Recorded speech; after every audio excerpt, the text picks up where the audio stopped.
enjoy the conversations we're having here, please get out and see what we have in this city of Nairobi. It is a city under the sun. There's a lot that you will enjoy. Please explore around and see what is this we call the magical Kenya. We wish you a very comfortable and pleasant stay in Nairobi. Thank you so much. Karibuni sana.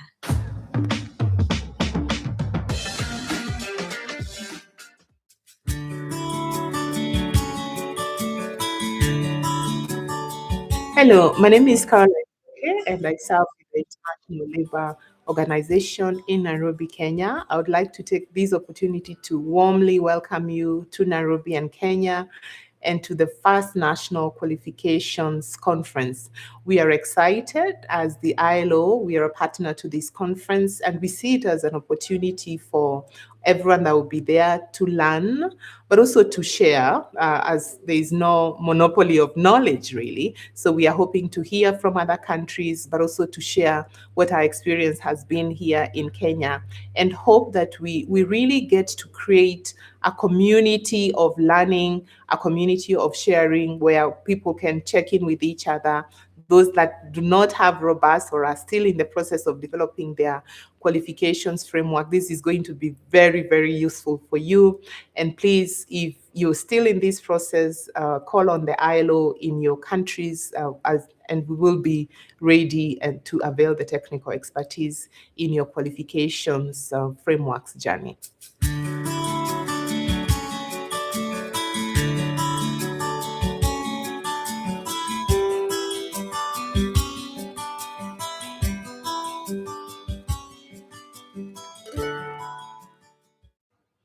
I am Stanley Kiptis, the chairperson, Kenya National Qualification Authority.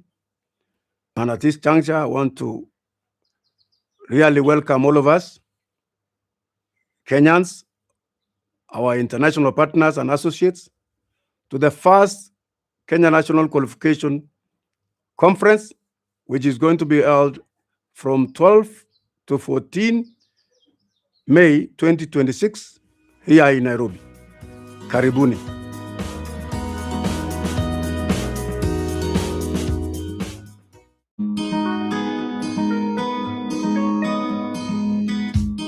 So let me take this opportunity to welcome all of you to the first qualifications conference in Kenya. This is the first of its kind for us to be able to reflect on the qualifications that we have been awarding since independence, both at the basic level, TVET, university level, and this will be an opportunity for us to reflect, to see what is working, to see what's not working, how to improve, but much more importantly, to network, both at the East African, regional, East African, African, and even global levels to compare the qualifications that we have with what other people are doing. So mine is to really welcome you to Kenya, the land of promise, the land that is ready to take you to the next level. Thank you.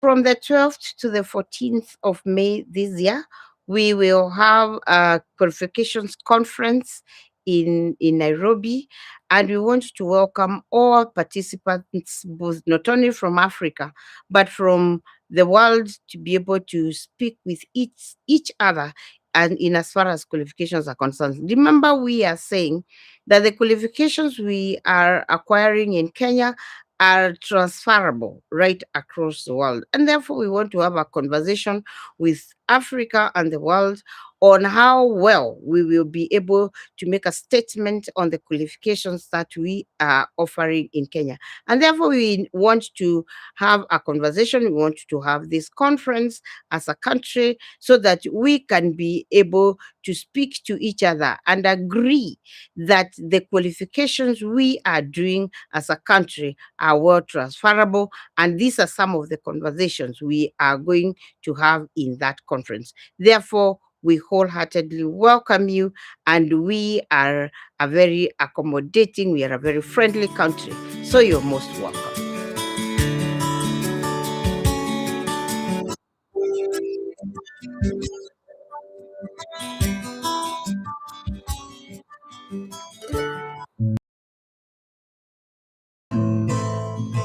My name is Alice Candes of the Kenya National Qualifications Authority. I want to take this early opportunity to invite you all to the inaugural National Qualifications Conference. And this will be held from the 12th to 14th of May 2026 in Nairobi. We look forward to welcoming every one of you because you're a key stakeholder in implementation of the Kenya National Qualifications Framework.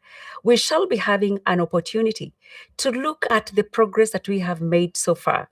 We shall be looking at what and where we are currently, and we shall also be looking at what the future holds for us as we look at having credible, recognized, portable, and competitive qualifications.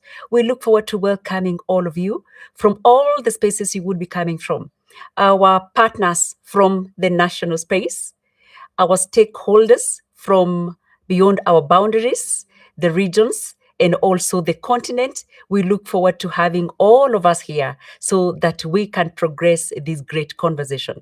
Karibuni sana.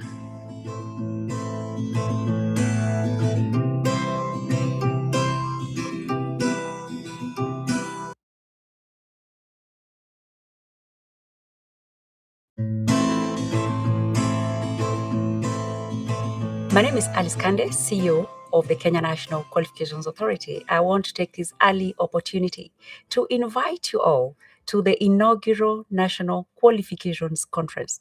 And this will be held from the 12th to 14th of May 2026 in Nairobi. We look forward to welcoming every one of you because you're a key stakeholder in implementation of the Kenya National Qualifications Framework. We shall be having an opportunity to look at the progress that we have made so far. We shall be looking at what and where we are currently, and we shall also be looking at what the future holds for us as we look at having credible, recognized, portable, and competitive qualifications. We look forward to welcoming all of you from all the spaces you would be coming from, our partners from the national space, our stakeholders from beyond our boundaries, the regions, and also the continent. We look forward to having all of us here so that we can progress this great conversation. Karibuni sana.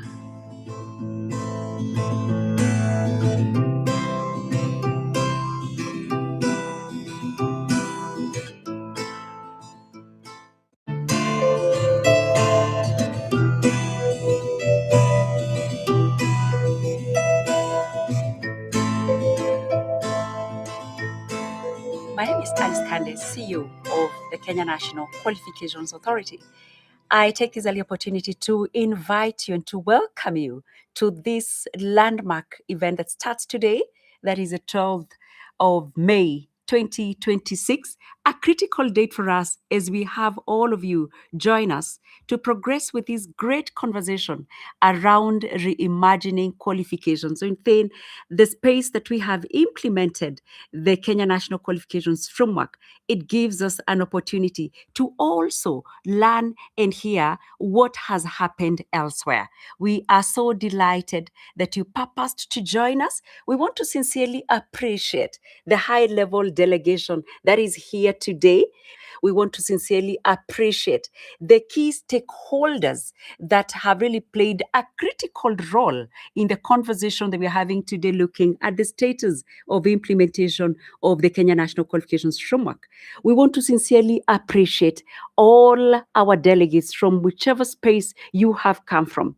We realize in this space, we have our key partner, the European Training Foundation, that has really been critical in supporting us as countries within the continent, the African continent, to ensure that we have relatable national qualifications framework. And we want to appreciate that in addition to that, we have our sister countries within the continent. We appreciate all of you, over 14 countries that are represented here.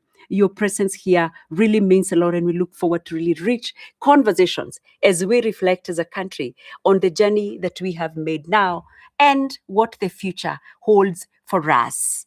We want to welcome you in a very special way to not just enjoy the conversations we're having here. Please get out and see what we have in this city of Nairobi. It is a city under the sun. There's a lot that you will enjoy. Please explore around and see what is this we call the magical Kenya. We wish you a very comfortable and pleasant stay in Nairobi. Thank you so much. Karibuni sana.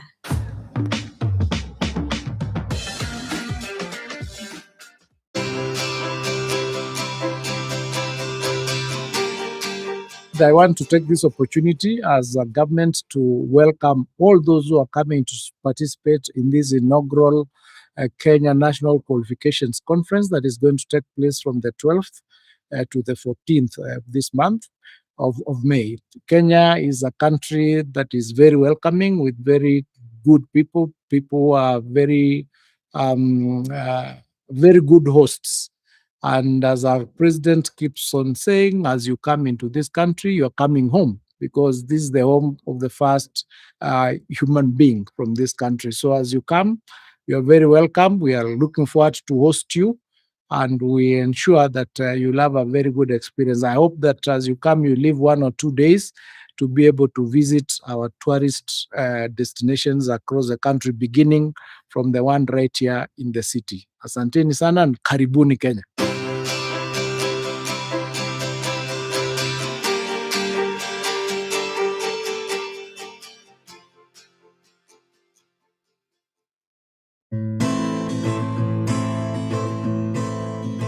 My name is Alice Kande, CEO of the Kenya National Qualifications Authority. I want to take this early opportunity to invite you all to the inaugural National Qualifications Conference. And this will be held from the 12th to 14th of May 2026 in Nairobi. We look forward to welcoming every one of you, because you're a key stakeholder in implementation of the Kenya National Qualifications Framework. We shall be having an opportunity to look at the progress that we have made so far. We shall be looking at what and where we are currently. And we shall also be looking at what the future holds for us as we look at having credible, recognized, portable, and competitive qualifications. We look forward to welcoming all of you from all the spaces you would be coming from. Our partners from the national space, our stakeholders from beyond our boundaries, the regions, and also the continent. We look forward to having all of us here so that we can progress this great conversation. Karibuni sana.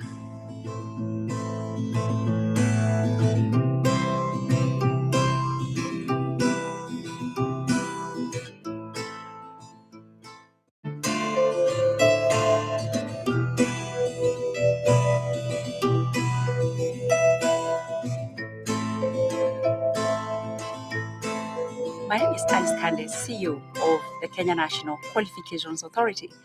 I take this early opportunity to invite you and to welcome you to this landmark event that starts today, that is the 12th of May 2026, a critical date for us as we have all of you join us to progress with this great conversation around reimagining qualifications. So within the space that we have implemented the Kenya National Qualifications Framework, it gives us an opportunity to also learn and hear what has happened elsewhere. We are so delighted that you purposed to join us. We want to sincerely appreciate the high-level delegation that is here today. We want to sincerely appreciate the key stakeholders that have really played a critical role in the conversation that we're having today, looking at the status of implementation of the Kenya National Qualifications Framework. We want to sincerely appreciate all our delegates from whichever space you have come from. We realize in this space, we have our key partner, the European Training Foundation, that has really been critical in supporting us as countries within the continent, the African continent, to ensure that we have relatable national qualifications framework. And we want to appreciate that in addition to that, we have our sister countries within the continent. We appreciate all of you, over 14 countries that are represented here. Your presence here really means a lot, and we look forward to really rich conversations as we reflect as a country on the journey that we have made now and what the future holds for us. We want to welcome you in a very special way to not just enjoy the conversations we're having here. Please get out and see what we have in this city of Nairobi. It is a city under the sun. There's a lot that you will enjoy. Please explore around and see what is this we call the magical Kenya. We wish you a very comfortable and pleasant stay in Nairobi. Thank you so much. Karibuni sana.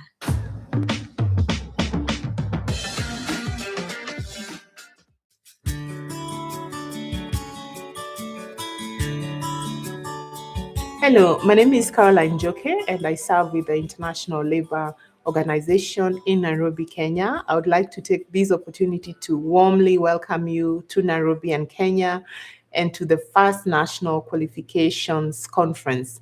We are excited as the ILO, we are a partner to this conference, and we see it as an opportunity for everyone that will be there to learn, but also to share, as there is no monopoly of knowledge, really. So we are hoping to hear from other countries, but also to share what our experience has been here in Kenya, and hope that we really get to create a community of learning, a community of sharing where people can check in with each other.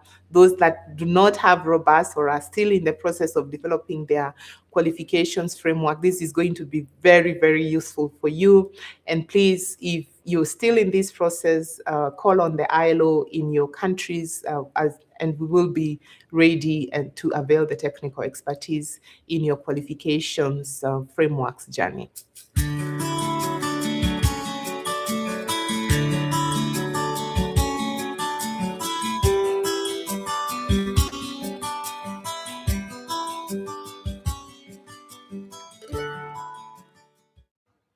I am Stanley Kiptis, the chairperson, Kenya National Qualification Authority. And at this juncture, I want to really welcome all of us, Kenyans, our international partners and associates, to the first Kenya National Qualification Conference, which is going to be held from 12 to 14 May 2026 here in Nairobi. Karibuni.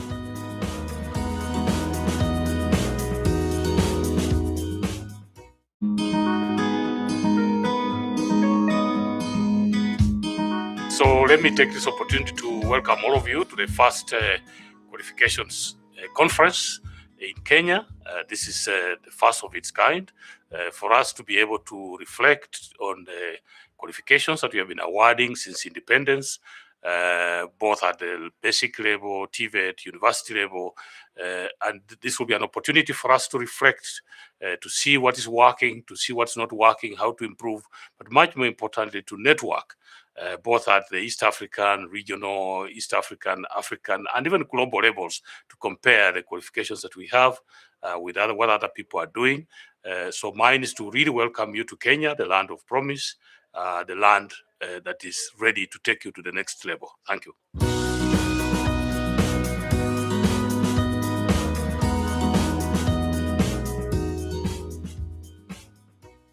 From the 12th to the 14th of May this year, we will have a qualifications conference in Nairobi, and we want to welcome all participants, both not only from Africa, but from the world, to be able to speak with each other and in as far as qualifications are concerned. Remember, we are saying that the qualifications we are acquiring in Kenya are transferable right across the world. And therefore, we want to have a conversation with Africa and the world on how well we will be able to make a statement on the qualifications that we are offering in Kenya. And therefore, we want to have a conversation. We want to have this conference as a country so that we can be able to speak to each other and agree that the qualifications we are doing as a country are well transferable. And these are some of the conversations we are going to have in that conference. Therefore, we wholeheartedly welcome you, and we are a very accommodating, we are a very friendly country. So you're most welcome.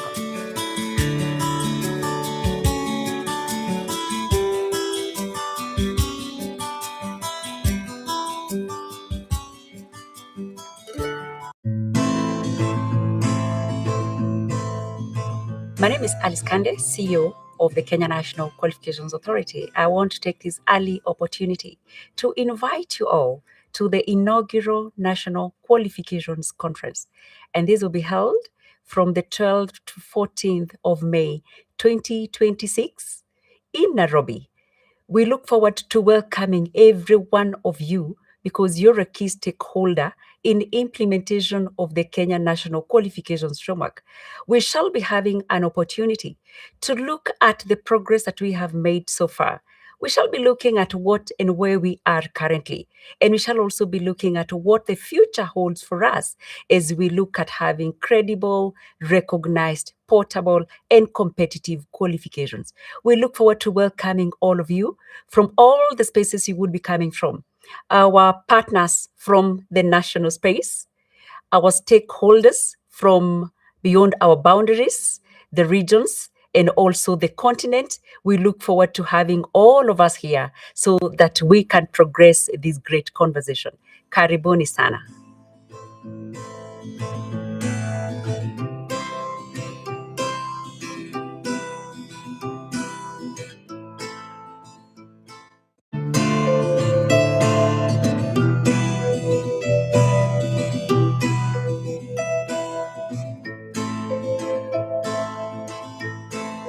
My name is Alice Kande, CEO of the Kenya National Qualifications Authority. I take this early opportunity to invite you and to welcome you to this landmark event that starts today, that is the 12th of May 2026, a critical date for us as we have all of you join us to progress with this great conversation around reimagining qualifications. So within the space that we have implemented the Kenya National Qualifications Framework, it gives us an opportunity to also learn and hear what has happened elsewhere. We are so delighted that you purposed to join us. We want to sincerely appreciate the high-level delegation that is here today. We want to sincerely appreciate the key stakeholders that have really played a critical role in the conversation that we're having today, looking at the status of implementation of the Kenya National Qualifications Framework. We want to sincerely appreciate all our delegates from whichever space you have come from. We realize in this space, we have our key partner, the European Training Foundation, that has really been critical in supporting us as countries within the continent, the African continent, to ensure that we have relatable national qualifications framework. And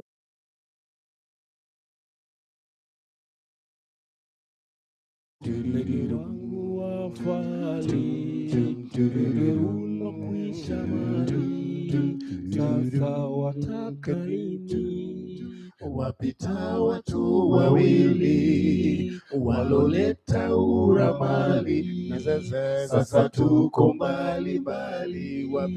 Wapita watu wawili waloleta uramali, na sasa tuko mbali mbali, na sasa tuko mbali mbali.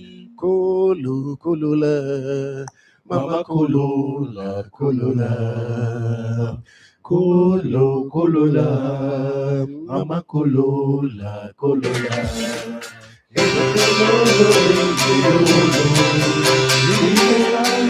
I want to take this opportunity as a government to welcome all those who are coming to participate in this inaugural Kenya National Qualifications Conference that is going to take place from the 12th to the 14th of this month of May. Kenya is a country that is very welcoming with very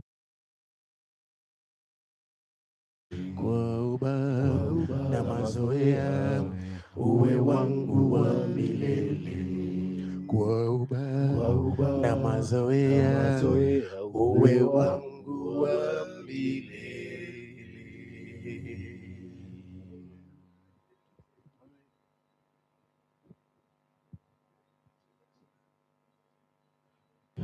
Good morning. Good morning. Fantastic. I would want to extend a hearty welcome to all of you again. And we're just about to begin our conference. Good. And I want to call the meeting to order. Just looking at the time that is just ticking up to 9 o'clock. And as anticipated, we just want to begin. My name is Alice Kande, CEO So I of the will Kenya request National Qualifications everyone that is Authority. I want to outside, take this early kindly, opportunity to why invite you don't you all walk to the back into the inaugural plenary National so that Qualifications we may Conference. begin on And time? this will be held All our from the delegates who are 12th to still outside 14th of May and maybe 2026 also you're touring in the Nairobi. exhibitions, We I will look forward kindly to welcoming request you every one to of be you in the because plenary you're right a now. key stakeholder in implementation of the Kenya National Qualifications Framework. We shall be having an opportunity to look at the progress that we have made so far. We shall be looking at what and where we are currently. And we shall also be looking at what the future holds for us as we look at having credible, recognized, portable, and competitive qualifications. We look forward to welcoming all of you from all the spaces you would be coming from. Our partners from the national space, our stakeholders from beyond our boundaries, the regions, and also the continent. We look forward to having all of us here so that we can progress this great conversation. Karibuni sana.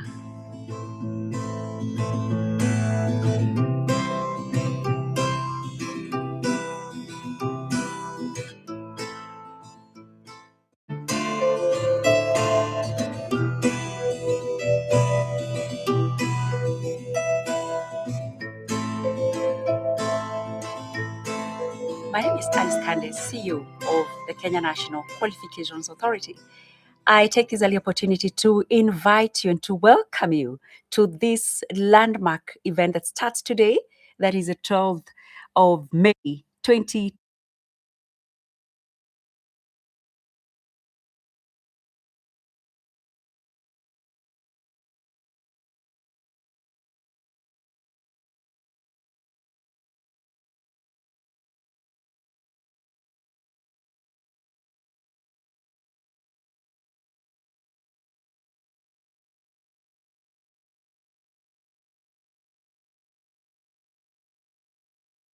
Kowada kodiaga berne angeo adwaro mon ang'e kachunyi ni kure mondo abedi kaparo chunya pod medo gombi ar nyar Kisumu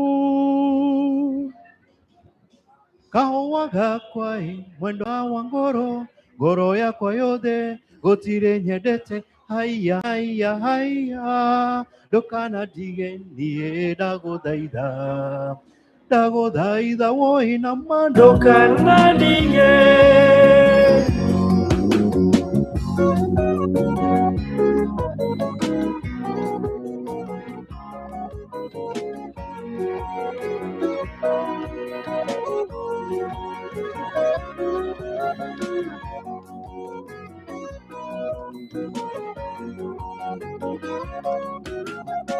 Mukano murahihe ibinda kuyanza ulichenga lilyo nilisema lilyo yanza yanza yanza ilimu yanze iwenyanga koreni ibintu yanza nenanga uze ube uwanje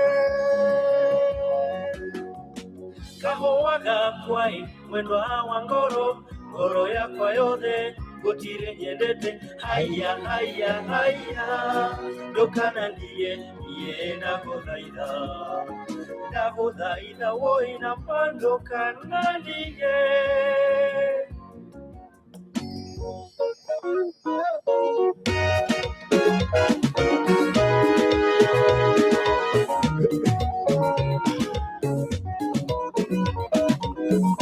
Nairobi nyocho kisa neo kangeo yakare waroko Mombasa bele peji neo kangeo yakare waroko Omugano mulahi wanje yanza iwe langu yanza iwe wanje Omugano munoru wanje yanza iwe langu yanza iwe wanje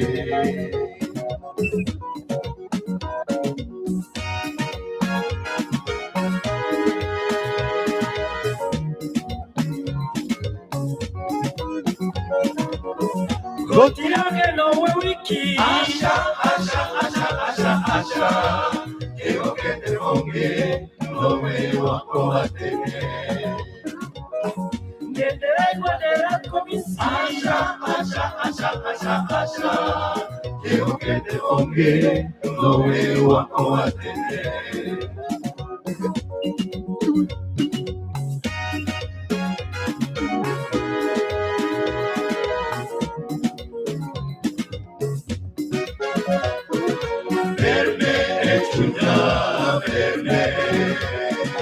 Verde chunya verde, wakwano wende okete, wakwano wende okete, yanza muhana wanje, yanza muhana wanje.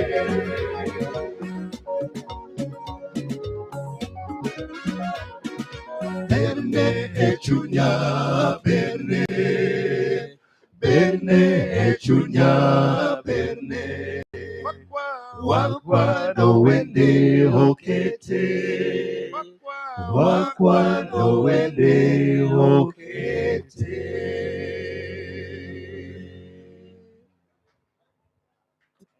Thank you. Thank you for clapping with your eyes, but we prefer the ones with the hands. Yeah, that one. Now you have it.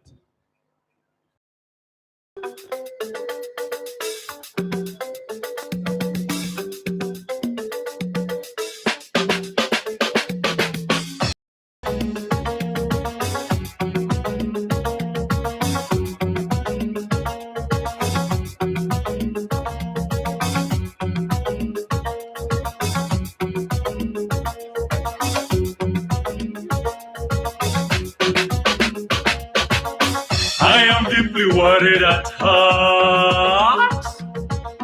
I am deeply worried at heart. Cause the girl I love so well, my friend has snatched from me.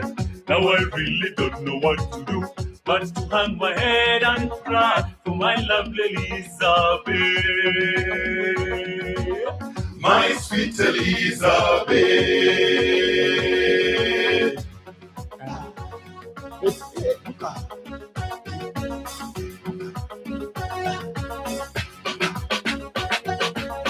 Denake hakinge monoma, denake hakinge monoma. Kaire tunye dete monoma, karahuri lyonderolele. Leunjoe kororana ko, leunjoe wekatia enjoy kamade ite. Joy kamade ite.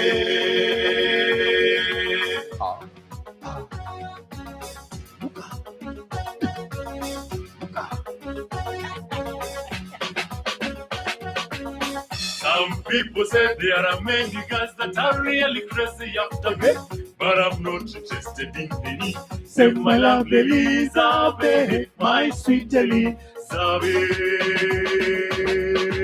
Soy tu trayectoria, tu haria, toñona gato gaita maikori. Leunjo en cororana ko, leunjo en weka te, joe kamarete. Joy Kamadete, my sweet Elizabeth. Jamriambo, boy, goto chopo. Jamriambo, gopiro boy, goto chopo. Chunya podi medogombi. Chunya podi medogombi. Kakane na medoke, usipe koro yoka yoka, tia timuranadi, joka ya mapenjo, tia timuranadi, tia timuranadi.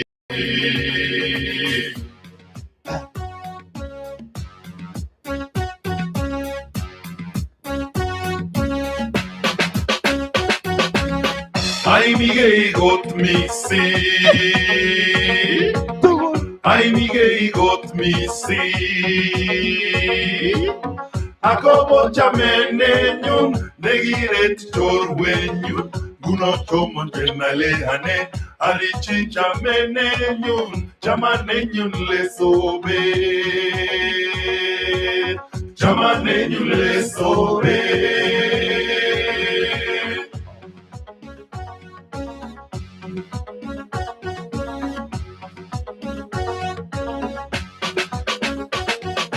Sweet Elizabeth, but why did you have to go?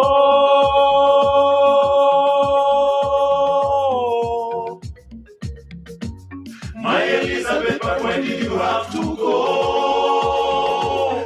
Come back to your lovely Rochi, yeah, blacky boy Rochi. Don't you miss me, whatever they may say. Come back to your lovely Rochi. Chamane Elizabeth kilia simweyo.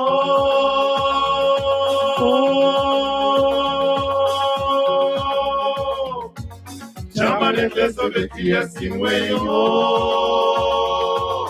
Iwe kyoke chamane roti, baby so bigro roti. Vegas to good chopo emwae. Iwe kyoke chamane roti.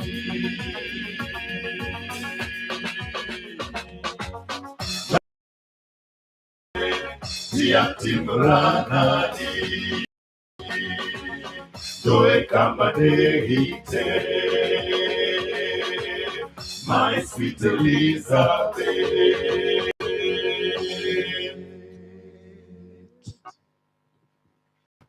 Thank you. A big clap for Kayamba Africa, a hearty one for that matter. Yes, this is a call to our delegates who are still outside that, yes, we want to begin. We're still waiting for you. So we will be amazingly patient for you to just check in into the plenary so that we may begin the program. And we keep smack dab on time according to the program the way it is today. So another extension of a hearty welcome to all of you. Still, if you're outside or maybe you're visiting the exhibition booths, kindly walk back into the plenary. We begin the program, right? So we shall have the last song from Kayamba Africa, then we buckle down to business.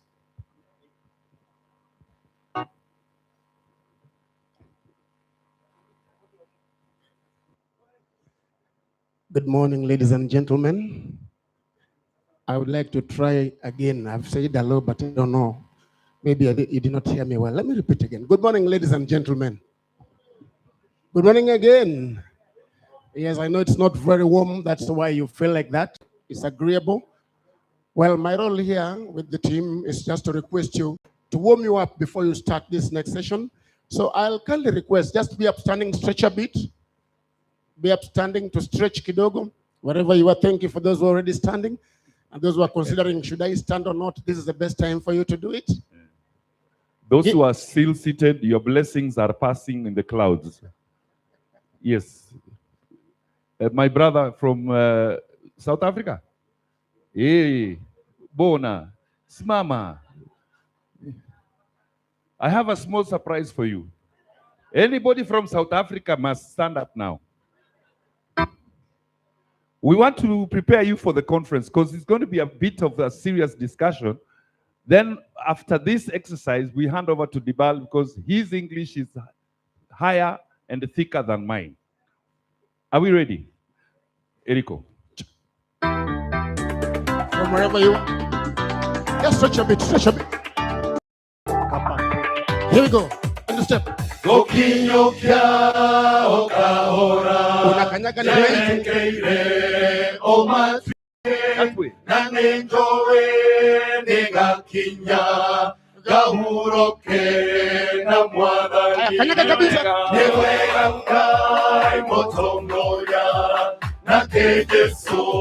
Can that table leave the office? Leave the office, the office. Yeah, that table. Let's try this together. Everybody go. To the left, to the right. Just wave. To the left, to the right. Yes. There you go. Keep going. Then now, back to this. Keep on. kana irema rogendo inewe wega ngai mosomoria atekeso mogate waku monyotokia ayekabo One more time. Every there, left and right, to the left and right, to the left and right. Keep going. Keep going. I want us to try this together now. Here. Stretch like this. Keep going. Keep going. All the way to the back. You're doing very well. A bit to the front. There we go. Step. Moya kwa onaiti moya kwa Emane kona mwadhani Oro hamwe todiaga Ilyosha kwa rogega ine Ewe angai motogoria Nakekeso nemogate Roho wako monyotokia Ikaote kananyo One more time. Let's have it. To the right, to the left. I can see you. That's a good sound. Let's go. And go. Now, let's do it. Here we go. To the left. And the other side. And the other side. And the other side. One more time. And pande ingine. Ayarudi hapo kanyaga.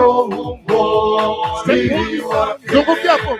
Niweka ngai motongoria Nakekeso nemogate Roho waku monyotokia Ikahote kananyote Kanyaga moja. Zunguka hapo. Turn around. Turn. And touch. And shift. One more time. Turn. And shift. Turn around. And shift. Fukuza ube. Turn around.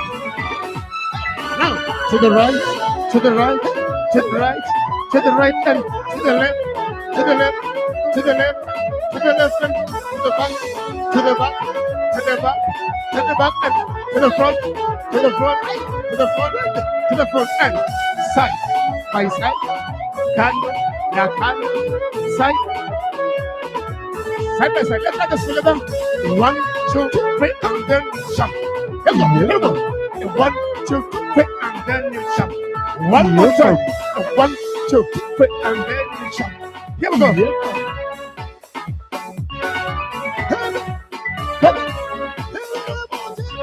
And down, and down, and down. Down you go. Down you go. Down you go. Down you go.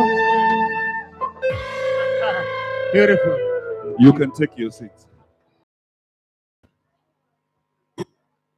Okay, to my South African friends, welcome. Listen to this. Speed 0.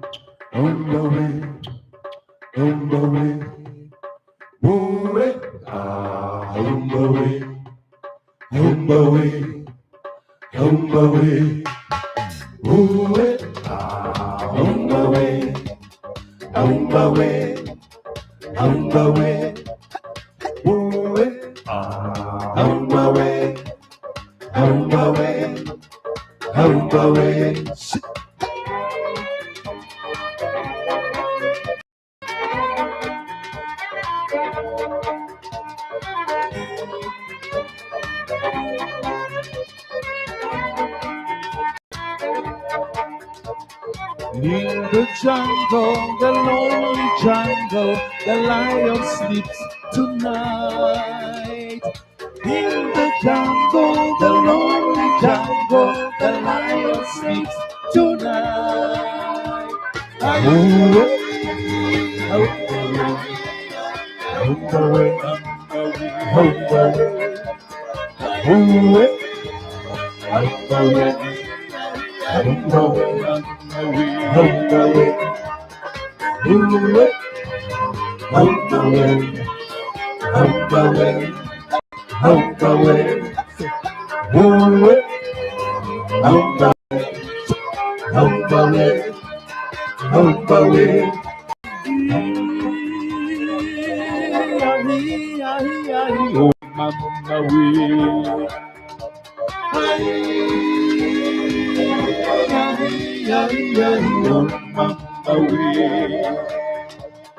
In the village, the lonely village, the lion sleeps tonight. In the village, the lonely village, the lion sleeps tonight.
Thank you.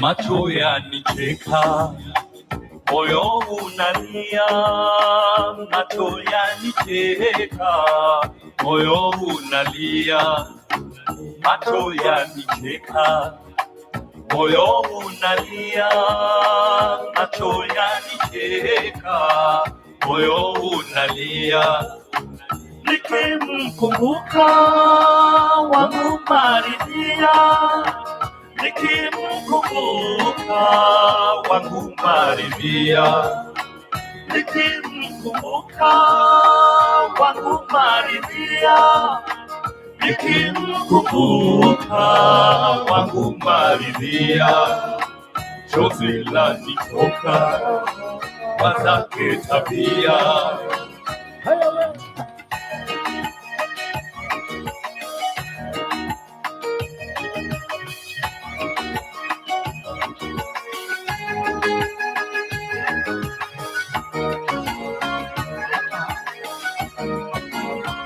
मेरे प्यारे प्यारे, मेरे प्यारे प्यारे, तुम मुझे दुखी ना रही हो, मेरे प्यारे प्यारे मेरे प्यारे प्यारे तुम मुझे दूध की धारा ही हो और फिर भी मैं तुमसे प्यार करता हूँ और मैं हमेशा तुमसे सच्चा प्यार करूँगा और फिर भी मैं तुमसे प्यार करता हूँ और मैं हमेशा तुमसे सच्चा प्यार करूँगा मुझे ठाट पाना मेरे प्यार छोड़ दो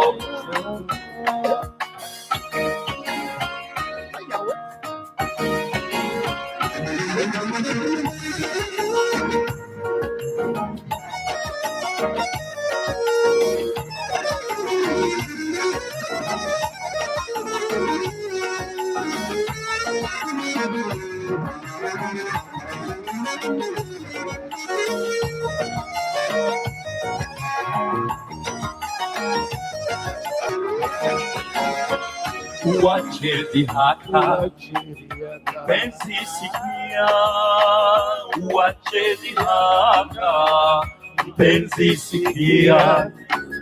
Uache dhihaka, penzi sikia. Uache dhihaka, penzi sikia. Moyo wanilia, kweli nakwambia. Moyo wanilia, kweli nakwambia. Moyo wanilia, kweli nakwambia. Moyo wanilia, kweli nakwambia. Wanipa mashaka, wazako tabia.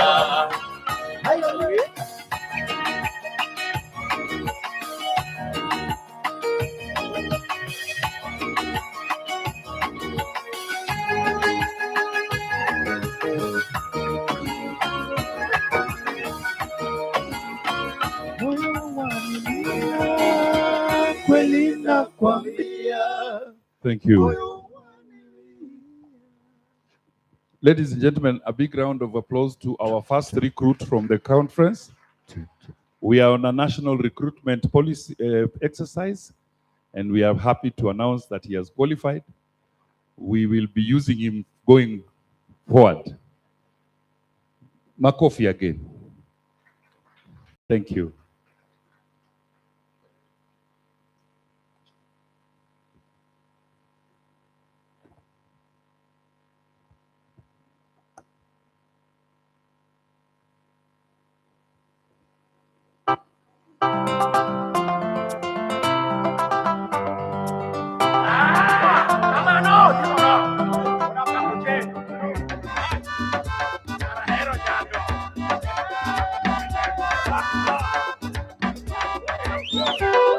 Tumwa chako ni jeni nyamalo ache nyala hero nyando.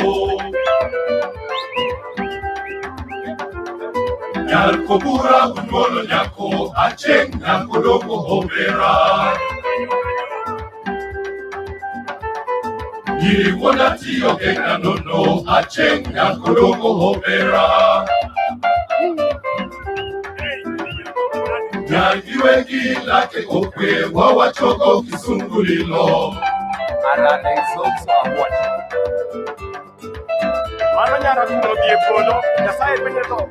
Usiku mibiro kani tiyomo gango, duokne menu. Tumwa chako ni jeni nyamalo hache nyara hero nyando. Nyar kubura unwolo nyako ache nyako dongo obera.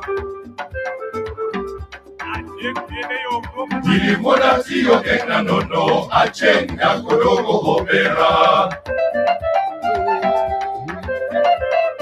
Nyangiwe gilake ukwe wawa chogo kisungulilo. Audio musipta na urigwe nano mo undra urio nara kupende kona urio kero chumbudra.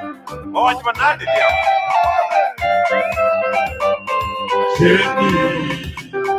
Jenny achengara hero nyando. Jenny achengara hero nyando. Ikowa nyakane wachopo kunya. Ikowa nyakane wachopo kunya. Waparo ino ilakiana. Waparo ino ilakiana. December, Christmas moronyo chiorona. December, Christmas moronyo chiorona.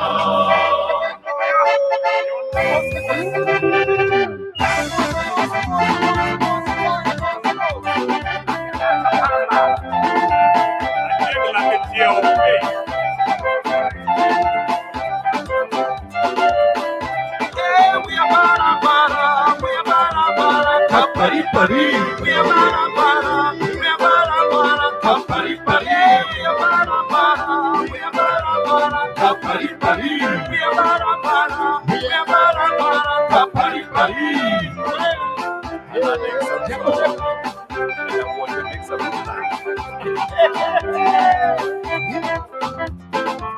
Kata mutu na wembe, kata mutu na bandari, kata mutu na wembe, kata mutu na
Thank you. Asante sana.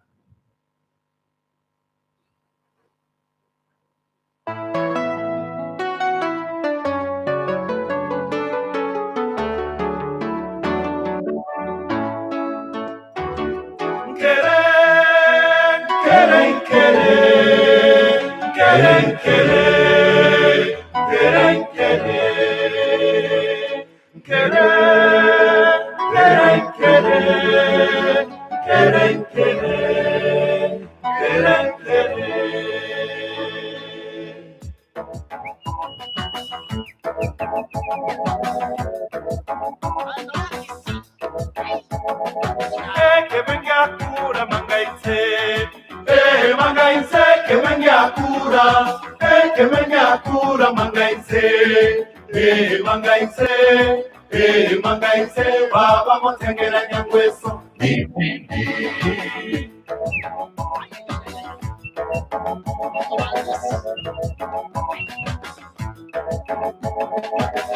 Nyangweso yacha yaboria, yaboria, nyangweso yacha, nyangweso yacha yaboria, yaboria, yaboria, baba motengera nyangweso, dim dim dim.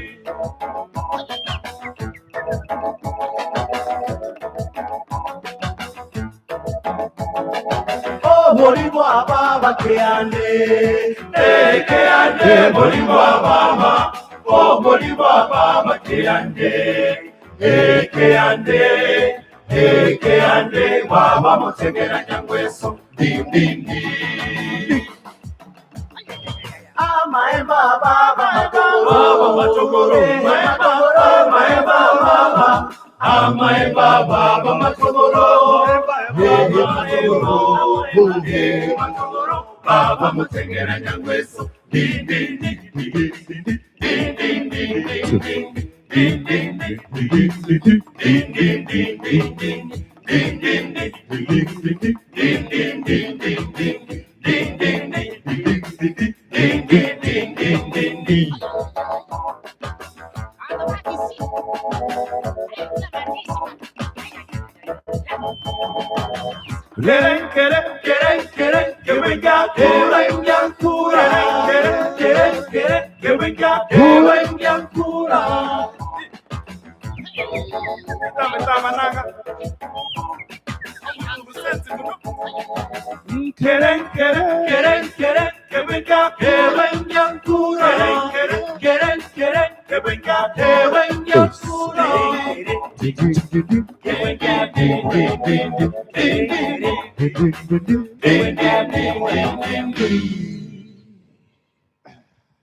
Thank you.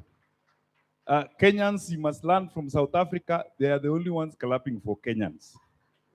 What are we Kenyans doing about ourselves? Simu nipigie makofi ni at least nikae niko na watu wangu. Yes, that's more like it. Before we get started, we are Kayamba Africa. We will be singing to you songs both from Kenya and beyond, including this one.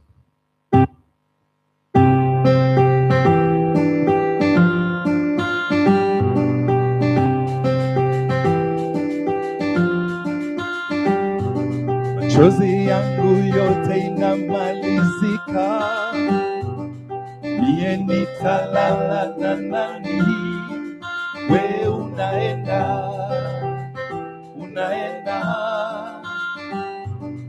mie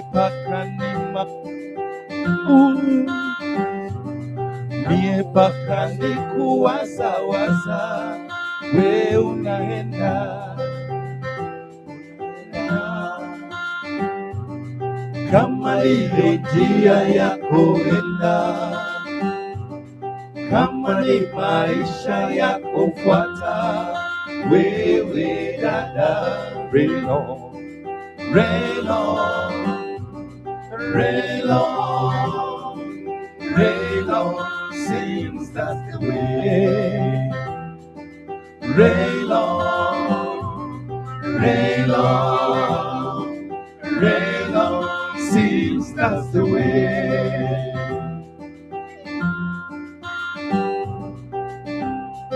Ni mawazo hamuna niacha,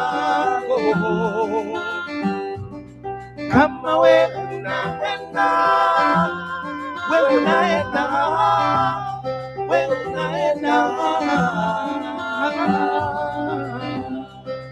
tell me now. Relo, relo, relo, seems that's the way. Tell me now. Relo, relo, relo, seems that's the way. Relo, relo, relo, seems that's the way.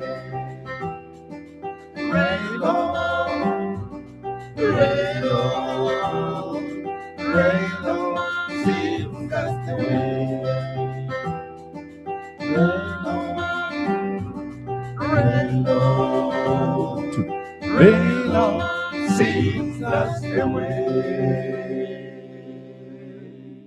Wakenya makofi. South Africans makofi. Yeah.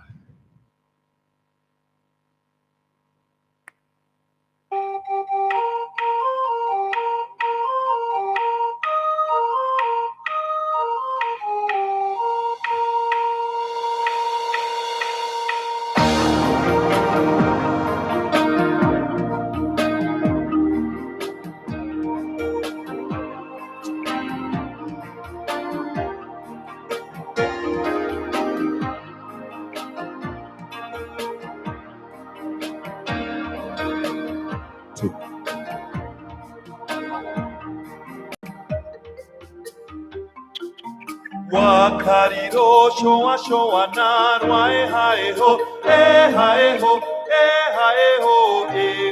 ya. Wakaruchidere modangani hae ho ya.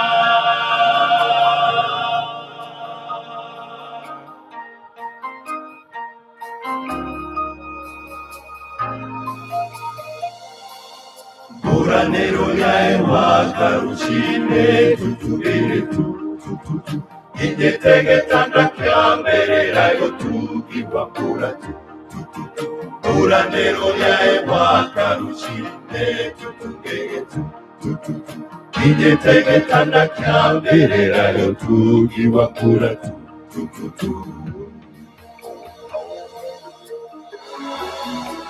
Modanganini tugesha nyoma hae ho ya. Modanganini tugesha nyoma hae ho ya.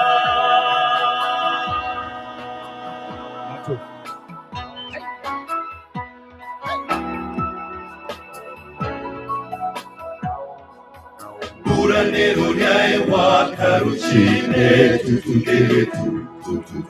Indetege tanda kiambere rayo tukiwa kura tu. Buranero yae wakaruchine tutugere tu. Indetege tanda kiambere rayo tukiwa kura tu. Buranero yae wakaruchine tutugere tu. Indetege tanda kiambere rayo tukiwa kura tu. Buranero yae wakaruchine tutugere tu. Indetege tanda kiambere rayo tukiwa kura tu. Buranero yae wakaruchine tutugere tu. Indetege tanda kiambere rayo tukiwa kura tu. Buranero yae wakaruchine tutugere tu. Indetege tanda kiambere rayo tukiwa kura tu.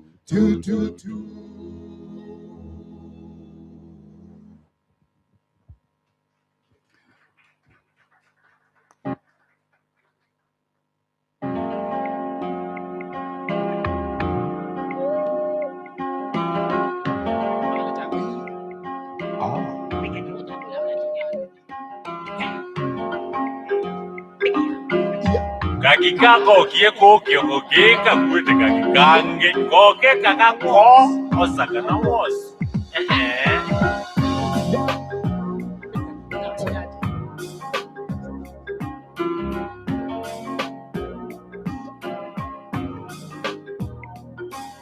Kulore, kulomwelela, kulore, kulomwaiwa. Kulore, kulomwelela, kulore, kulomwaiwa. Kulore, kulomwelela, kulore, kulomwaiwa. Kulore, kulomwelela, kulore, kulomwaiwa.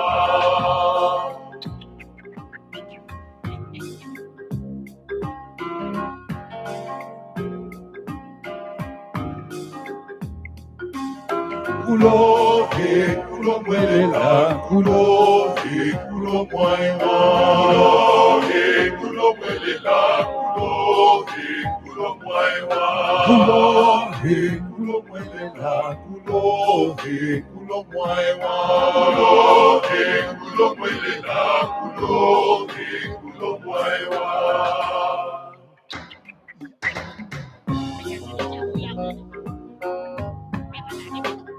Ende kulo wakao, kulo wakasimili. Ende kulo wakao, kulo wakasimili. Ende kulo wakao, kulo wakasimili. Malenge mende mwate mangie, malenge mende mwate mangie. Kulo mwelela, kulo mwaiwa, kulo mwelela, kulo mwaiwa, kulo mwelela, kulo mwaiwa, kulo mwelela, kulo mwaiwa. Ona mpaka ya munene no nene. Yeah. Osagana was. Maudo timago. Yeah.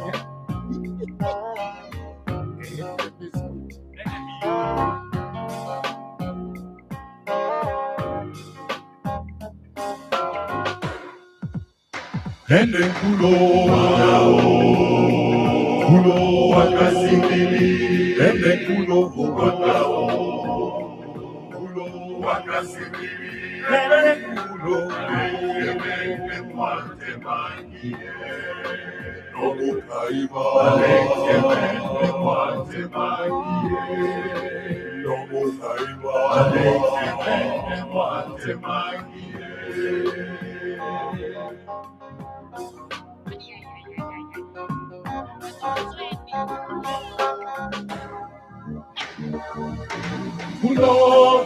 Kulo mwelela, kulo mwaiwa, kulo mwelela, kulo mwaiwa, kulo mwelela, kulo mwaiwa, kulo mwelela, kulo mwaiwa, kulo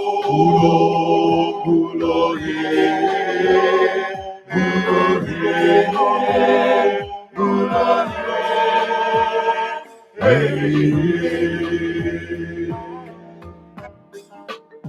mwelela, kulo mwaiwa, kulo mwelela, kulo mwaiwa, kulo mwelela, kulo mwaiwa, kulo mwelela, kulo mwaiwa,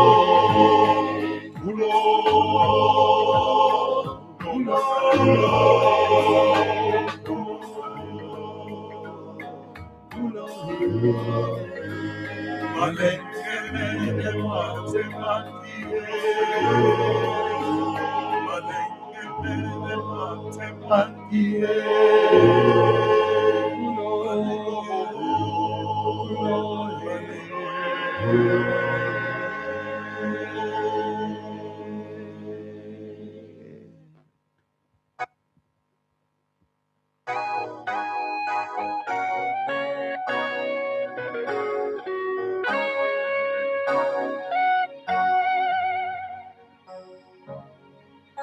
habari gani ndugu yangu? Habari yangu, habari njema. Lakini wewe kabila gani? Kabila langu ni Mkenya. Kwa nini unasema hivyo? Sababu mimi ni Mkenya. Kwa nini unasema hivyo? Sababu mimi ni Mkenya. Tupendane wa Kenya, tuunge mkono juhudi za amani. Ukabila tuache, kabila letu sote, kabila la Kenya. Mwenye kiburi na uhasidi, hayo hayana ufanisi. Hata fitina na chuki hatuhitaji nchini Kenya. Viongozi na wananchi, tuoneshe mfano mwema kwa vizazi vinavyokuja. Wote ni tegemeo letu. Kwa nini unasema hivyo? Sababu mimi ni Mkenya. Kwa nini unasema hivyo? Sababu mimi ni Mkenya.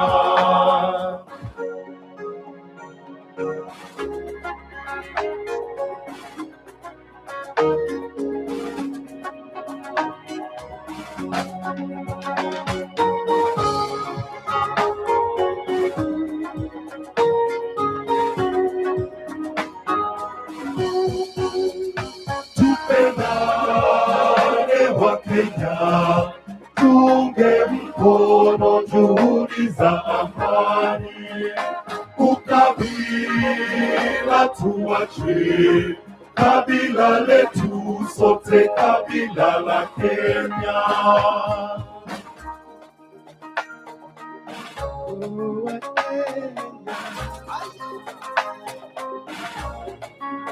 Kuna wale ambao watuonea, lakini zaidi wale watuombea.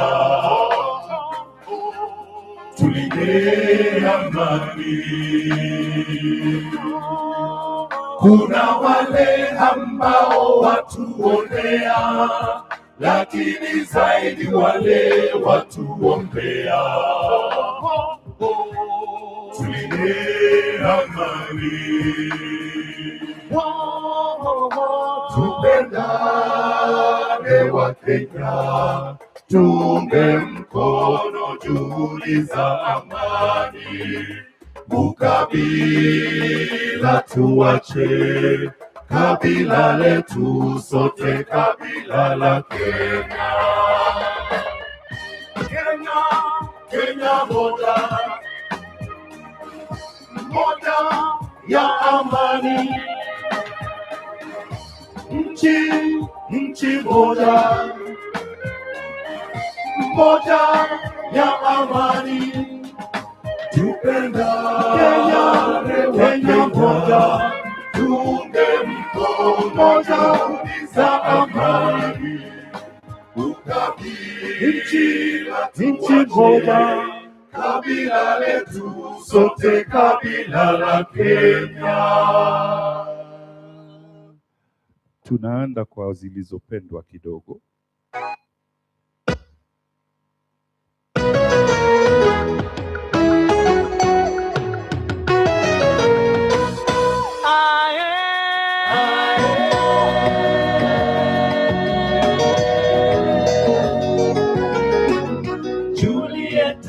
Julieta, uko wapi? Julieta, uko wapi?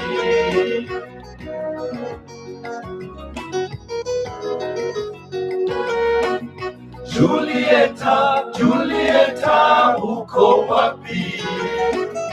Julieta, uko wapi? Tangu tuliachana nawe mwaka uliopita, uko wapi? Uko wapi? Tangu tuliachana nawe mwaka uliopita, uko wapi? Uko wapi?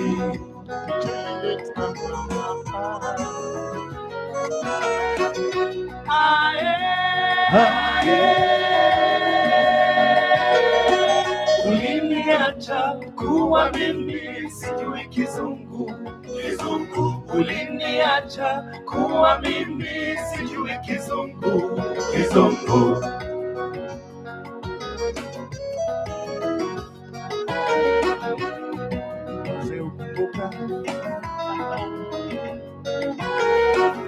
Ukampata mwalimu wa kizungu, kizungu. Ukampata mwalimu wa kizungu, kizungu.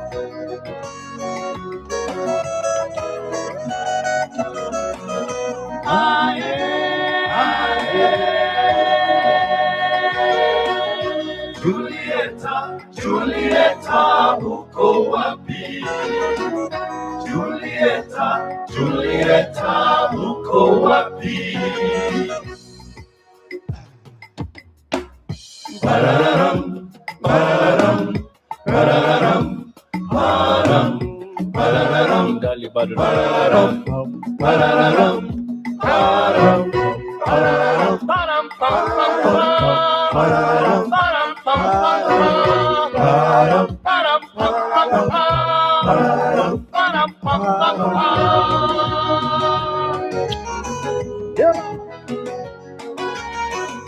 yule mwalimu akakufukuza tabia yako mbaya, tabia mbaya. Yule mwalimu akakufukuza tabia yako mbaya, tabia mbaya.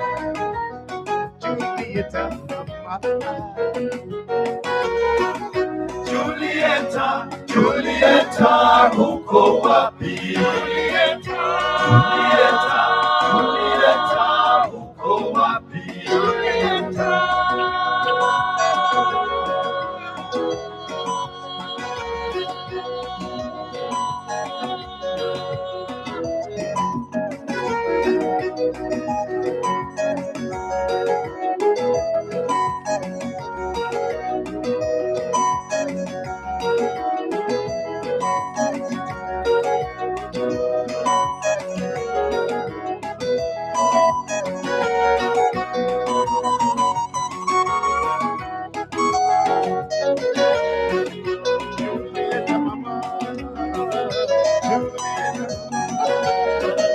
Julieta mama, Julieta mama, Julieta mama, Julieta mama, Julieta mama, Julieta mama, Julieta mama, Julieta mama, Julieta mama, Julieta mama.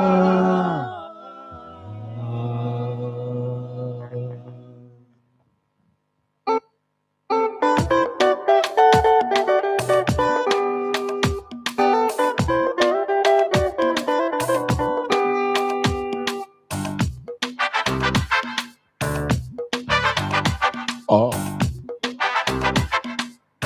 Two. Two.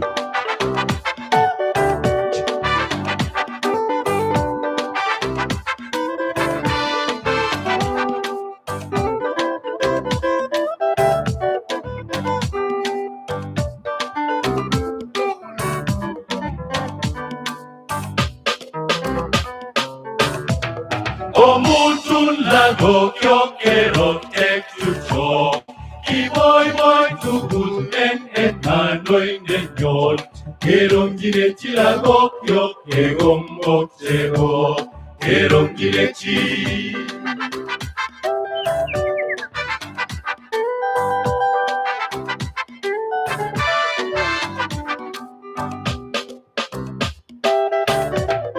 Omuntu lago kyo kero ektucho Kiboy boy tugul en etano indenyol Kerongire chilago kyo kegombo chego Kerongire chi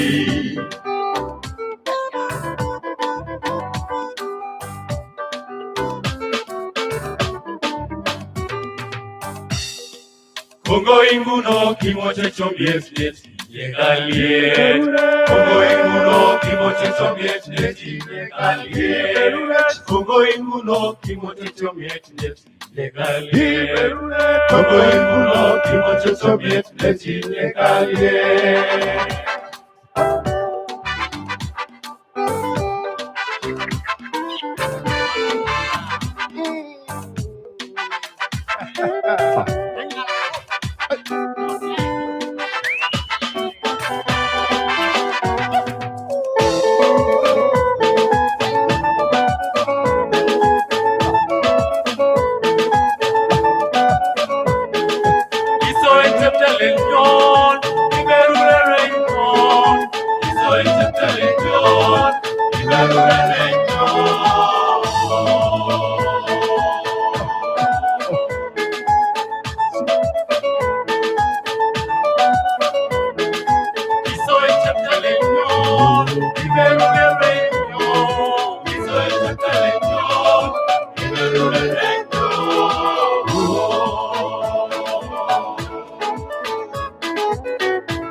All right, good morning, ladies and gentlemen. Good morning, ladies and gentlemen. A hearty welcome to all of you again. Thank you so very much for being amazingly patient. And it is King Louis the 18th who once said that punctuality is the courtesy of the kings, and of course the gracious politeness of the princesses. We want to also just apologize for the delay that you suffered. And you know what is happening in town with the greatest conference that we are having here with the summit. Of course, we are bound to be affected in one way or the other. Our traffic jams along the way, but we're here and we want to go on with the program. So thank you so very much. This is the maiden. Tell your neighbor, the maiden. National Qualification Conference 2026. By way of introduction, my name is Dibal Ainer. I'm a broadcast journalist, and I have the great pleasure and honor of being the facilitator of this maiden conference that is happening this year, and to facilitate it until it is successfully ending on Wednesday. We want to thank you, each and everyone that has, of course, afforded opportunity and time to be here. And I just want us to, first of all, appreciate our chief guest for electing graciously to be with us this morning. I want to say thank you so much to Deputy Chief of Staff and Head of Public Service. This is Amos Gadesha. Thank you for being part of this conference. We really do appreciate you. We want also to thank the Principal Secretary, State of Department for TVET, Dr. Esther Warrior. We want to thank you also, and he will be here momentarily, as I mentioned them along the way, Julia Smelly from the National Assembly, Department, of course, of Education. We want to appreciate as well His Excellency, the former governor of Baringo and the council chairperson, the Kenya National Qualifications Authority, Mr. Stanley Kiptis, all our council members present. We appreciate you today. The Director General and CEO, Kenya National Qualifications Authority, Dr. Alice Kande. Good to see you. Thank you so very much. All the Vice Chancellors who are here this morning, thank you also for adding to the gaiety of the occasion this morning. We want to appreciate the Chief Principals present. We want also to say thank you so very much to all the locals and the international CEOs who are here, our esteemed policymakers, development partners, captain of industries, academia, all that are coming from the academia. Of course, this is predicated on academia, regulators, educators, ladies and gentlemen, good morning. Without much further ado, I will request that we all arise and stand in ceremony for the national anthem.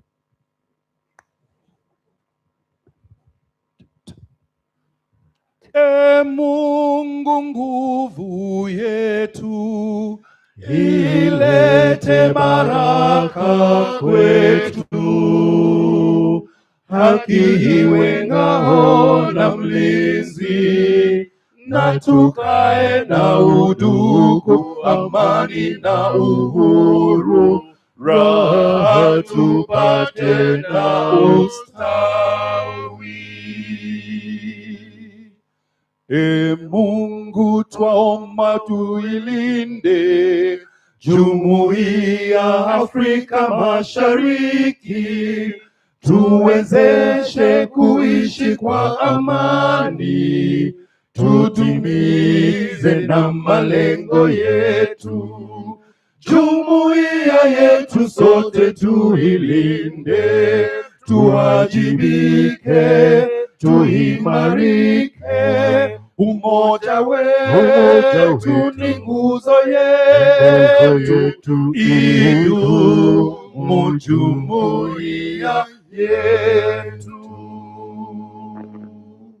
Fantastic. Before you assume your seats, there's a little bit of an exercise that we normally do. I know Kayamba Africa has really warmed us up, but also just to set the tone for this particular conference for the next 3 days, I want us just to have a tool of trade that we'll be using, one of which will be your finger, right? Yeah, your index finger, you will raise it at some point, I'll ask you. Yes, so that that will be your tool of trade for us to make sure that we are conversing, we are on the same page. So kindly, right, a little bit of an exercise, trust me.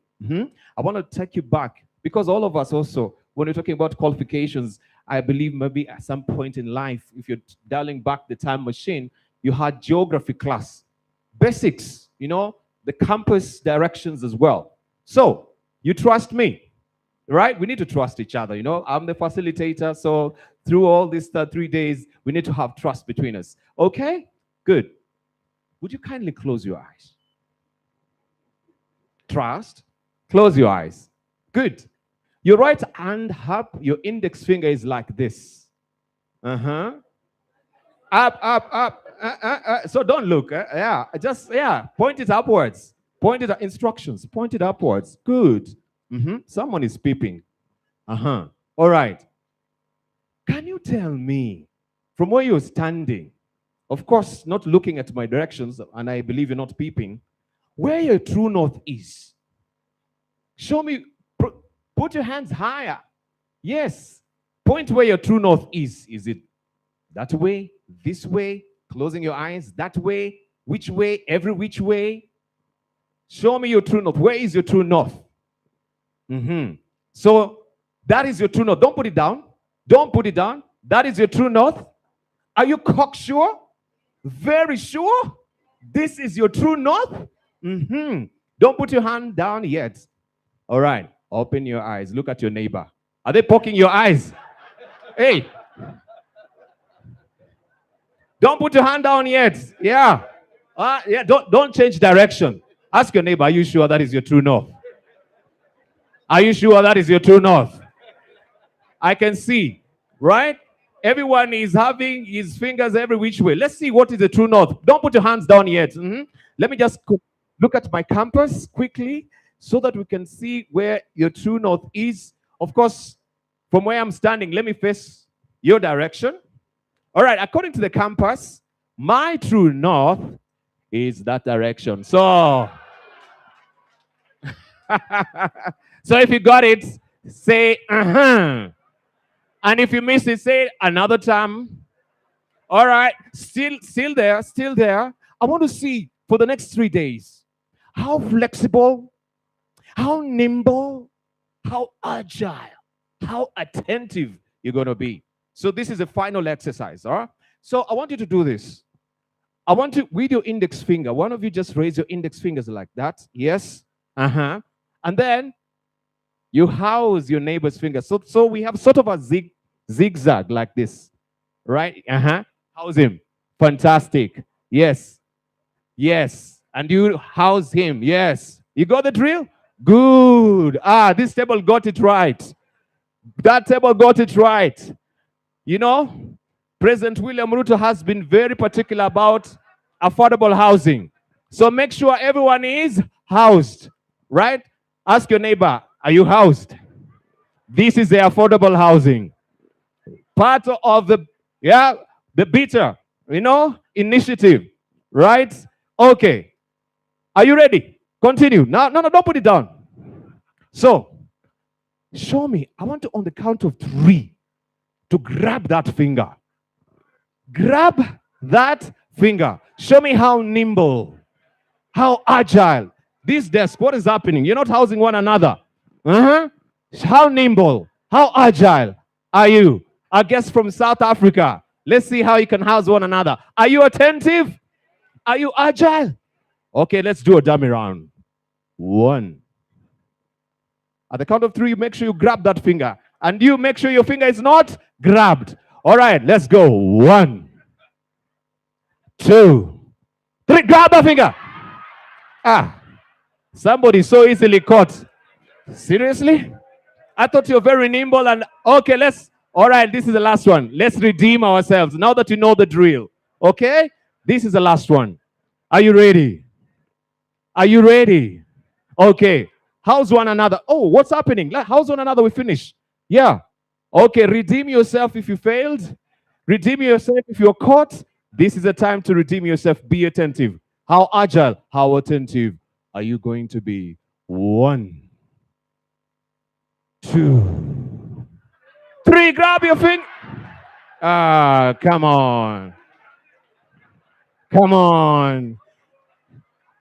On that account, let's take our phone and take selfies right now and just tell the world that this is the first National Qualification Conference 2026, right? That is the hashtag NQA 2026. Take a selfie. Take a selfie. Make sure you take a selfie. Take a selfie.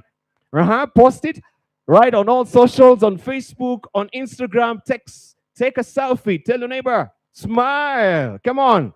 Don't spoil my photo. Smile. Let me see you flashing white. Smile. Are we there? Post it on social media. Oh, you're a good delegate, I can see. Right. Thank you very much. You can assume your seats right now.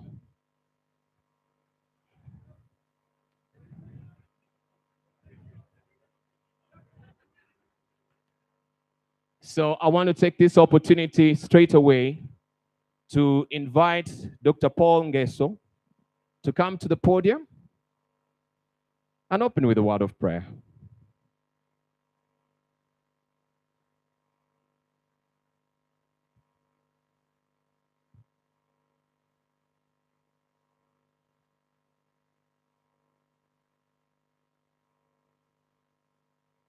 Good morning, all. In humility, let us believe and pray. Our everlasting Father, we gather here today with hearts full of gratitude towards the beginning of our international conference on qualifications. We thank you for the gift of knowledge that has brought us this far. We ask you to help us get wisdom in creating pathways that are inclusive and robust forward thinking. We pray specifically for the success of our mission on qualifications. May this conference be a catalyst for change, fostering partnership that bridge the gap between classroom learning and evolving world needs. Inspire our speakers today, sharpen our minds and the deliberations that we are going to hold. We commit this day into your able hands, and we commit this conference into your able hands. We pray for a brighter day and a blueprint for the brighter, more skilled and a prosperous future of Kenya and the world. We ask this through Christ our Lord. Amen. Thank you for the prayers. Really do appreciate for just lifting us before the good Lord. Kenya gathers not merely to hold another conference, but to shape a national conversation on the future of learning, skills, qualifications, employability, and lifelong opportunity. This inaugural conference comes at a defining moment in our nation's development journey. As Kenya advances towards skills-driven, innovative-led, and globally competitive economy, the question before us is no longer whether qualifications matter, but whether our qualifications are responsive, inclusive, trusted, portable, and fit for the future. Running under the theme, a decade of transformation and reimagining qualifications in Kenya, advancing quality, relevance, inclusion, and recognition in Kenya's qualifications and skills for lifelong learning and employability. We pause to reflect on 10 years of progress under the Kenya National Qualifications Framework, while boldly envisioning the next decade ahead. Over the coming sessions, just as we've mentioned, we shall interrogate critical issues shaping the qualifications landscape, from quality, assurance, recognition of prior learning, digital credentials, micro-credentials, labor mobility, artificial intelligence, green and blue, and also there is orange economy lately. Skills that are needed urgently to the urgent alignment between education, training, and the evolving demands of industry and society. This conference, therefore, serves as more than a platform for dialogue. It is a convergence of ideas, policy, innovation, partnerships aimed at ensuring that every Kenyan learner, worker, and professional can access qualifications that are credible, relevant, recognized, and transformational. Ladies and gentlemen, the future of work is changing, as we all know it. Technology is changing. Industries are changing. And therefore, qualifications too must change. Today, Kenya positions itself not only to respond to this shift, but to lead meaningful transformation across Africa's qualifications and skills ecosystem. So on behalf of the organizers, partners, sponsors, and the Kenya National Qualifications Authority, thank you for joining us for this landmark occasion. And I want to say again, Karibu Sana, and welcome to the first National Conference 2026. We want to appreciate our guests who've traveled all the way from different parts of the world, right? We'll just want to appreciate and recognize you this time. If you may just arise wherever you are, so that we may appreciate them. I know we have guests from South Africa, we have guests from Zimbabwe, from Tanzania, if would there be any, right? Or whichever country that I'm not have mentioned. Yeah, let's appreciate them. Would be nice. Can I come just down and hear your voices? Would be nice to hear the beautiful voice from South Africa. Right. We have a gentleman here. You can just say hi. Good morning. My name is Makapa Makafola, CEO at Sakwa. And I'm always happy to be in Nairobi.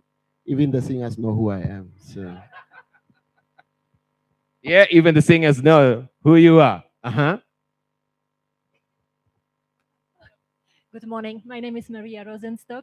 I came from Italy. That's where my agency, European Training Foundation, is based. It's very nice to see you all. It's my first time in Nairobi. I'm very happy to be here. Karibu sana. It's your first time in Nairobi. Make sure you also visit our national park, which is just across. Uh-huh. Good morning. Mulibwanji. Mulibwanji. Thank you. My name is Mercy Ngoma from Zambia Qualifications Authority. That is in Zambia. Thank you very much for having us here. Asante sana.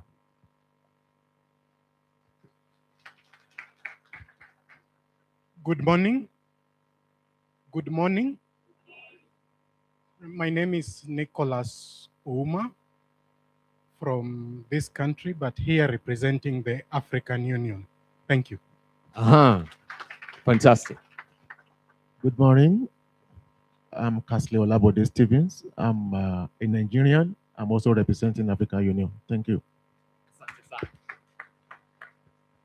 Good morning, everybody. My name is Dr. Rutendo Theodora Jidza. I am representing PMT Healthcare Institution, Namibia.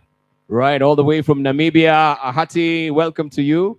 Namibia again. Namibia again. Eureka and Lovo. Fantastic. PMT. Fantastic. Thank you. Good morning, everyone. My name is Petsisai Chatora. I'm from Zambia, representing Zakwa. Karibu sana. Good morning, everyone. My name is Mildred Muchimba, representing Zakwa as well from Zambia. How do you say hearty welcome in Zambia? Good morning, everyone. My name is Massambo Diouf from Senegal. I'm the president of Rafanac, the executive secretary of ANACSUB. Thank you very much. Thank you. Thank you very much. A hearty welcome to them. I'm Jambo, representing the East Africa community. My name is Meshak Bonyo, from the Inter-University Council for East Africa, housed in Uganda. Asanteni. Good morning. Good morning. Thank you. My name is Wisdom Simon Mtisi from Zimbabwe. I'm from the Ministry of Higher and Tertiary Education, Innovation, Science and Technology Development. Thank you. Good morning, everyone. I'm a Kenyan representing University of Hargeisa, Somaliland, the newest country in Africa. Thank you. All right. Thank you so very much. A hearty welcome to all of them. Kindly give them a big round of applause. A big round of applause. Thank you so much. Feel free. We are a loving country here in Kenya. We love visitors. We welcome them heartily. And we want to say thank you so much for joining us. We have beautiful flora and fauna here in the country. Make sure you take a good advantage of that. Going across also a national park just across, the only one, right, that has a national park in the city, right? So that is a God privilege and an honor that we have such facilities here in the country. So we want to say thank you so very much. Ladies and gentlemen, without much further ado, I just want to say, yes, just a bit of housekeeping. If you're caught short of yourself, there is, the washrooms just outside here to my left, which should be maybe to your right now when you walk up out of the door. The gents is on the right side, which is your left, and the ladies is on the left side, which is your right. So that is where you can actually have those facilities. For now, allow me just to welcome Dr. Alice Kande, who is the Director General, CEO of Kenya National Qualifications Authority, to come to the podium and give us the official welcoming remarks to all of you who have added to the gaiety of this occasion. A round of applause as she comes. Thank you. Thank you so much. Thank you so very much, Debal.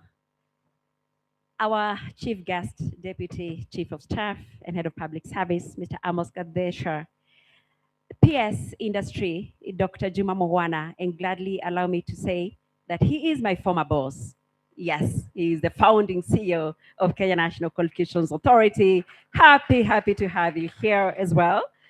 Chairperson of KNQA Council, His Excellency Honorable Stanley Kiptis, members of KNQA Council, Vice Chancellors, Chief Principals, and heads of qualification awarding bodies present in here.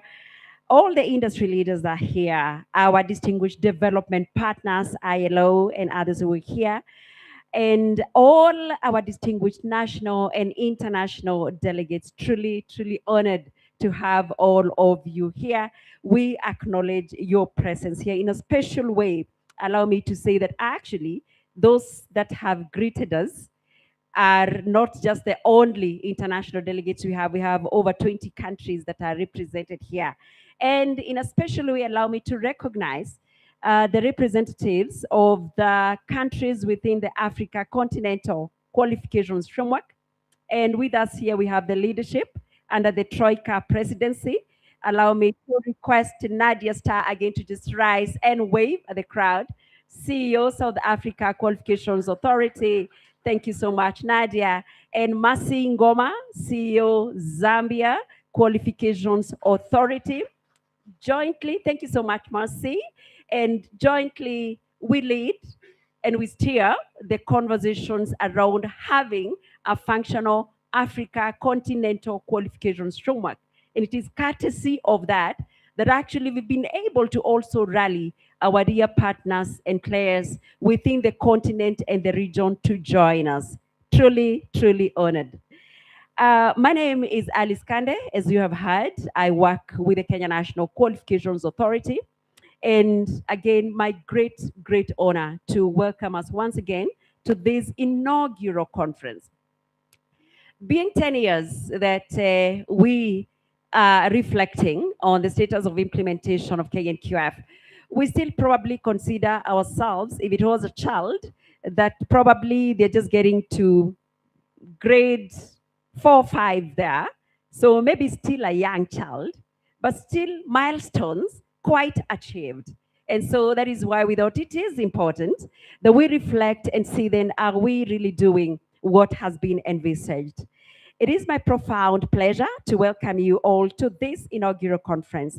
I am deeply encouraged by the diverse assembly in this room. We're honored to host a diverse representation of stakeholders from our local institutions, our regional partners within East Africa, our continental colleagues, working toward a unified African market, and our global partners, such as the European Training Foundation, thank you, Maria Rosenstock, UNESCO, and the International Labour Organization. Your presence here underscores that qualifications are no longer a localized concern, but a global currency of trust. Ladies and gentlemen, as we gather today, we reflect on a decade of institutional evolution. 10 years ago, the Kenya National Qualifications Framework began with a modest legal architecture aimed at bringing order to a fragmented landscape. Today, as we stand, KNQA has matured into an impactful regulator that is fundamentally redefining how we perceive, how we map, and how we understand our national qualifications. Our work spans all levels of education and training, that is from basic to doctorate, all pathways, right from academic, professional, and industry pathway. By integrating recognition of prior learning and Kenya Credit Accumulation and Transfer System we are ensuring that no skill goes unrecognized, regardless of the learning pathway that one might have pursued. Therefore, as a regulator, our focus remains on ensuring that the acquisition of skills directly translates into national productivity and global employability. This conference therefore serves as a platform to take stock of these milestones before we can even reimagine the next decade. I believe that the conversations that we shall have in the next 3 days of this conference will set the stage for the strategic insights that we shall follow going forward. Again, we are truly, truly, truly honored that you found time to join us in this important conversation as we look at how our qualifications are already mapped within the National Qualifications Framework and as envisaged of any NQF, like we shall hear from presentations. Is it really reflecting a qualification that would be acceptable not just within our national space, but beyond our national boundaries? Thank you so much, ladies and gentlemen. Again, a great honor to welcome you to this conference. I thank you. A good round of applause for Daktari. A good one for that matter. Thank you so much, Dr. Alice Kande. And of course, just as she's mentioned, it's a broader umbrella. And the conference is not taking place in isolation. It is designed to support major global, regional, and national development priorities that focus on education, skills, innovation, and economic transformation. Just as you've also noticed, yes, we have different representation, right? From the East African community, from the African Union, our delegates from South Africa, Zimbabwe, Namibia, right? Tanzania. So it is aligning with sustainable development goals as well, directly contributing to several United Nations Sustainable Development Goals by strengthening education, skills, development, and a lifelong learning. It supports SDG 4 on quality education by promoting credible qualifications, quality assurance, skills recognition systems that make learning more accessible and relevant. And so we are looking forward, as Alice has mentioned, to a very engaging, eye-opening, immersive, cogent discussions that will be flowing from this particular conference. And it is our dear hope that we're expressing, that particular hope, that when you come out of this particular conference, you will be more informed, and of course, with rich repository of knowledge as far as, you know, the national qualification also frameworks are concerned as well. At this particular time, I want to invite over Caroline Kamati Mugala, who's the director, ILO, Country Office for United Republic of Tanzania, Burundi, Kenya, Rwanda, and Uganda. You know, they always say, you cannot whistle a symphony. It takes a whole orchestra to play a symphony. I want to thank you so much for taking that bit of a bass to play on this particular symphony of this conference. Thank you so much, Caroline. A hearty welcome and a good round of applause for Caroline. Thank you so much.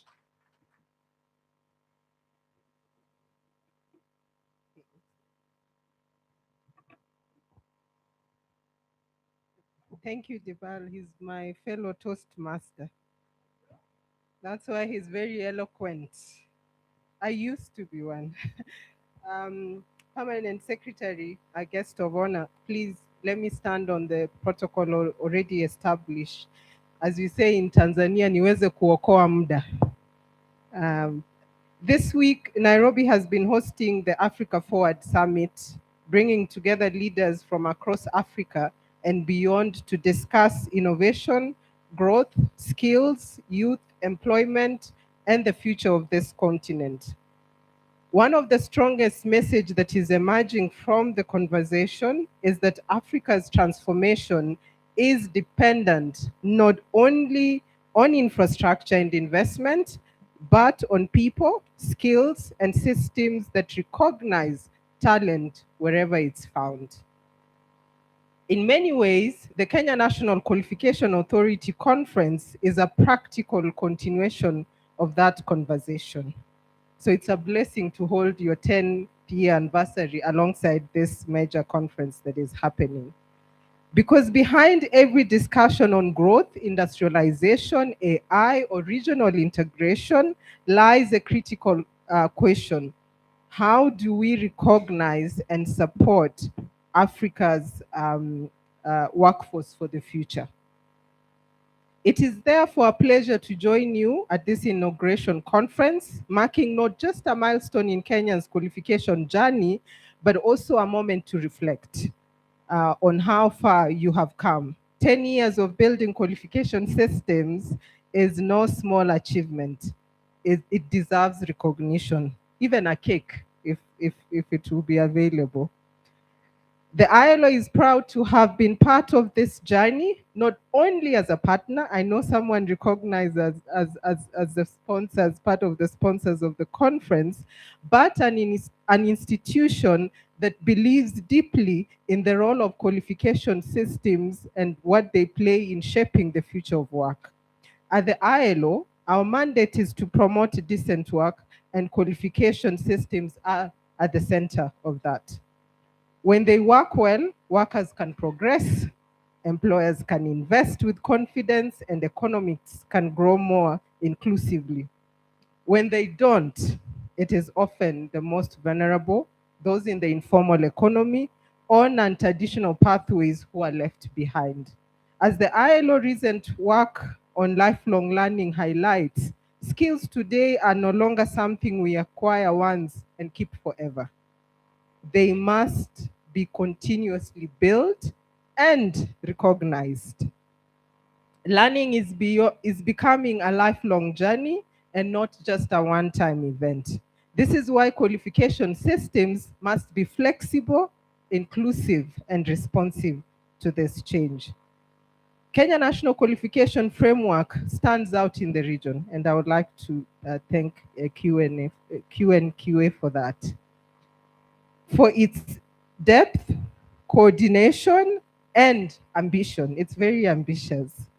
It is increasingly seen as a model across Africa. Maybe that also speaks to the number of international guests we have at this meeting today.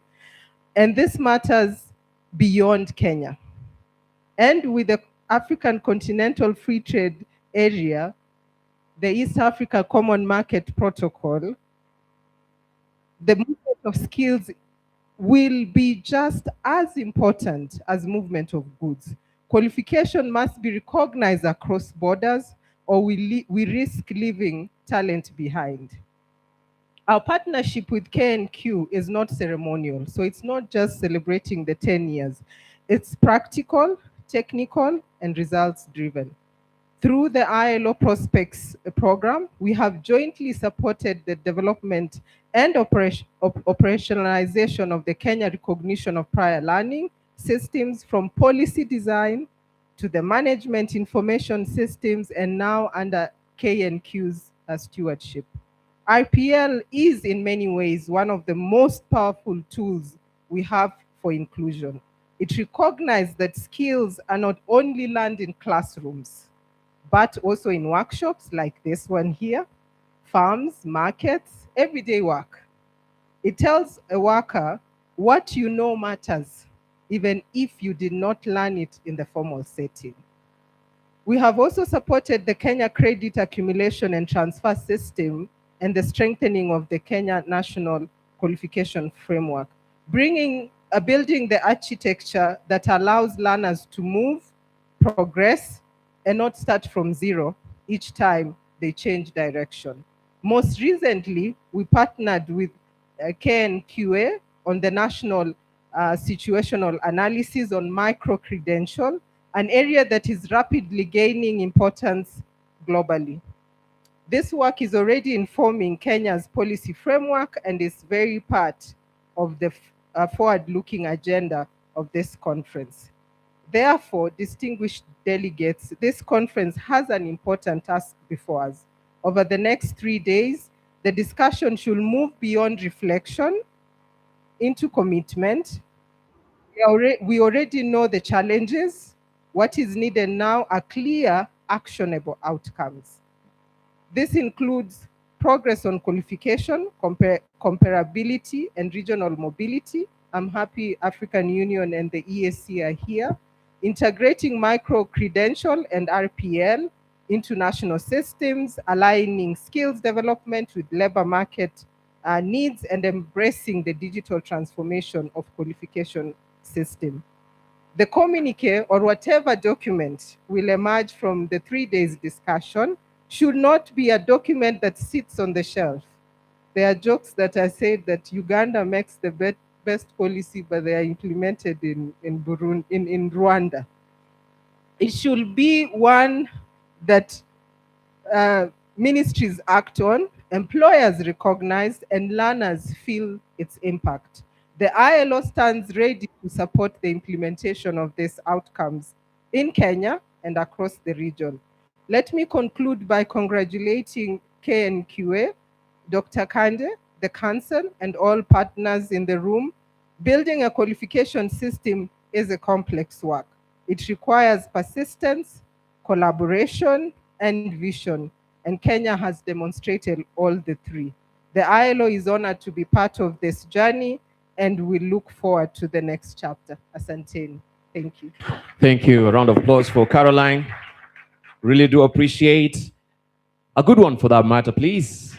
And as the only tripartite agency within the United Nations system, the ILO's unique collaboration among governments, employers, and workers across its 187 member states continue to shape global labor standards, workforce policies, and inclusive employment practices.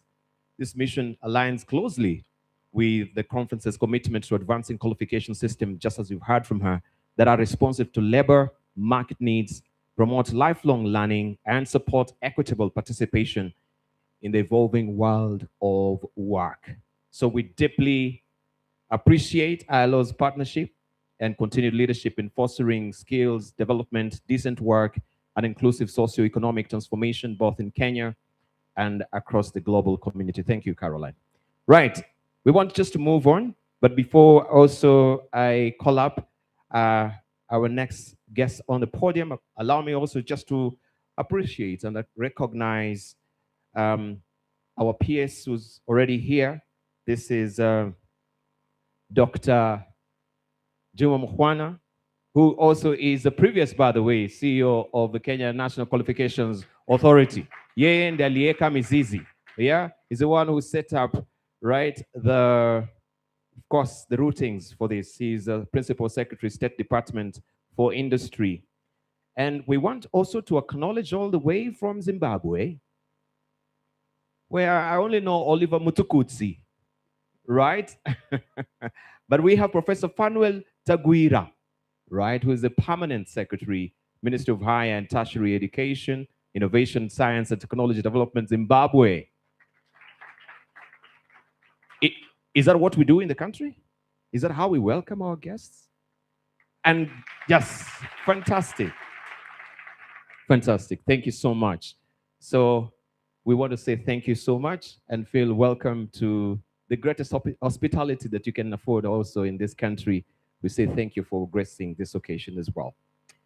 Right now, I want to extend a hearty welcome to the Council Chair, His Excellency, the former Governor of Baringo, and this is Stanley Kiptis, to also give his hearty welcome to us as well.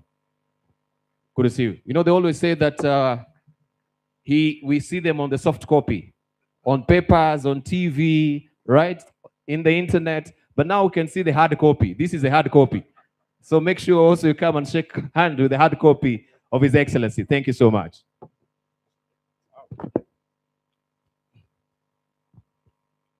That is just for this room. Don't carry it with you.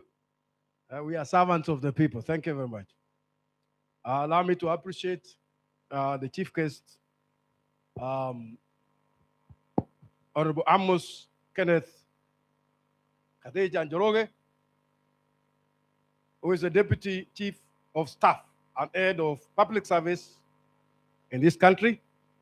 Yes, he's my boss. So what am I doing? I have my boss in the room. Allow me to appreciate also Daktari Juma Mugwana, my boss as well, who is a PS industry, is the brain behind the entire KNQA. He was the only employer and an employee simultaneously at that very moment. Thank you very much, sir. The visiting PS, Professor Fanuel Tagwira, have I mentioned it well? Apology if I never mentioned it well. Thank you very much, our visiting peers from Zimbabwe. Allow me also to appreciate my colleague, the chairpersons of agencies and the chairpersons of institutions within this very, very important occasion. Together with us are the CEOs of various institutions being led by our CEO, Dr. Alice Kande. Allow me at the same time to appreciate the Vice Chancellors, Principals, Head of Qualification Awarding Bodies, representative from industries and private sector, distinguished delegate. Before I maybe go through my speech, it is my duty and honor to also present to us those that are behind the development in the council. So please, my colleagues, the council members, this is our special day. Yeah, this is our special day. Situringe na kidogo.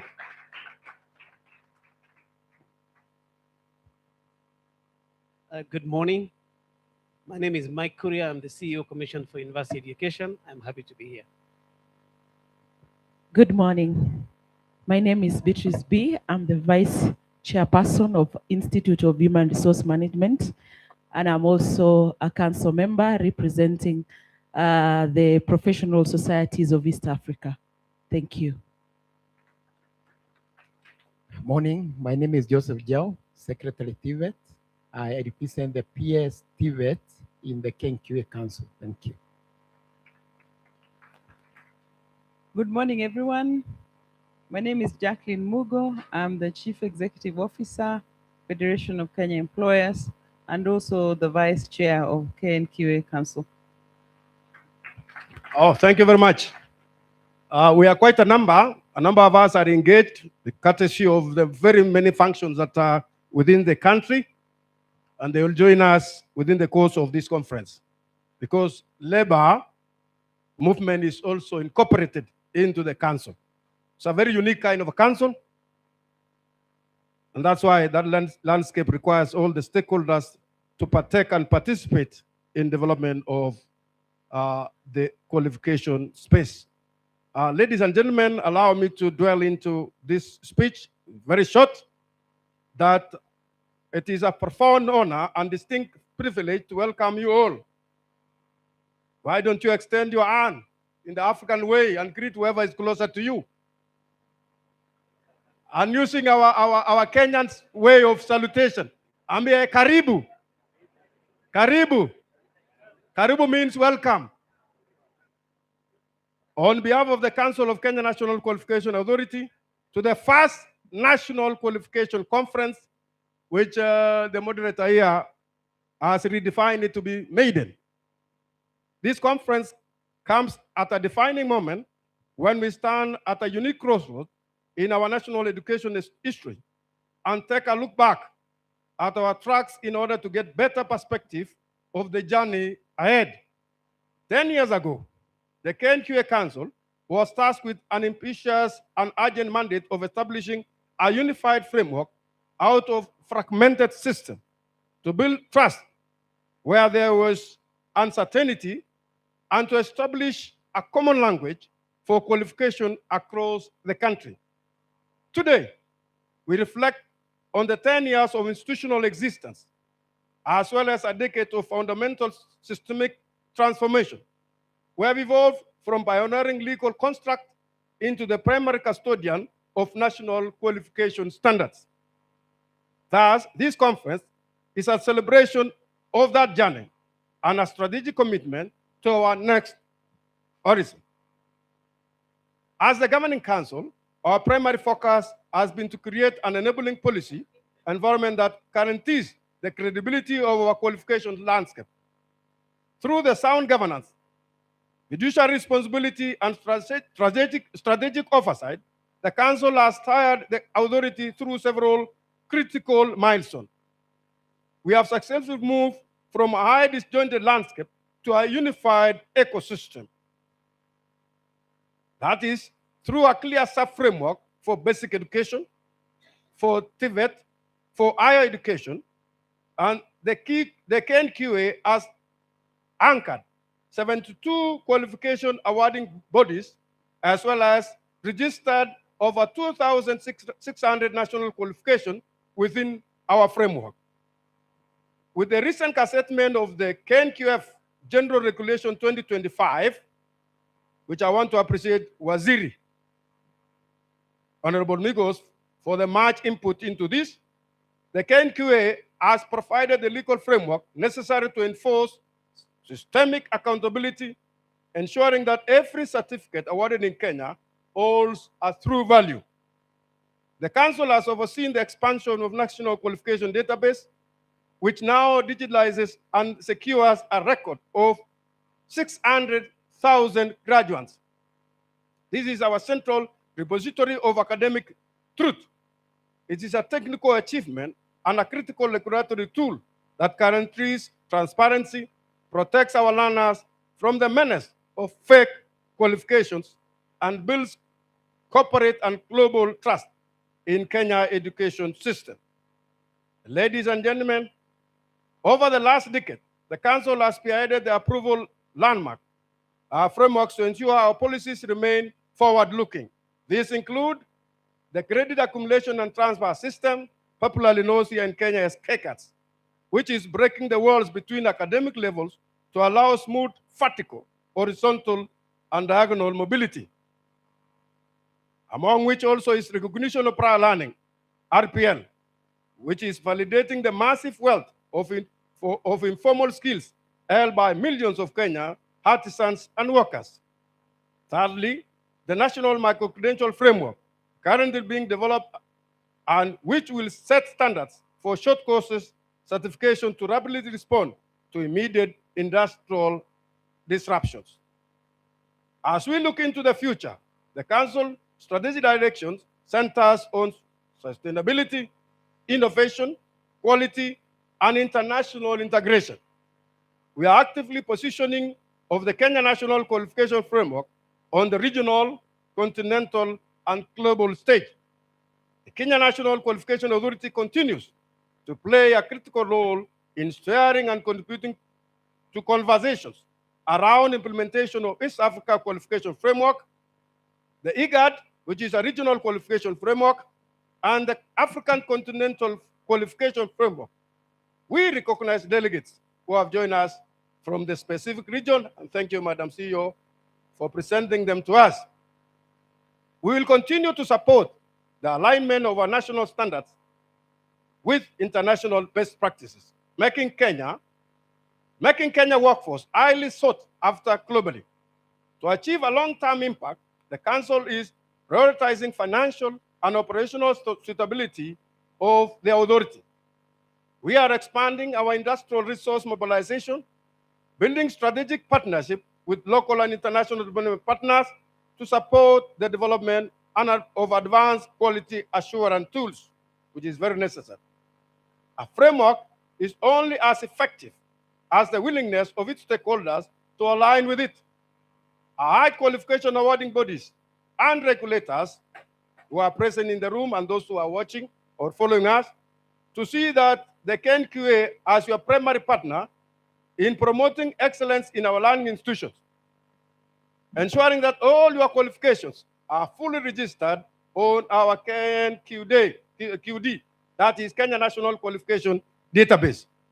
And updating records of your graduates regularly is a crucial first step in building this robust system that will guarantee quality, feasibility, and cap fraud in our education and training ecosystem. We want to appreciate the continuous support of our development partners, such as the International Labour Organization, African Development Bank, Commonwealth of Learning, among others. We welcome your ongoing collaboration as you invest in digital infrastructure, capacity building, policy formulation across border skills mobility. Allow me to conclude by saying I want to appreciate and reiterate the unwavering commitment of the Council to the youth and workforce of this nation. Our ultimate goal is to ensure that every Kenyan who works hard to earn a skill as a skill recognized and respected everywhere in the world. Lastly, let this conference be a space for bold ideas, genuine collaboration, and actionable resolution. Together, we build a qualification ecosystem that serves a global benchmark of excellence. Thank you, and welcome to the first National Qualification Conference with a theme. I think it is with a theme. It's also here. A decade of transformation. Can you read for us? A decade of what? And what? Qualification in Kenya. Asanteni na karibu. Thank you so much. A round of applause for Bona Chair. Indeed. And we want to say thank you so much. He's highlighted what KNQ is all about. And the launch of a transformative recognition of prior learning policy framework in 2024 was a milestone, opening doors for skills were acquired informally and through experience, giving them formal recognition and greater access to employment opportunities, especially in the Jua Kali sector, right? That is the biggest informal sector in the country. And for the longest time, you know, you have really garnered that particular experience. You can do it with some style and panache. It's even a challenge to them that have gone through the system, the formal system of education. You have, you know, a wealth of experience, but you don't have the attendant papers to showcase what you can do. So some people might be greatly shy to actually employ you. But this has made a discernible difference in this country. And that sector is highly appreciative of what the government has done currently. So we want to say thank you so very much. But to give us a better understanding, even of that, I want to invite over Dr. Dick Oyugi Maungu, who is a member of the Public Investment Committee, Governance and Education in our parliament, to just come over right now. He's a member of parliament from Luanda. By the way, Luanda is my hometown, for them that don't know. Right, we have a Luanda here in Kenya, not the Luanda, the capital city. A hearty welcome from Mheshimiwa. So we're just exchanging pleasantries in our language. Mbwena. Mlembe mno. Mlembe khasi. Mlembe khandi. These are fake lawyer.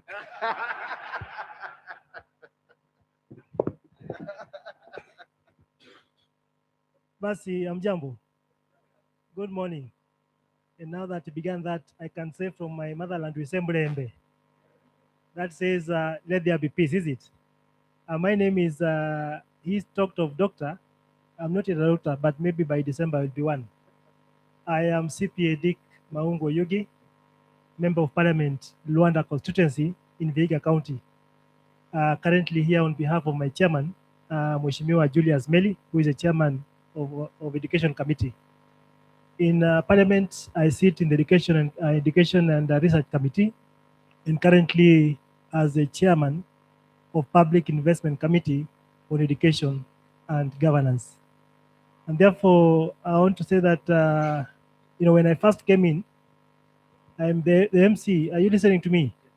When I first walked in this morning, you know, I'm a politician. And I was a bit careful because when I walked in, I had him tell us to close our eyes and lift one finger up.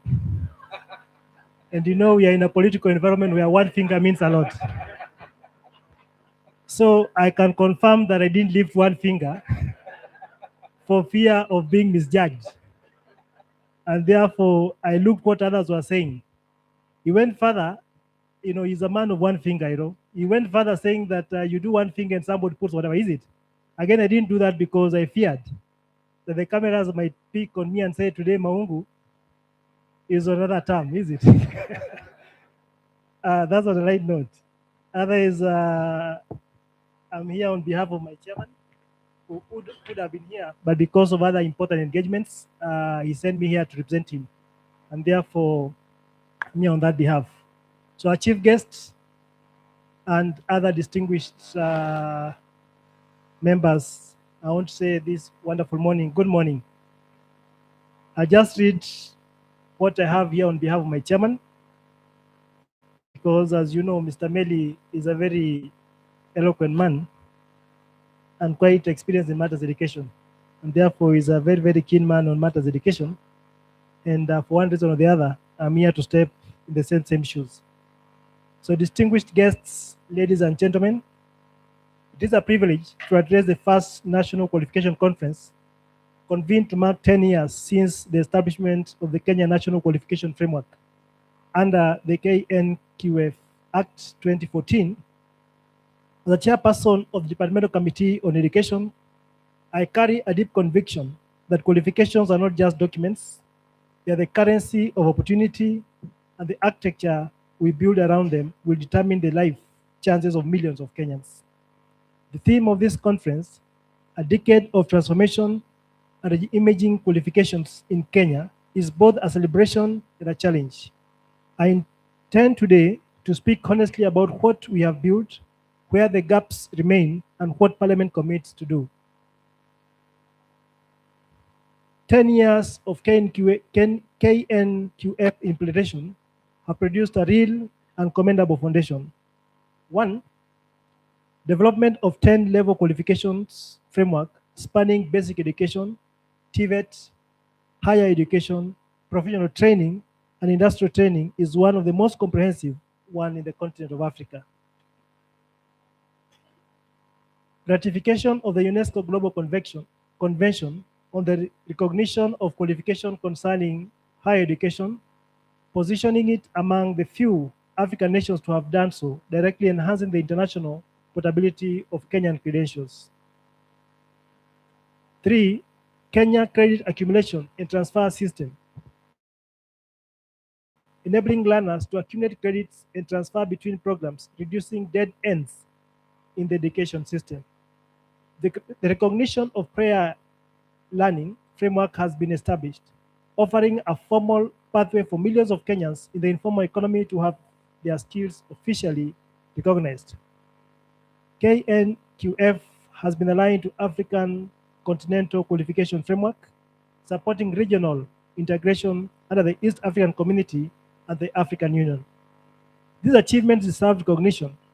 Kenya's qualification architecture is a genuine regional reference point, but architecture only has value when it changes lives. The hard truths on the urgent challenges. Distinguished guests, ladies and gentlemen, the following are the major challenges that the country is grappling with. 1, the Juakali economy and the recognition of prior learning.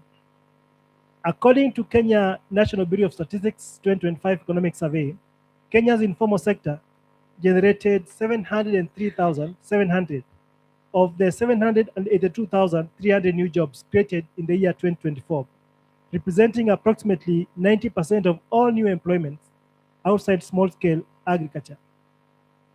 As of 2023, 16.7 million Kenyans out of total workforce of 20 million, over 83% of the all employed Kenyans work informally. These are masons, welders, tailors, mechanics, electricians, carpenters who possess world-class practical skills but carry no formal qualification, no formal certification. Without recognized credentials, they are excluded from public tenders, formal employment, and access to credit. RPL exists precisely to solve this problem, yet 10 years into the KNQF implementation, there are no proper structures in place.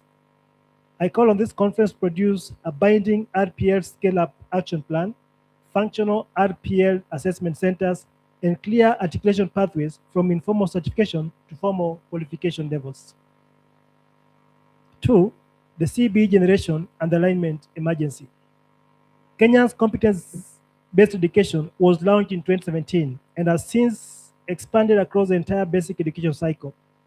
According to KNBS 2025 Economic Survey, the number of basic learning institutions rose by 38.8% to 129,463 in 2024, driven by the integration of junior schools into the basic education framework.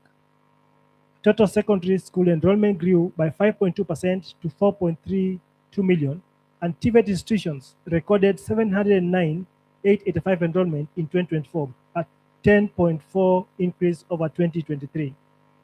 The first CBE cohort entered junior school in 2023 and transitioned into senior schools in January this year. These learners are moving through a system designed on competency principles, but the downstream qualification infrastructure, TVET, higher education, professional bodies, has not been comprehensively aligned to receive them. This is not a future risk, but a present emergency.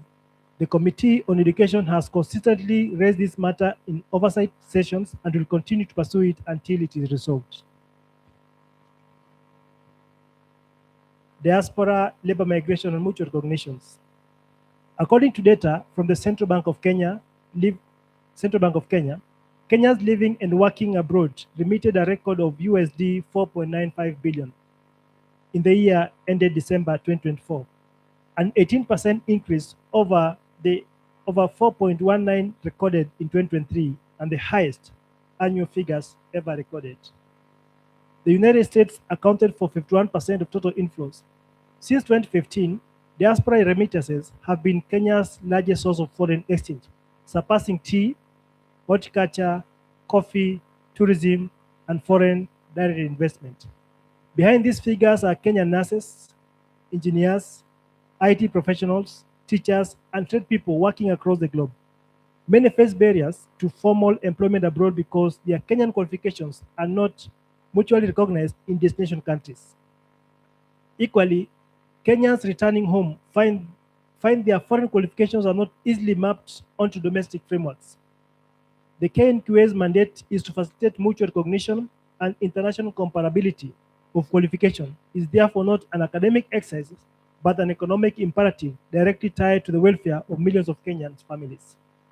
I urge KNQA to urgently accelerate bilateral and multilateral mutual recognition agreements with priority given to United States, United Kingdom, the Gulf Cooperation Council states, and EAC partner states, which the CBK identifies as Kenya's primary diaspora corridors. In conclusion, a qualification system is ultimately judged by one standard. Whether it expands opportunity for the people it is meant to serve, by that measure, KNQA has enormous potential. The 16.7 million Kenyans in the informal economy deserve to have their skills seen and rewarded. The hundreds of thousands of CB learners transitioning through our system deserve a qualification infrastructure ready to receive them. The Kenyans working abroad and sending home billions a year deserve a framework that enables their credentials to travel with them. Moreover, every Kenyan employer deserves confidence that the certificate presented to them is genuine. This conference must not close with aspirations, but rather with commitments. Parliament stands ready to play its part. The KNQA has built the foundation. The moment demands that we build upon it with urgency, rigor, and clear-eyed focus on those who have been left far behind. Thank you so much. God bless you.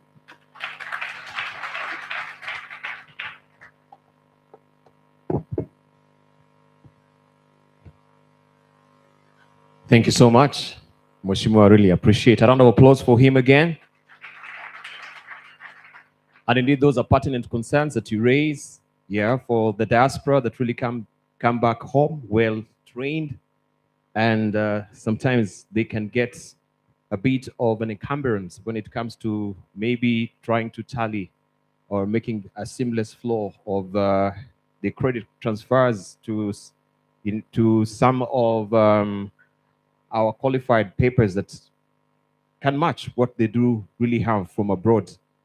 So we know that the authority developed the Kenya credit accumulation and transfer system, the K-CATS, creating flexible learning pathways and enabling seamless credit transfer between institutions and qualifications levels.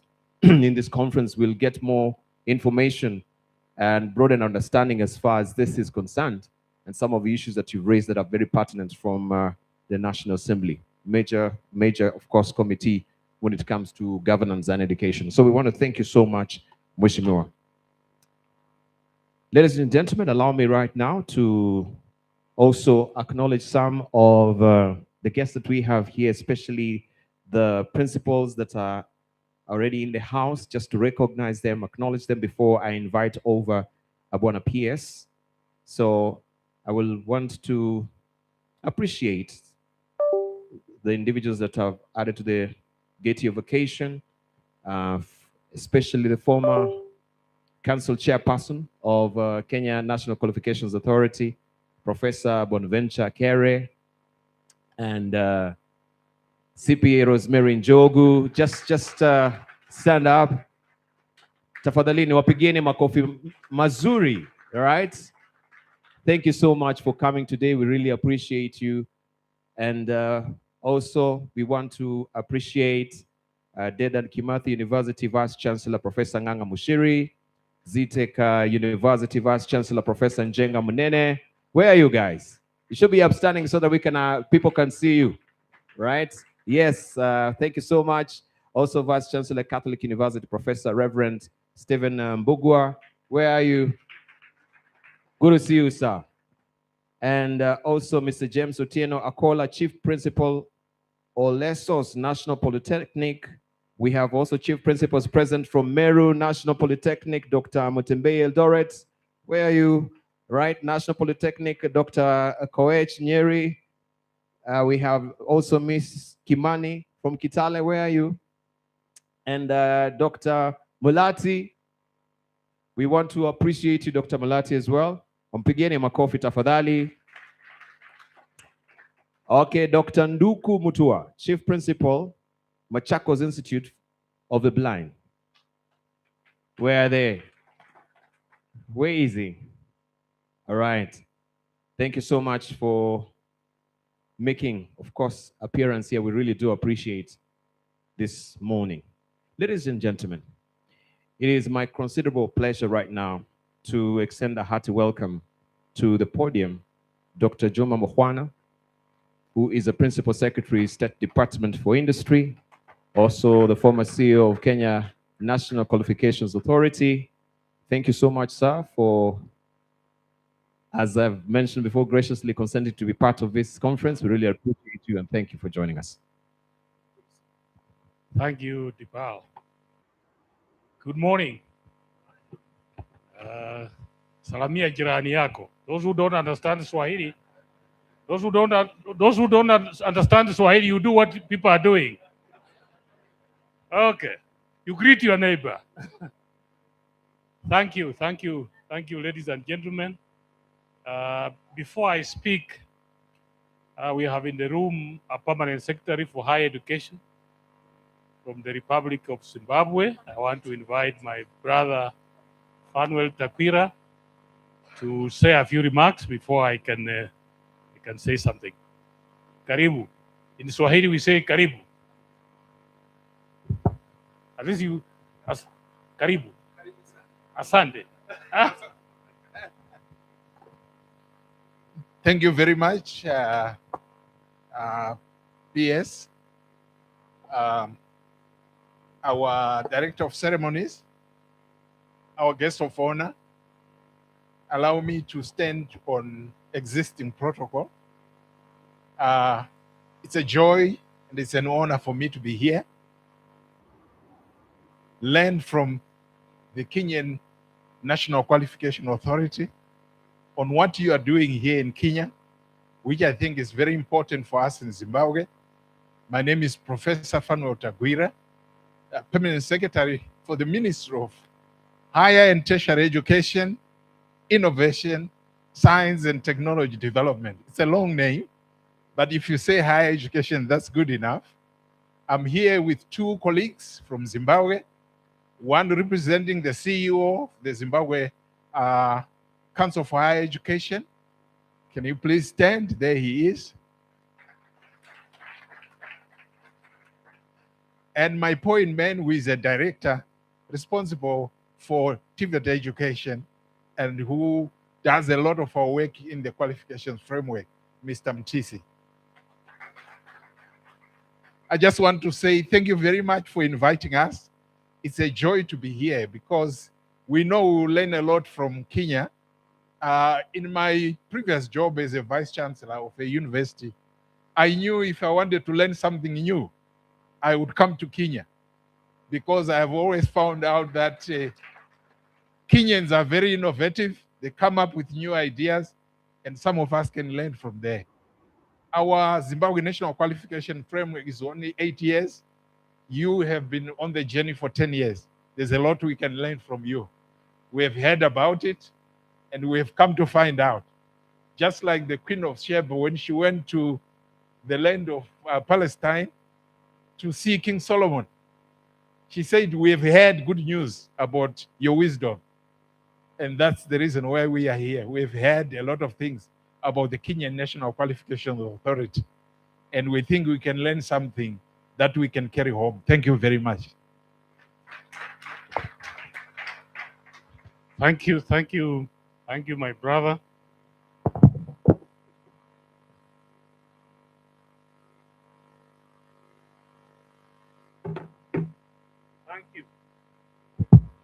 Thank you so much. I think we have all heard about this qualification framework, which has been built over the last 10 years. Before I speak, I think that early in 2018, when I joined the KNQA, I found an empty room on the 6th floor of Uchumi House. So I was the first and the only employee. But in the corner where I was sitting with Professor Kere. I think, Professor, we need to please stand up so that we acknowledge you. Professor Kere is a professor of technology education from the University of Eldoret. He was the founding chair of the KNQA. Give him a clap. Thank you. Later on, I was privileged to work with Professor Kiremi Mwiria, who is not here. I think he was our second chair. But I also worked with CPA Rosemary Njogu, who was our vice chair in the board. Rosemary, I know we acknowledge you, but let's acknowledge you again. Thank you, Rosemary. Very, very dedicated to her work. I have also had the privilege to work with Caroline Jogu. This RPL that you hear, Caroline was very instrumental in us, in developing the RPL. Please clap. And the RPL was very interesting because RPL was examining and awarding qualifications to people who had not gone into a formal class. We found that very difficult to sell that idea to the Ministry of Education. I remember us organizing for the launching of RPL 3 times. One day before the launch, it was cancelled by the late Professor Makoha because he didn't actually believe. He was saying you are awarding qualifications through the back door. So we'll arrange, put everything together, but one day before the launch, he says, stop that thing. So we stopped it 3 times because he did not believe in this idea of RPL. And of course, we all have different opinions, so we really appreciate that. I don't know if Edwarda is in the room. Where is she hiding? Come here. I don't know why you are hiding. Because as we developed the Kenya National Qualifications Framework, we also found that there was a lapse in the African Continental Qualification Framework. Come here, Edwarda.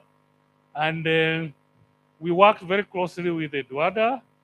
I really appreciate the work that you did to build the African Continental Qualification Framework. I want to give you 1 minute to say something about the work that we did. Jambo. It's a big honor, privilege, and pleasure to be back home. Dr. Mukwana, we worked so much, so hard, and we managed it, I think.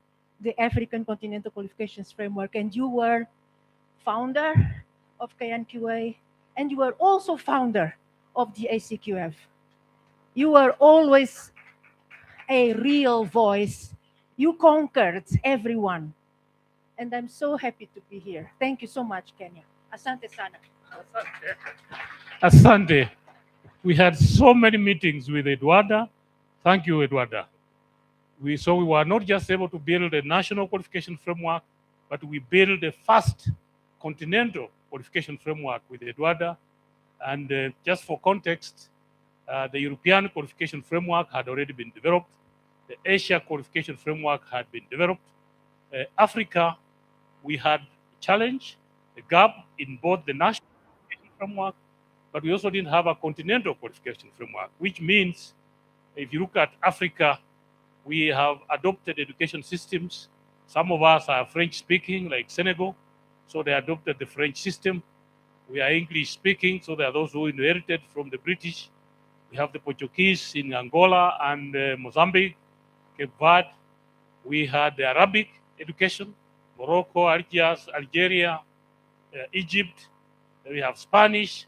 So part of what we are doing with the African Continental Qualification Framework is really to bring all these qualifications into something that can speak to Africa. And I'm happy that through the effort that we had with my sister, Eduarda, that we were able to do that. Before I speak, I want to recognize all of you. There are so many PhDs in this room. You are almost busting the room with PhDs. So I do know, so my boss, Amos Kathecha, the Deputy Head of Public Service, we really recognize your presence. Alice Kande, who has done a lot of good work, the Chair of the Kenya Qualifications Framework, Kenya National Qualifications Framework, Stanley Kiptis, my brother, Mike Kuria. I think we need to clap for him. He's actually my boss. Because before I went to Kenya National Qualification Framework, I was a deputy CEO at the Commission for University Education. So this is really something that we have, I really want to appreciate. Earlier in my life, when I joined university, there was my teacher, who never grows old. Professor Njenga Munene, where are you? So this is my teacher. Thank you so much, the Vice Chancellor of CTEC University. So he was my teacher at the University of Nairobi. Asante sana. I think we're really proud of you. Jacqueline Mugo, she left? Okay, the handbag is here, so we can clap for it. Asante sana. Did we see Kisiru Kitainge here? He left. Okay. Dr. Ngeti, you are here from the Kenya National Accreditation Service.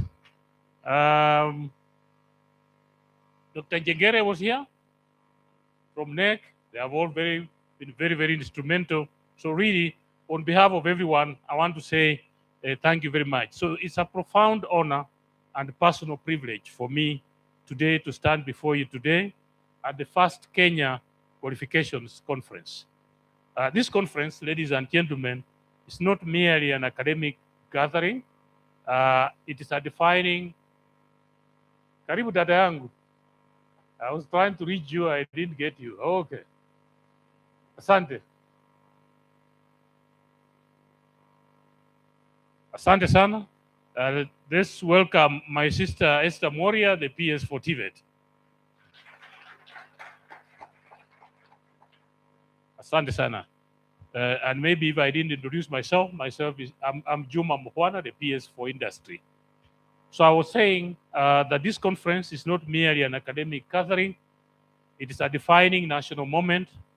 It's a moment where Kenya reflects deeply on the kind of workforce, on the kind of economy and society that we want to build for our future. For me, personally, this occasion carries special meaning because, as I've said, I had the rare privilege of serving as the founding Director General of the Kenya National Qualification Framework for 4 years. And as I said, I was the first employee and the only employee of this institution when it started 10 years ago. And in my office, we were just sharing with Professor Kere, my chair then. So me, the chair and the CEO were just sitting in one office. I don't know whether we were having a board meeting. I don't know what it was, but there was something there. And I'm very happy. When we began the journey of operationalizing the KNQA, many people saw qualifications as a certificate, as papers, as academic titles. But we understood that a qualification framework is something bigger. They are about the dignity of labor. Qualification frameworks are about unlocking human potential. They are about recognizing competence wherever that is found. And when we talk about competence, competence can be obtained in class, in the workplace. It can be obtained in many, many places. They are about creating trust between education, industry, and society. And above all, they are about building a globally competitive education system. So together with stakeholders, we developed the Kenya National Qualifications Framework, a landmark framework that brought coherence, transparency, comparability, quality assurance into our qualification system from primary, secondary, TVET, university, and other informal learning setups. We developed regulations, policies, and standards that created pathways, progression from basic education to TVET, to university education, and even professional training, and more importantly, lifelong learning. So one of our proudest achievements was developing recognition of prior learning. And I'll tell you, recognition of prior learning was the most controversial policy. As I said, 3 times we attempted to launch it, and my minister said, no, you are doing the wrong thing. So today, I am proud that we are talking about recognition of prior learning. The late Professor Makoha would hear none of that nonsense called recognition of prior learning. And the reason why we did recognition of prior learning, and this is important for context, we realized that almost 70% of the people that are doing TVET work, our masons, our plumbers, our electricians, our painters, the people who build these buildings did not have any papers. That was the reality. 70% of the people doing TVET work in the country and across in Africa did not have any papers. But sometimes even those who had papers had challenges doing the work that they had learned. And so we asked ourselves, if this person can paint, if this person can do plumbing, if this person can roof, what is wrong with us examining this person and giving him a paper to say, Jenga can do painting? What is wrong with that? Many of us that have cars know that you take cars to garages. Those garages, the mechanics there, don't have any paper. But they will open up an engine of a V8, assemble, and you run away with it. And so the idea behind recognition of prior learning was, why don't we assess that qualification and award qualification? So for me, if you think about it, from all the rest of us coming from the rest of Africa, we have a lot of skills that are being useful to our economy, but we have not recognized them. So for me, this was revolutionary. And for decades, millions of skilled Kenyans had been excluded simply because they lacked formal certificates, despite possessing real competences, very, very world-class competences. RPL affirmed a powerful principle that learning does not only happen in classrooms. Learning happens in workshops, that learning happens in factories where I work in the industry, that learning happens in farms, learning happens through experience, and learning happens throughout life. So you cannot say because you have a bachelor's degree from the University of Nairobi, you have finished learning. That's why we talk about lifelong learning. We also played a key role in, as Eduardo has said, in advancing the African Continental Qualifications Framework, because we understood that Africa's future depends on harmonized qualifications. I think many of us don't think about it. If you look at the structure of Burundi qualification framework, where they have 9 years of primary, then you have 3 years of high school, then you have 4 years of university. If I am in grade 8 in Burundi and I come to Kenya, where do I start? Or Tanzania, where you have 7 years of primary, you have 4 years of basic lower secondary, 2 years of advanced, and then 3 years of university. So if I'm in the first, if I am a student that has just finished Form 4 in Tanzania and I'm coming to Kenya, where do I start?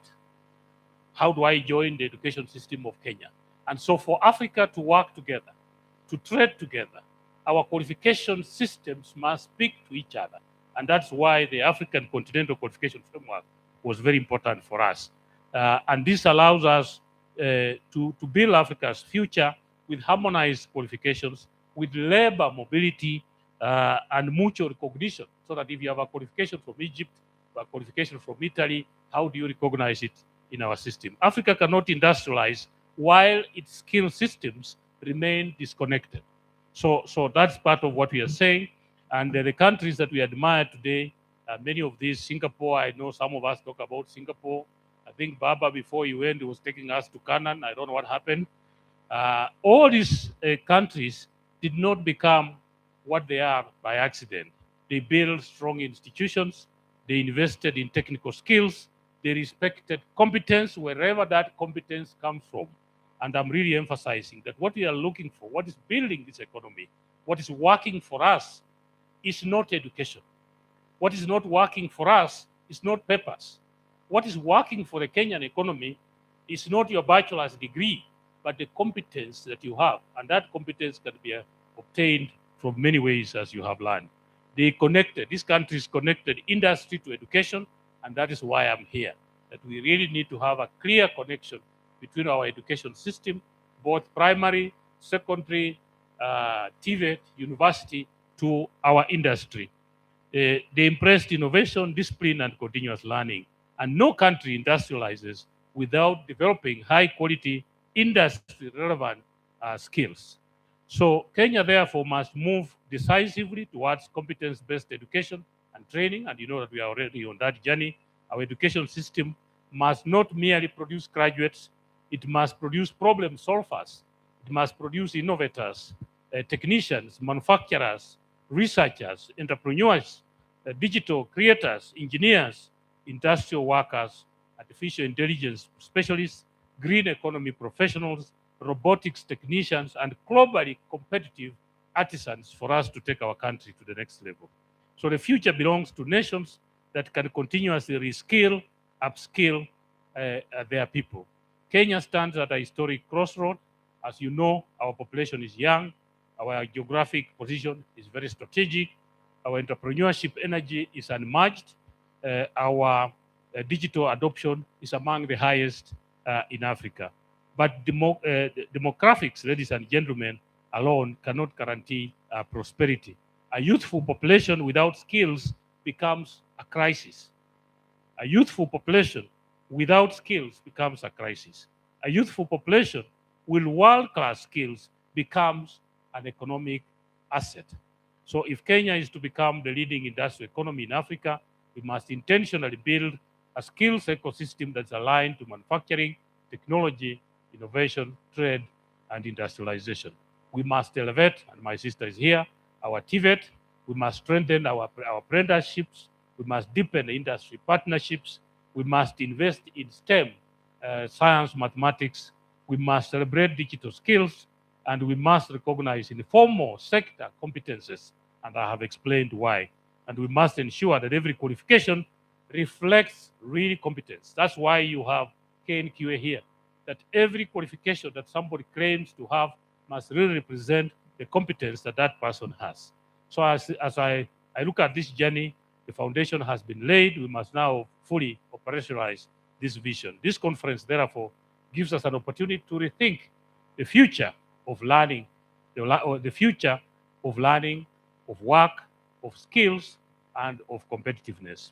Let history record that this conference marked the beginning of a new era in Kenya's human capital development. An era where competence matters, an era where every skill counts, an era where lifelong learning becomes a national culture, and an era where Kenya becomes Africa's industrial innovation powerhouse. I thank you. Thank you so much. I was going to welcome the chief guest, Amos Kafeja, but now protocol demands that I will welcome my sister, Dr. Esther Moria, the PS for TVET, to give us her remarks. Karibu, Daktari. Yes. Thank you so much. We had thought we'll just, give a hearty welcome to the PS. We stand up, Kayamba Africa, to just give us a one number. Yes, before you've been sitting for quite a while. Yeah, so now Kayamba Africa, allow me to just butt in BPS so that we can just listen in to bit, and of course also to make you a bit relaxed. Yeah, I know you've been a tearing rush to be in this conference today, being what it is. So we want to welcome Kayamba Africa just briefly. And of course, we shall hear from the PS. All right, ladies and gentlemen, we all remember the True North. Eh? Do we still remember the True North? Me, I want to give you a new one. Give the person standing next to you a high five. Hi. When I say hi, it is up there. I've seen somebody giving 4. All right, even as you're giving high fives, the honor of KDW267E, honor of KDW267E. You're kindly requested to move your car. You're blocking someone if you're around. Thank you, and it's a Pro Box. Another high five, please. Back to our program. High five, give it. I want to hear. Again, I want to hear. Yes, we've sat for a bit too long. So now, yes, I saw somebody giving 4. If somebody has your debt, forgive them.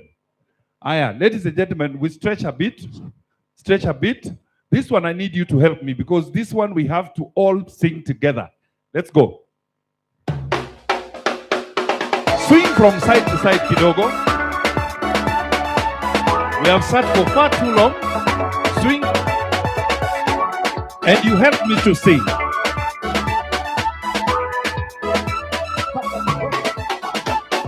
Jambo, jambo bwana, habari gani? Nzuri sana. Wageni mwakaribishwa Kenya yetu. Hakuna matata. Sing with me. Jambo, jambo bwana, habari gani? Nzuri sana. Wageni mwakaribishwa Kenya yetu. Hakuna matata. Now the high five. Pigia mtu high five. Matata. Na unamwambia hakuna matata. Hakuna matata. Wageni wote karibuni. Hakuna matata. Toka pembe zote Afrika. Hakuna matata. Twawapenda. Hakuna matata. Karibu wote. Hakuna matata. Weka mikono na mnaitene shangwe bwana. Hakuna matata. Twende pamoja. Karibu Kenya. Hakuna matata. Ae Africa, oh Africa, oh liberté. Ae Africa, oh Africa, oh liberté. Jambo, jambo bwana, habari gani? Twende pamoja. Nzuri sana. Wageni wakaribishwa Kenya yetu. Hakuna matata. Kenya yapendeza. High five. Hakuna matata. Wageni wote karibuni. Hakuna matata. Toka kote ya Afrika. Hakuna matata. Wakenya wote. Hakuna matata. Shikilia kiuno kama nayo. Jambo. Kidogo tu. Jambo. Shake the body a bit. Habari gani? Just a little. Nzuri sana. Kanyaga pamoja. Kanyaga. Wageni wakaribishwa Kenya yetu, hakuna matata. Kenya nchi nzuri, Hakuna matata. tembelea mlima Kenya, Hakuna matata. tembelea Ole Sereni, Hakuna matata. Please give yourself a round of applause. Now we want to welcome the PS properly. Karibia.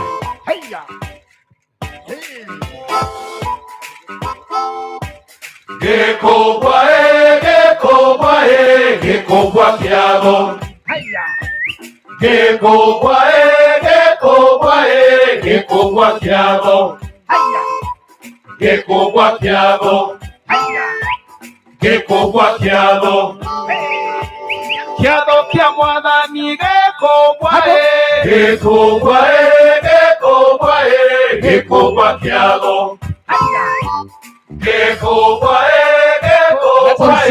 Gekobwa kiago. Asali magwerwe gekobwa Gekobwa kiago. Gekobwa kiago. That song in Meru means it's going to be a good day. Tumkaribishe Madam PS.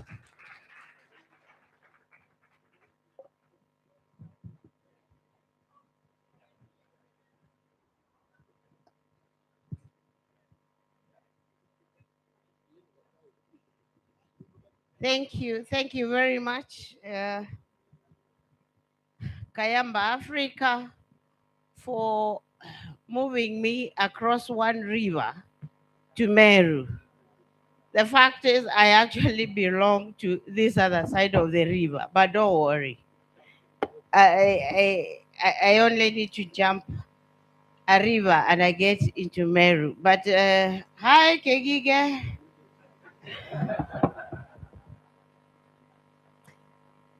The Chief of Staff and Head of Public Service, hereby represented by my former colleague and now both, boss Amos Kadesha, the D-Hops, all my colleagues present, apart from Mukwana, I don't see any other, the chairperson and members of KNQA Council, the Director General and staff of Kenya National Qualifications Authority, distinguished guests, ladies and gentlemen, good morning. Habari zenu. Please greet me in the air. How are you? If you're not greeting me in the air, you know I'm not very nice. I'll pick you out. Thank you very much. Today I don't have a very strong voice, so my principles are safe. They shouldn't worry today. I am not in a position to talk too well. That's why I came in wearing a coat, because of a bit of Homa, but that notwithstanding, I'm here to represent my boss, the CS, Ministry of Education, who I have just left at the summit where we had the opening ceremony. And I can assure you that the two excellencies spoke excellently. I literally recorded the speech of His Excellency, the President. And at one time in a certain seating, I would like to just remove, or you will have an opportunity to listen to it. But I knew, of course, he would get to a space and talk about the youth, which he did. And what challenges me this morning is the level of the commitment by the two gentlemen of where we should be in our relationships. And for our president, the level of commitment in transforming this country. And of course, where me and you come in is ensuring that our youth are equally transformed, because what kept coming out of the speeches there is that by the year 2050, 1 in every 4 persons across the world will be an African, currently an African youth. And therefore, the challenge for me and you is the preparedness with which we have to position this youth for them to eventually take that position. I'd like to challenge each one of us to actually take time. If you are interested in the moving forward of this country and by extension, this continent, and listen to, if not any other, the speech by His Excellency, the President, internalize it, and really see what your responsibility must be in our way forward. And especially those who are training with me, we need to position ourselves, because without the transformation of this youth, and dedicatedly so, we will only be telling stories. And I don't think you want to be remembered when you are no longer here for just the stories you told and for having been around with no footstep on the side of your time. I don't think that is what we want. So, what is it that we must rededicate ourselves to do? Ladies and gentlemen, having said that, kindly allow me to read the speech on behalf of CS Ogamba, who I have left at the summit, and he asked me to be here so that we can proceed with this, and again, very important undertaking. It is my distinct honor and pleasure to join you today at this historical first National Qualifications Conference. We gather here in Nairobi to reflect on a journey and ignite a conversation that will redefine the future of Kenya's human capital. Over a decade ago, the Kenya National Qualifications Framework was established with a vision of bringing order, transparency, quality, and trust to our qualifications landscape. We began with a legal architecture, and through intentional, hard-fought reforms, we have successfully transformed it into a vibrant and functional national qualification system. And I want to thank you, Alice, and your team for the very dedicated space that you have taken to bring us here. As we look back to the last 10 years, we must take pride in our progress of moving from a fragmented and opaque qualification system to a more coherent and transparent one. Yet, the true measure of our success lies in how we adapt what we have built to serve generations of tomorrow. This inaugural conference marks the transition from foundational development to transformative scaling. We are here to reimagine qualifications in Kenya. Ladies and gentlemen, coincidentally, His Excellency the President has dedicated the year's Mandaraka Day theme to education, skills, and the future. This is a direct signal of the highest priority that the government places on nurturing human capital through education and training. We recognize that human capital is the cornerstone of our sovereignty and prosperity. This conference is a practical manifestation of that Mandaraka Day theme. As we strive to build the architecture of the future, we must ensure that every Kenyan is equipped with the recognized skills necessary to drive in a competitive and globalized economy. This national vision speaks directly to our qualifications as much as it speaks to the facets of our economy. Ladies and gentlemen, before we chart our future, we must acknowledge the solid ground upon which we stand. Our growth over the last 10 years reflects an extraordinary journey. Number one, we now have a structured framework that categorizes the maps and maps all qualifications from all levels of education and training with clear, articulated, and seamless progression, about which I am personally very proud of Kenya National Qualifications Framework. Number two, the National Qualifications Database has grown from its early stages into a central repository with over 600,000 graduates' records, 72 qualification awarding bodies, 2,627 credible and duly accredited qualifications. Number three, with the gazettement of KNQF Regulations 2025 and the approval of the National Policy Framework and Quality Assurance and National Qualifications, we have brought clarity and accountability to the entire education life cycle. And DHOPS, I have kept saying that I don't even think KNQS should be somewhere around TVET. I don't know what they're doing around TVET. I love them because they make my department fatter. But really, they are about qualifications right from primary to university. So they should be somewhere maybe in your office where we can bring qualifications, or somewhere in, I don't know where you should be. I'm not I am not the one who creates this government, but really, you should be somewhere where we can be able to all see you and bring our qualifications there. Are we together?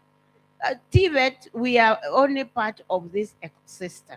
University comes right after TVET. So DHOPS, help us check where these people should be, because I don't think they should be. They should be where they are. Somebody, a sister of mine, sang a song not too long time ago, and he said that you can see where are the Kayamba people. They might know better than me. Anyway, let me leave that story alone.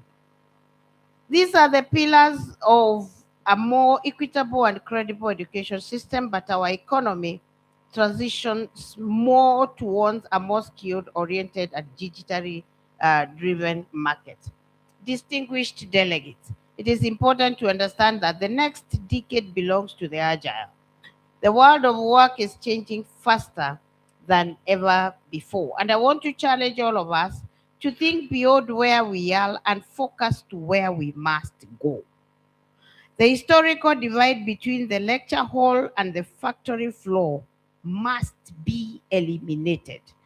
And DHOPS in TVET, we are more than dedicated to this.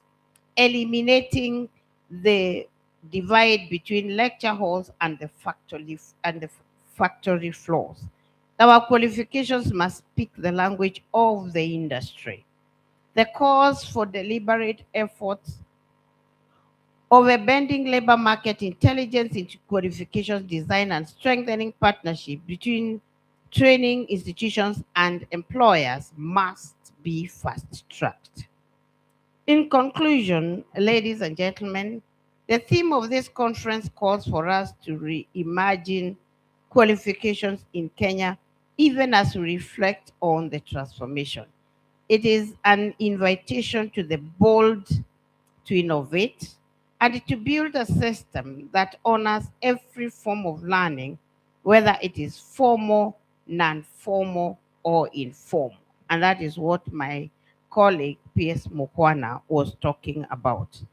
Let us use these 3 days to challenge our old paradigms, forge new partnerships, and construct a future-ready education ecosystem that leaves no Kenya behind.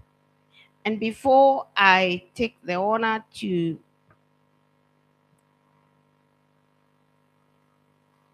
invite my colleague, the DHOPS, let me again restate that, ladies and gentlemen, as Kenyans, we must also move to a space where I've been telling my colleague, Dr. Kanyi, over and over again, we are not just doing things for outputs.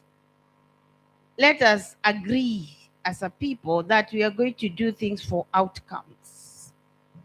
And that is my new challenge to my principals, that it is not just enough to train and graduate young people.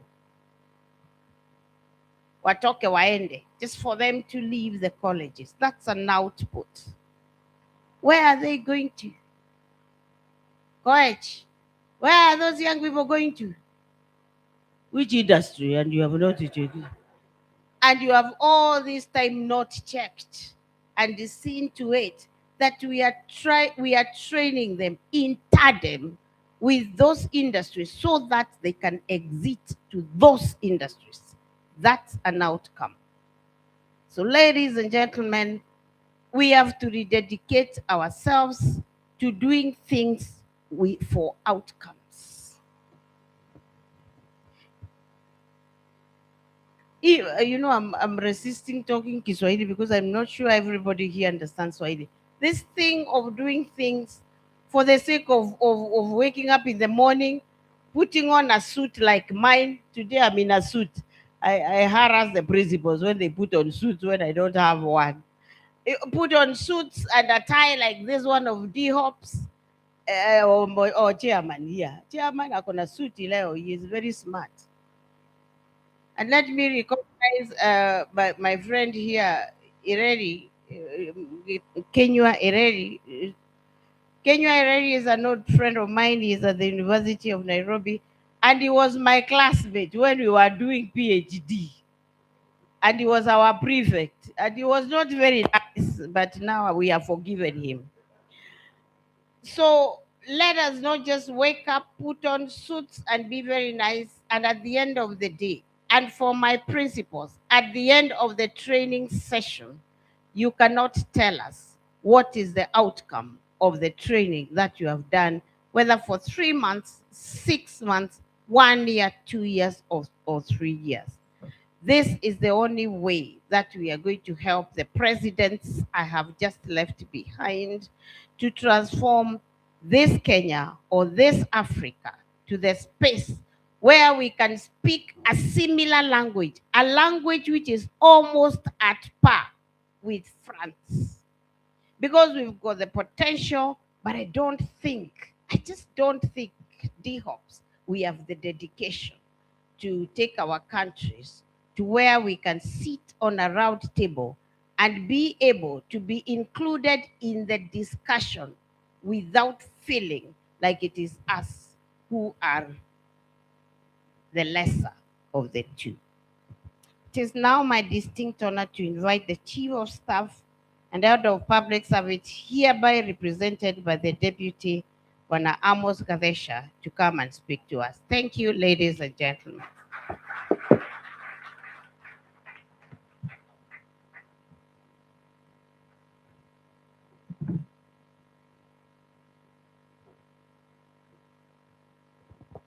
Thank you very much. You may be seated.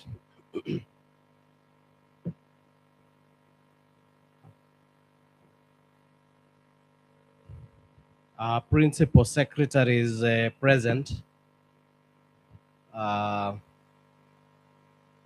Madam Esther Moria. I can see Dr. Nyangala has just stepped in. The Permanent Secretary from Zimbabwe, Professor Fanuel Chagwira, representatives from the ILO, African Union, East African Community, and other countries represented here, chairperson and members of the Kenya National Qualifications Authority Council, Director General of Kenya National Qualifications Authority, and CEOs of qualifications, awarding bodies, vice chancellors, principals, heads of training institutions, development partners, industry leaders, distinguished national and international delegates, ladies and gentlemen, good afternoon. It's afternoon, according to my watch. meaning it has taken long. This ceremony has taken long, but I'll be very quick. It is a distinct, I'm here to represent my boss, head of public service, who could not be able to come because of what is happening in the city, where we have presidents visiting us, and we have the Africa Forward Summit. So that's why I'm here to represent him. It is a distinct honor and privilege to address this first National Qualifications Conference.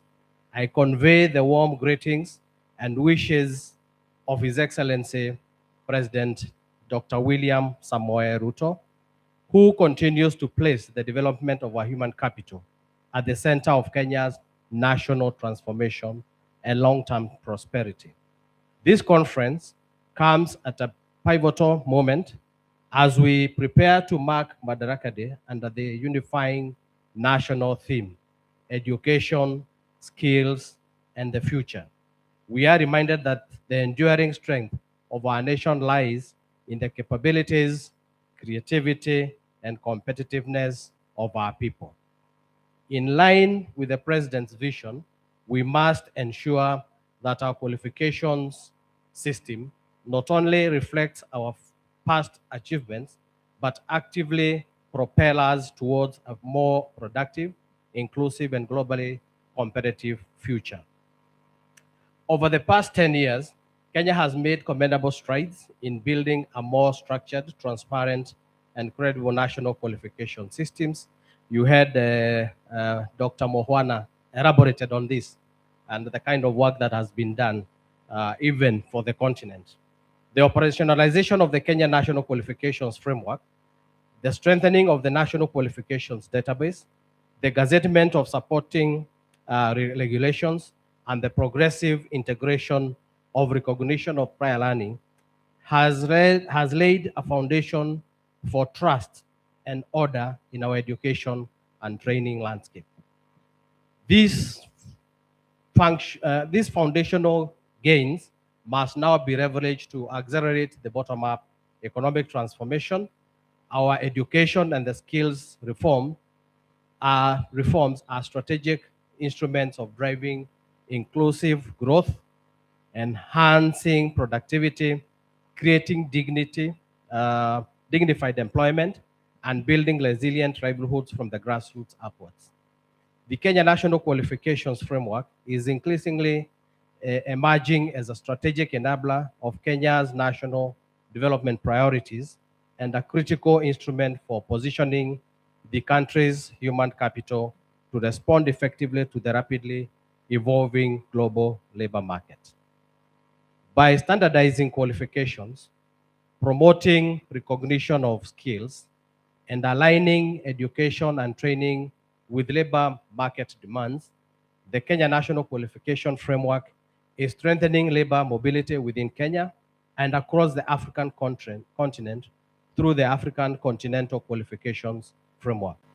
This is particularly significant at a time when more than 1 million young Kenyans enter the labor market annually, while unemployment continues to disproportionately affect young people aged between 15 and 34. And this remains as a time bomb because the more these youths are idle, the more they become creative in terms of being destructive.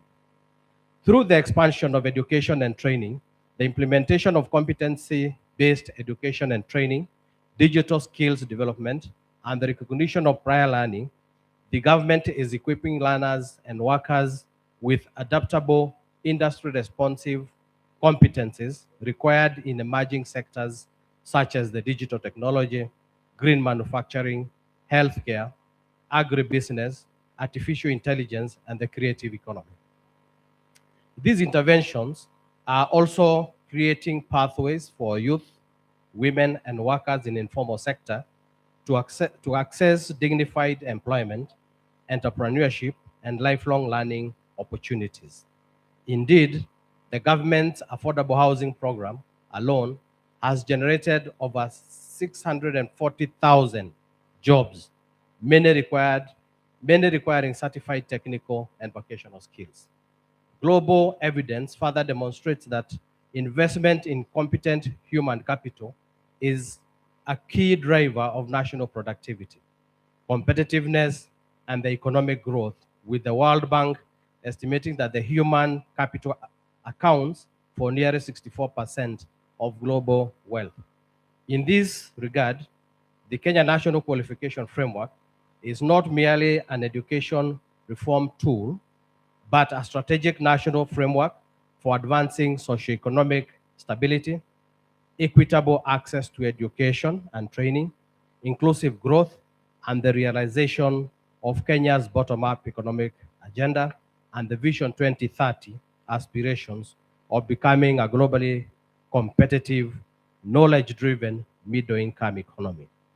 We are now implementing the competency-based curriculum that emphasizes practical mastery, critical thinking, innovation, digital fluency, and the entrepreneurial capabilities.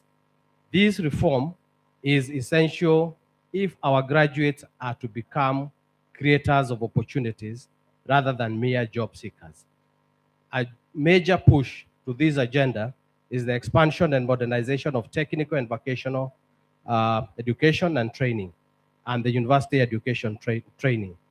This overhaul of the education system is aimed at elevating our education and training system to endure quality and relevance of our qualifications. In our pursuit of world-class standards, the government is benchmarking against proven models of success, such as Singapore's remarkable journey in transforming human capital into a national competitive advantage.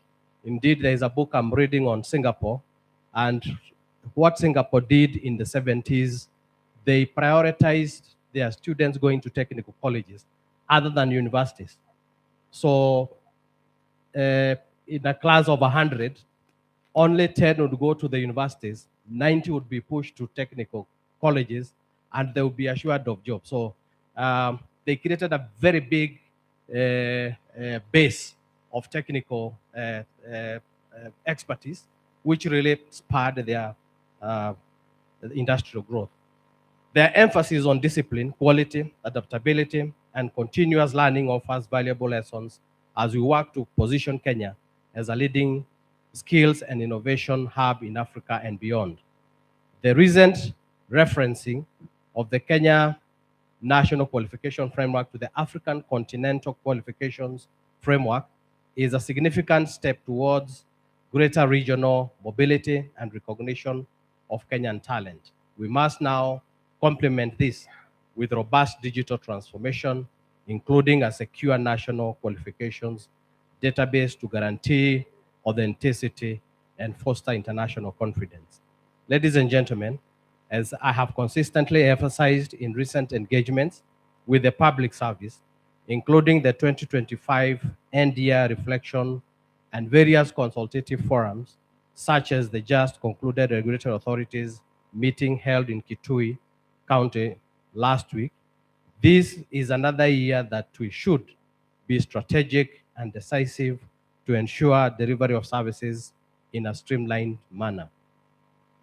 Success will require disciplined execution, strong coordination, and unwavering accountability across all sectors.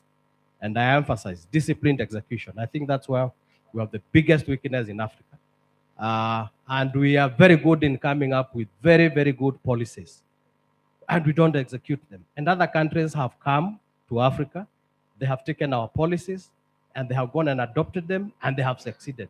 Why is it that we have a weakness in execution? Yeah, it's a question that we need to ask ourselves, either in this conference or as we go along with our daily chores that we do. So success will require disciplined execution, strong coordination, and unwavering accountability across all sectors. All government institutions must demonstrate full compliance with national policies. In Singapore, if you come up with a policy, if you have a PS, if you have a PS and you come up with a policy, it's not the policy they look at, it is whether you've executed it. And if you come with the policy and you're not executing it, then that is zero work. So emphasis is on execution.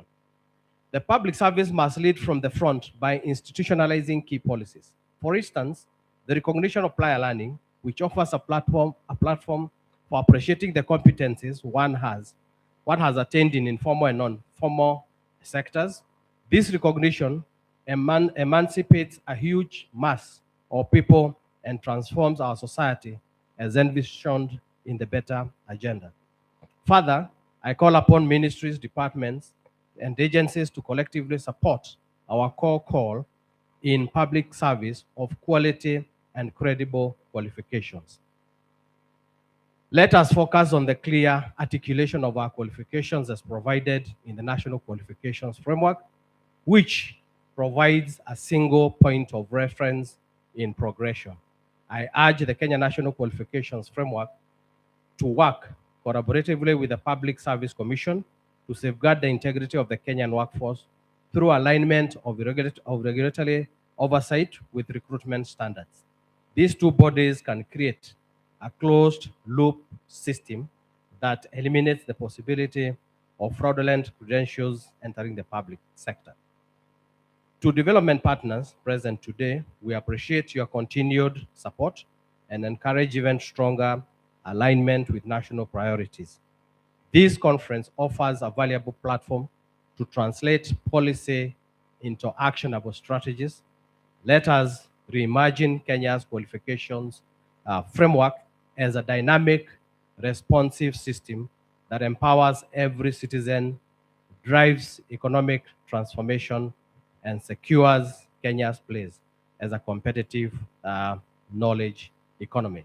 It is my honor to join you in officially declaring the first National Qualifications Conference 2026 officially open.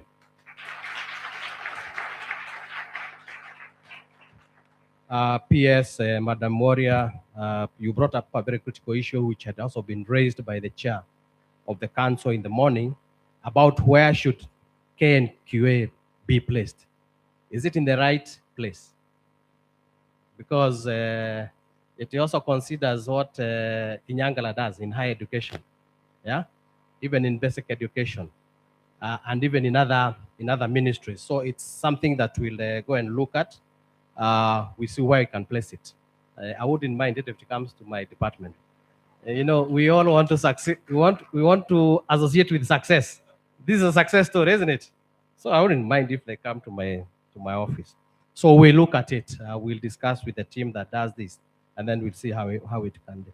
And when I was sitting here and I was reflecting, must somebody have the formal papers for them to be seen to have qualified? And I was recalling Professor Ngogo Wadiongo. Professor Ngogo Wadiongo had a bachelor's degree and a master's degree, and he became a renowned professor in the world, isn't it? He didn't even complete the master's. That's what my career is telling me here. So he only had a bachelor's. He became a professor of recognition in the whole world. What would you say about that?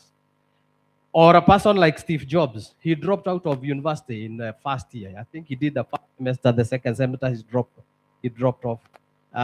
Today, he's one of the most celebrated innovator in the world today because of Apple and whatever else he did in the digital era. So, like for myself now, I've been in the service for 37 years. I've gone through a lot of trainings. If you tell me to bring my certificates, there'll be a full carton. Can you give me some other recognition other than the masters I have? I'm trying to bring the point home that really whatever knowledge you acquire there should be recognized so that now it can enable you to make you a better person, even become an inspiration to others who are looking up at you in terms of the growth that you have they have witnessed in you. So therefore, we wish you very fruitful deliberations in the 3 days that you're here. The participants from outside Kenya, make sure you enjoy our good weather. We are having the rainy season now. And behind here, we have a national park. Just behind here. The national park is separated from this hotel by a road. So take time to go there and see the wild animals they are in. Thank you very much. I wish you all the best. A round of applause again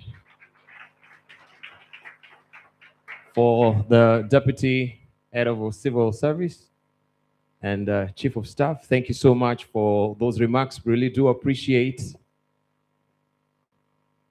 and quite a salutary effort that is really coming from the government, even you just insisting on appreciating, you know, the skills, other than all of us trooping to the universities with a degree. TVET is becoming a seminal first port of call, especially in this epoch of time that we're living in, where it's all about skills and how nimble and flexible you are to change with the ever-changing environment and the workspaces that we're living in. It reminds me of what John W. Gardner once said, that he said, the society which scorns excellence in plumbing as a humble activity and tolerate shoddiness in philosophy because it is an exalted activity will neither have good plumbing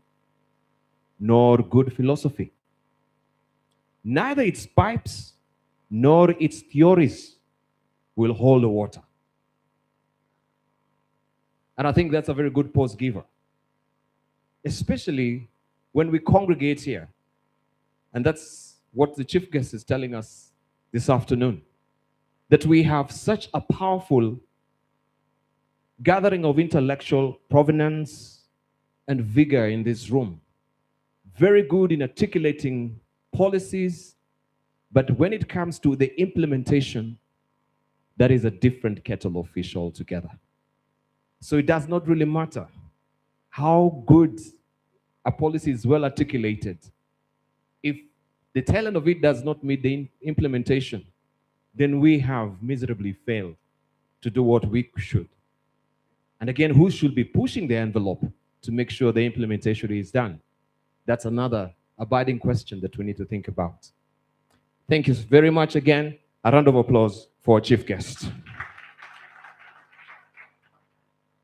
But our chief guest, I want just to invite you back here so that we may immortalize this moment as well and take some photos, right? Even as I appreciate also the presence of the PS of higher education who just joins us as well.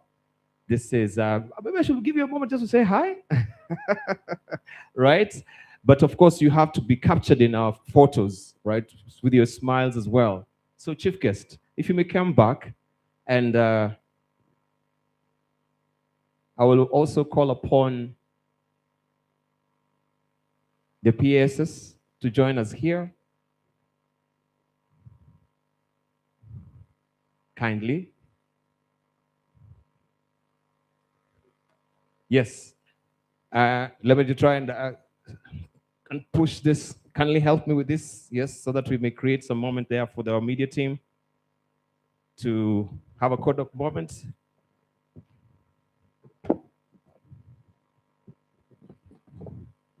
Okay. Yes. And also, sorry, if you might assist me here, kindly. Also, we have the chair of the council. Are you here? You cannot miss out on this. Sorry for that. Yes, so hold on a smile. Beautiful one. It is Abraham Lincoln who said there is no bad photo, only bad faces sometimes, right? So smile.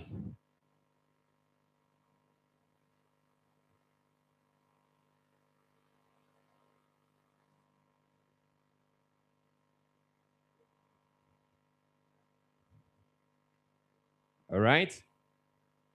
Okay. I don't know how accommodative we can be. Could we also be joined by the CEOs who are in the room? After this, all the CEOs who are in the room, including Zambia Qualification Authority,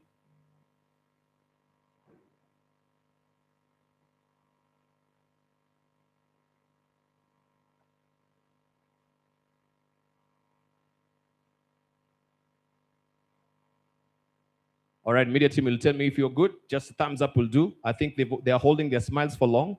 It's quivering. All right, then we'll be joined by the members of the council. Members of the council.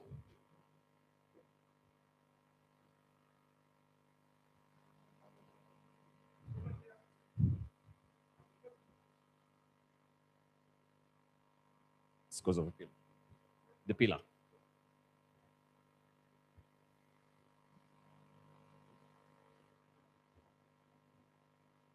Can some of them come down here so they can capture, or you can actually, the frame is okay? Huh? 2. Yeah, please. So some of them can see it.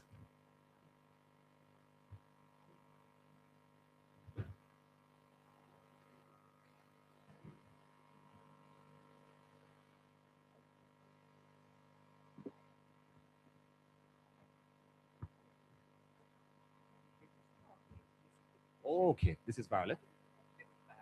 Fantastic.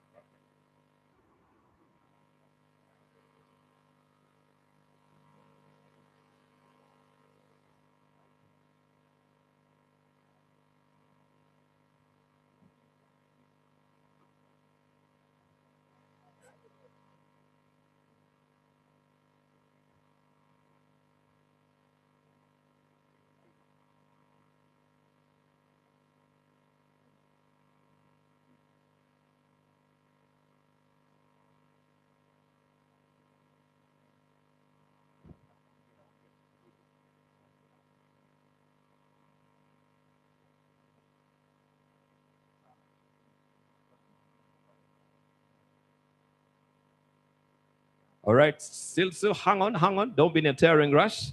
I don't know how accommodative this can be. Could we have the CEOs as well? CEOs already here. Fantastic. But there's some vice chancellors who are also, kindly.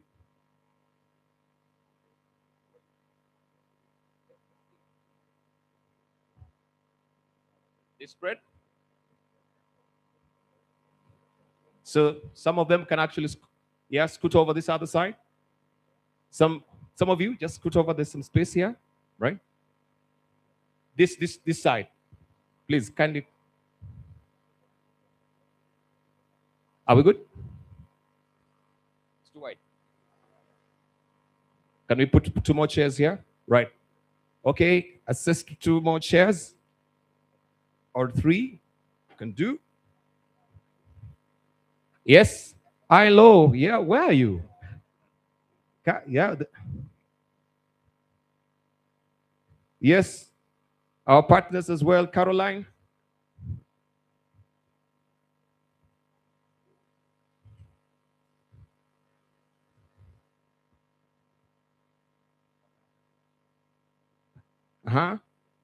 TVET principals.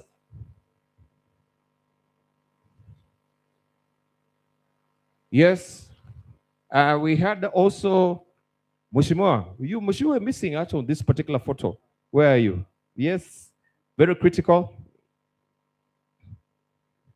I was looking for Mheshimiwa. I was wondering if he had gone. I think you're blocked by this pillar here.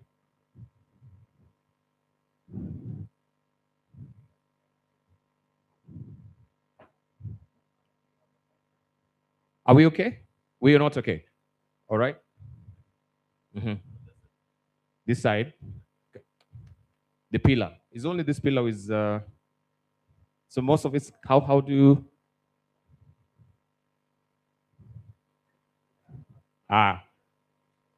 Professor, be the last person.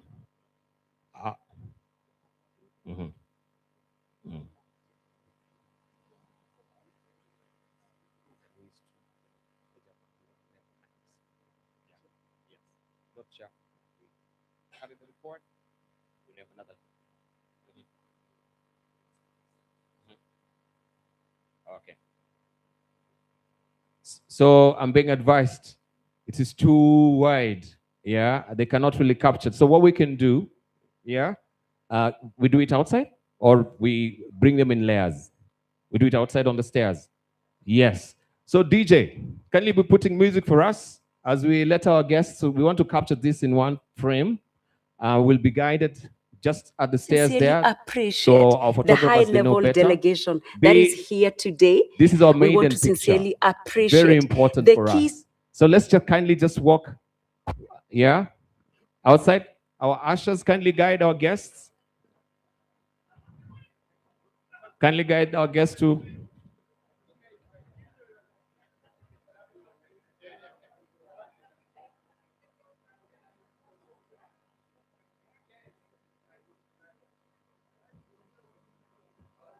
As countries within the continent, the African continent, ensure that we have relatable national qualifications framework. And we want to appreciate that in addition to that, we have our sister countries within the continent. We appreciate all of you, over 14 countries that are represented here.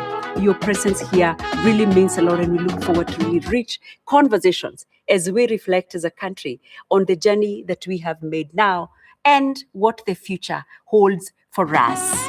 We want to welcome you in a very special way to not just enjoy the conversation we're having here. Please get out and see what we have in the city of Nairobi. It is a city under the sun. There's a lot that you will enjoy. Please explore around and see what is this we call the magical Kenya. We wish you a very comfortable and pleasant stay in Nairobi. Thank you so much. Karibuni sana.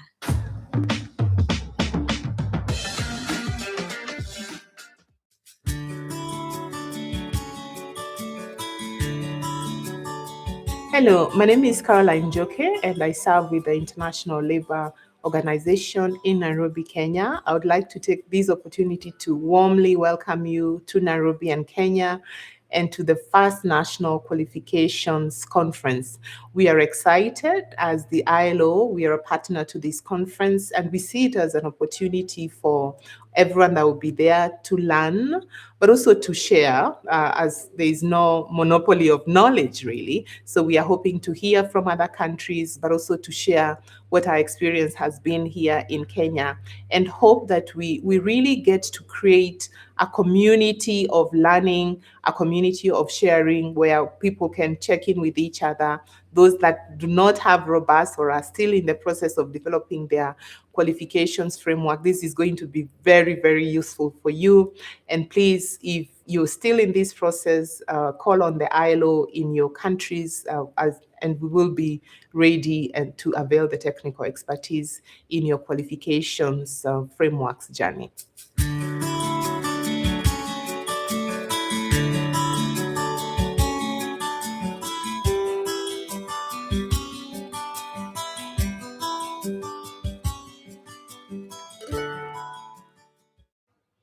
I am Stanley Kiptis, the chairperson, Kenya National Qualification Authority. And at this juncture, I want to really welcome all of us, Kenyans, our international partners and associates, to the first Kenya National Qualification Conference, which is going to be held from 12 to 14 May 2026 here in Nairobi. Karibuni.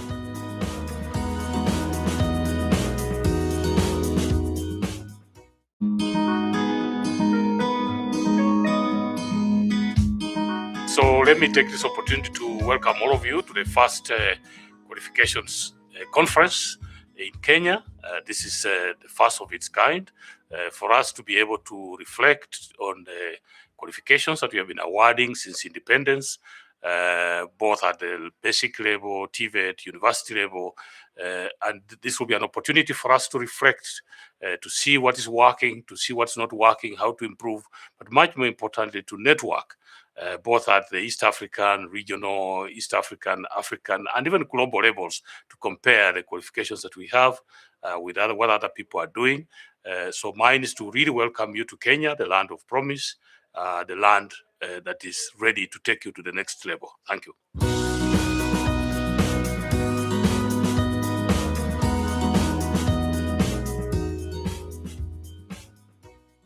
From the 12th to the 14th of May this year, we will have a qualifications conference in Nairobi, and we want to welcome all participants, both not only from Africa, but from the world, to be able to speak with each other and in as far as qualifications are concerned. Remember, we are saying that the qualifications we are acquiring in Kenya are transferable right across the world. And therefore, we want to have a conversation with Africa and the world on how well we will be able to make a statement on the qualifications that we are offering in Kenya. And therefore, we want to have a conversation. We want to have this conference as a country so that we can be able to speak to each other and agree that the qualifications we are doing as a country are well transferable. And these are some of the conversations we are going to have in that conference. Therefore, we wholeheartedly welcome you, and we are a very accommodating, we are a very friendly country. So you're most welcome.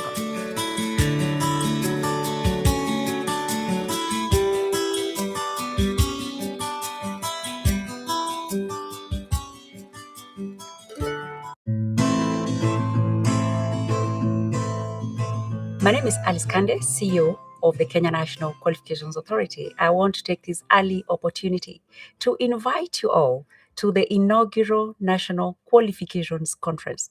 And this will be held from the 12th to 14th of May, 2026 in Nairobi.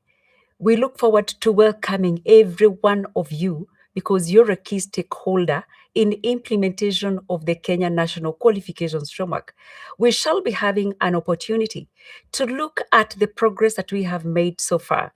We shall be looking at what and where we are currently. And we shall also be looking at what the future holds for us as we look at having credible, recognized, portable, and competitive qualifications. We look forward to welcoming all of you from all the spaces you would be coming from. Our partners from the national space, our stakeholders from beyond our boundaries, the regions, and also the continent. We look forward to having all of us here so that we can progress this great conversation. Karibuni sana.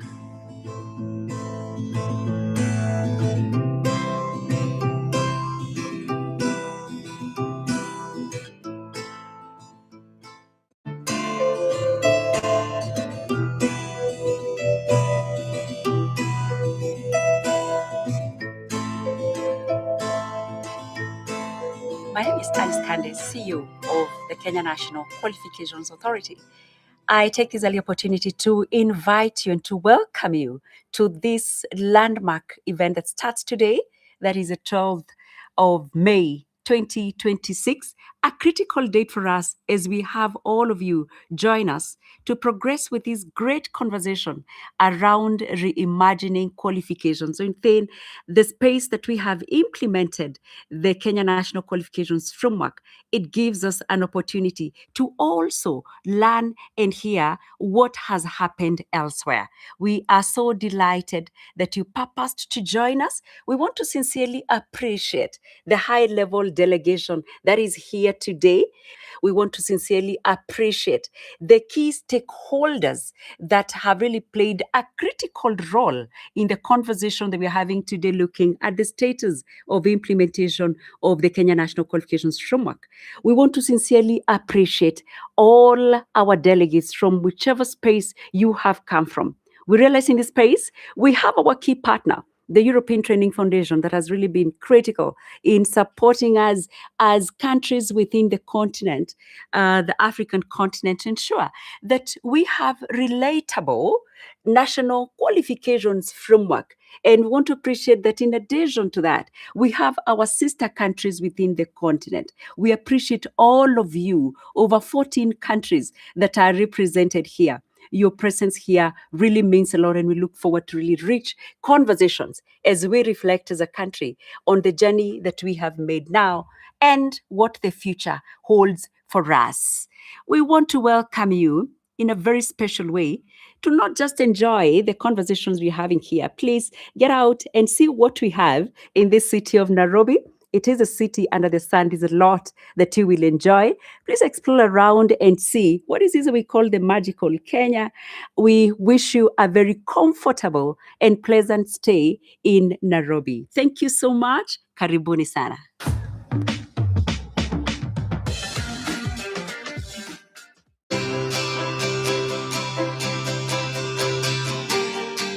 I want to take this opportunity as a government to welcome all those who are coming to participate in this inaugural Kenya National Qualifications Conference that is going to take place from the 12th to the 14th of this month of May.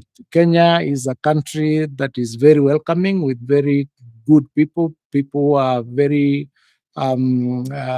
good hosts. And as our president keeps on saying, as you come into this country, you're coming home, because this is the home of the first human being from this country. So as you come, you're very welcome. We are looking forward to host you, and we ensure that you'll have a very good experience. I hope that as you come, you live 1 or 2 days to be able to visit our tourist destinations across the country, beginning from the one right here in the city. Asanteni sana and karibuni Kenya.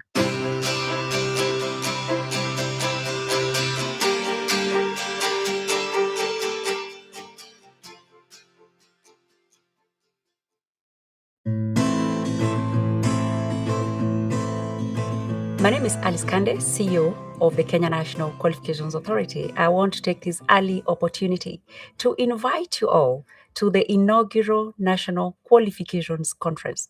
And this will be held from the 12th to 14th of May 2026 in Nairobi. We look forward to welcoming every one of you, because you're a key stakeholder in implementation of the Kenya National Qualifications Framework. We shall be having an opportunity to look at the progress that we have made so far. We shall be looking at what and where we are currently. And we shall also be looking at what the future holds for us as we look at having credible, recognized, portable, and competitive qualifications. We look forward to welcoming all of you from all the spaces you would be coming from. Our partners from the national space, our stakeholders from beyond our boundaries, the regions, and also the continent. We look forward to having all of us here so that we can progress this great conversation. Karibuni sana.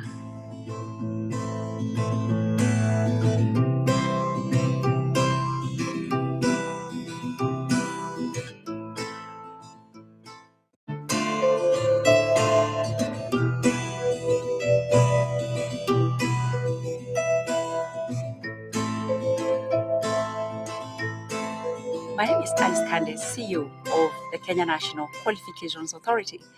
I take this early opportunity to invite you and to welcome you to this landmark event that starts today, that is the 12th of May 2026, a critical date for us as we have all of you join us to progress with this great conversation around reimagining qualifications. So in the space that we have implemented the Kenya National Qualifications Framework, it gives us an opportunity to also learn and hear what has happened elsewhere. We are so delighted that you purposed to join us. We want to sincerely appreciate the high-level delegation that is here today. We want to sincerely appreciate the key stakeholders that have really played a critical role in the conversation that we're having today, looking at the status of implementation of the Kenya National Qualifications Framework. We want to sincerely appreciate all our delegates from whichever space you have come from. We realize in this space, we have our key partner, the European Training Foundation, that has really been critical in supporting us as countries within the continent, the African continent, to ensure that we have relatable national qualifications framework. And we want to appreciate that in addition to that, we have our sister countries within the continent. We appreciate all of you, over 14 countries that are represented here. Your presence here really means a lot, and we look forward to really rich conversations as we reflect as a country on the journey that we have made now and what the future holds for us. We want to welcome you in a very special way to not just enjoy the conversations we're having here. Please get out and see what we have in this city of Nairobi. It is a city under the sun. There's a lot that you will enjoy. Please explore around and see what is this we call the magical Kenya. We wish you a very comfortable and pleasant stay in Nairobi. Thank you so much. Karibuni sana.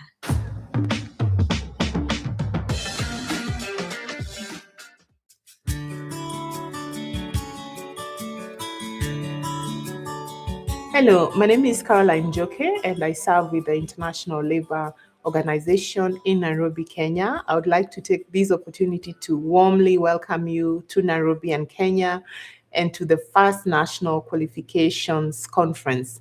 We are excited as the ILO, we are a partner to this conference, and we see it as an opportunity for everyone that will be there to learn, but also to share, as there is no monopoly of knowledge, really. So we are hoping to hear from other countries, but also to share what our experience has been here in Kenya, and hope that we really get to create a community of learning, a community of sharing where people can check in with each other. Those that do not have robust or are still in the process of developing their qualifications framework, this is going to be very, very useful for you. And please, if you're still in this process, call on the ILO in your countries, and we will be ready and to avail the technical expertise in your qualifications frameworks journey.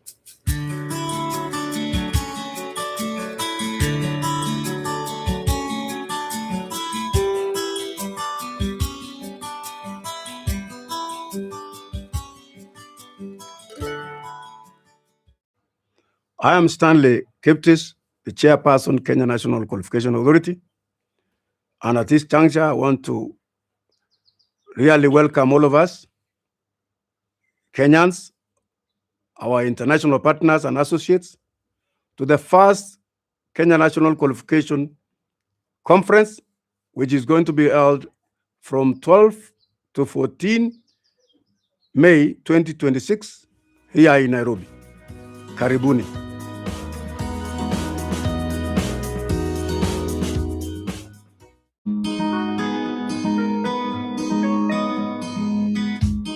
So let me take this opportunity to welcome all of you to the first qualifications conference in Kenya. This is the first of its kind for us to be able to reflect on the qualifications that we have been awarding since independence, both at the basic level, TVET, university level, and this will be an opportunity for us to reflect, to see what is working, to see what's not working, how to improve, but much more importantly, to network, both at the East African, regional, East African, African, and even global levels, to compare the qualifications that we have with what other people are doing. So mine is to really welcome you to Kenya, the land of promise, the land that is ready to take you to the next level. Thank you.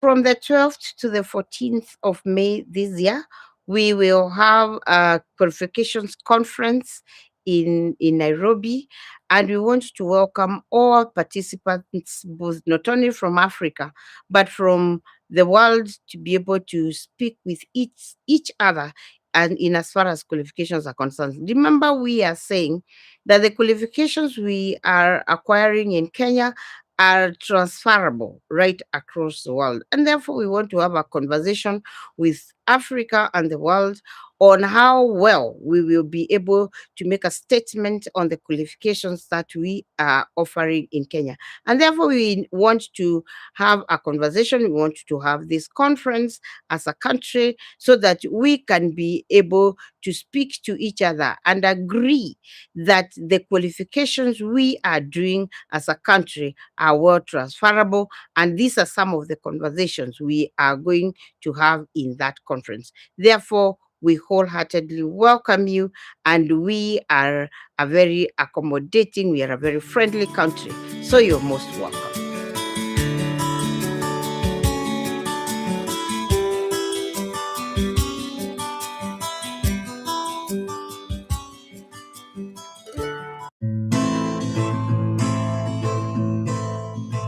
My name is Alice Kande, CEO of the Kenya National Qualifications Authority. I want to take this early opportunity to invite you all to the inaugural National Qualifications Conference. And this will be held from the 12th to 14th of May 2026 in Nairobi. We look forward to welcoming every one of you because you're a key stakeholder in implementation of the Kenya National Qualifications Framework. We shall be having an opportunity to look at the progress that we have made so far. We shall be looking at what and where we are currently, and we shall also be looking at what the future holds for us as we look at having credible, recognized, portable, and competitive qualifications. We look forward to welcoming all of you from all the spaces you would be coming from, our partners from the national space, our stakeholders from beyond our boundaries, the regions, and also the continent. We look forward to having all of us here so that we can progress this great conversation. Karibuni sana.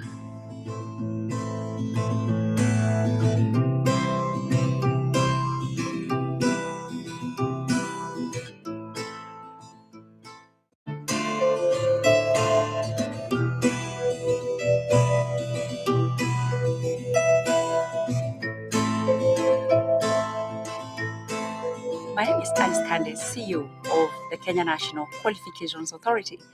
I take this early opportunity to invite you and to welcome you to this landmark event that starts today, that is the 12th of May 2026, a critical date for us as we have all of you join us to progress with this great conversation around reimagining qualifications. So within the space that we have implemented the Kenya National Qualifications Framework, it gives us an opportunity to also learn and hear what has happened elsewhere. We are so delighted that you purposed to join us. We want to sincerely appreciate the high-level delegation that is here today. We want to sincerely appreciate the key stakeholders that have really played a critical role in the conversation that we're having today, looking at the status of implementation of the Kenya National Qualifications Framework. We want to sincerely appreciate all our delegates from whichever space you have come from. We realize in this space, we have our key partner, the European Training Foundation, that has really been critical in supporting us as countries within the continent, the African continent, to ensure that we have relatable national qualifications framework. And we want to appreciate that in addition to that, we have our sister countries within the continent. We appreciate all of you, over 14 countries that are represented here. Your presence here really means a lot, and we look forward to really rich conversations as we reflect as a country on the journey that we have made now and what the future holds for us. We want to welcome you in a very special way to not just enjoy the conversations we're having here. Please get out and see what we have in this city of Nairobi. It is a city under the sun. There's a lot that you will enjoy. Please explore around and see what is this we call the magical Kenya. We wish you a very comfortable and pleasant stay in Nairobi. Thank you so much. Karibuni sana.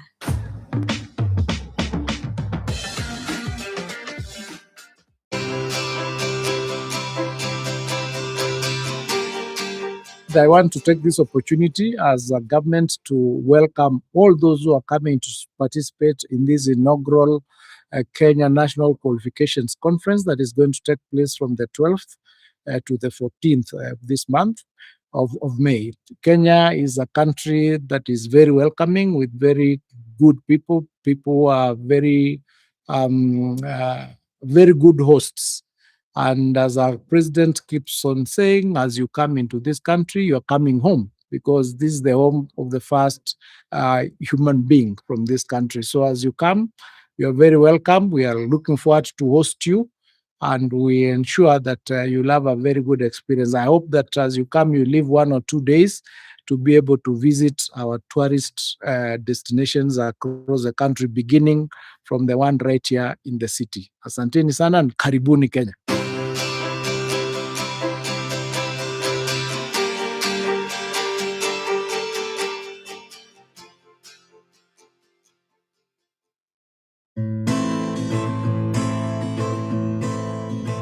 My name is Alice Kande, CEO of the Kenya National Qualifications Authority. I want to take this early opportunity to invite you all to the inaugural National Qualifications Conference. And this will be held from the 12th to 14th of May 2026 in Nairobi. We look forward to welcoming every one of you because you're a key stakeholder in implementation of the Kenya National Qualifications Framework. We shall be having an opportunity to look at the progress that we have made so far. We shall be looking at what and where we are currently.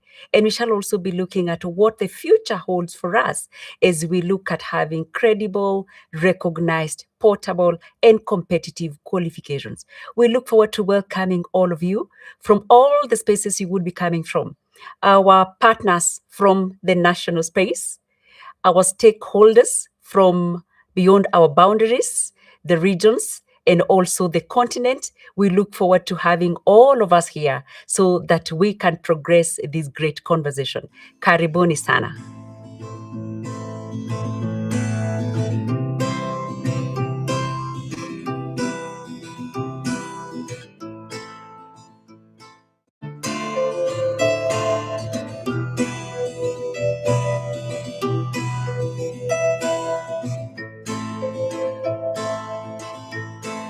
My name is Alice Kande, CEO of the Kenya National Qualifications Authority. I take this early opportunity to invite you and to welcome you to this landmark event that starts today, that is the 12th of May 2026, a critical date for us as we have all of you join us to progress with this great conversation around reimagining qualifications. So in the space that we have implemented the Kenya National Qualifications Framework, it gives us an opportunity to also learn and hear what has happened elsewhere. We are so delighted that you purposed to join us. We want to sincerely appreciate the high-level delegation that is here today. We want to sincerely appreciate the key stakeholders that have really played a critical role in the conversation that we're having today, looking at the status of implementation of the Kenya National Qualifications Framework. We want to sincerely appreciate all our delegates from whichever space you have come from.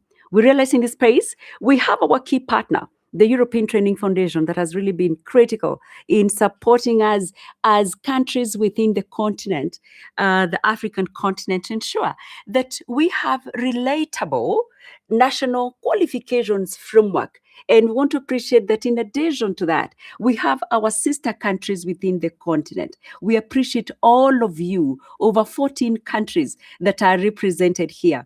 Your presence here really means a lot, and we look forward to really rich conversations as we reflect as a country on the journey that we have made now and what the future holds for us. We want to welcome you in a very special way to not just enjoy the conversations we're having here. Please get out and see what we have in this city of Nairobi. It is a city under the sun. There's a lot that you will enjoy. Please explore around and see what is this we call the magical Kenya. We wish you a very comfortable and pleasant stay in Nairobi. Thank you so much. Karibuni sana.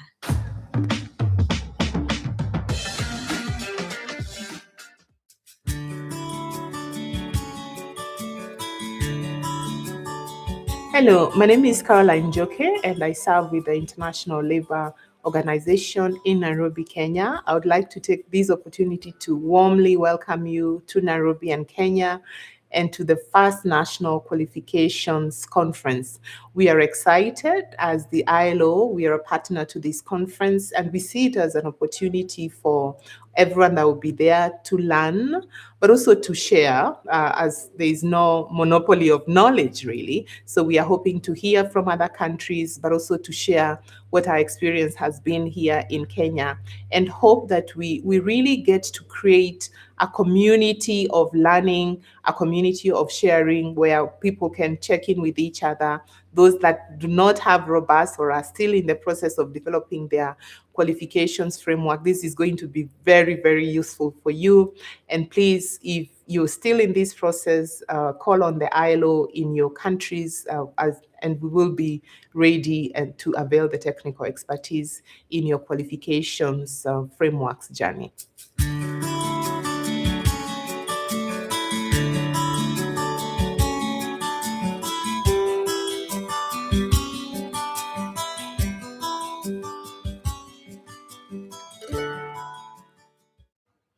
I am Stanley Kiptis, the chairperson, Kenya National Qualification Authority.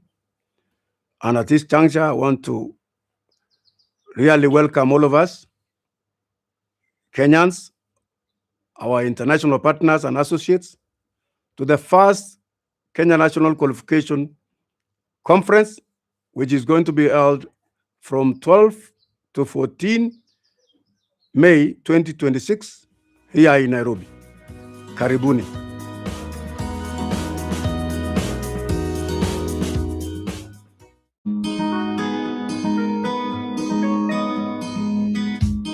So let me take this opportunity to welcome all of you to the first qualifications conference in Kenya. This is the first of its kind for us to be able to reflect on the qualifications that we have been awarding since independence, both at the basic level, TVET, university level, and this will be an opportunity for us to reflect, to see what is working, to see what's not working, how to improve, but much more importantly, to network, both at the East African, regional, East African, African, and even global levels, to compare the qualifications that we have with what other people are doing. So mine is to really welcome you to Kenya, the land of promise, the land that is ready to take you to the next level. Thank you.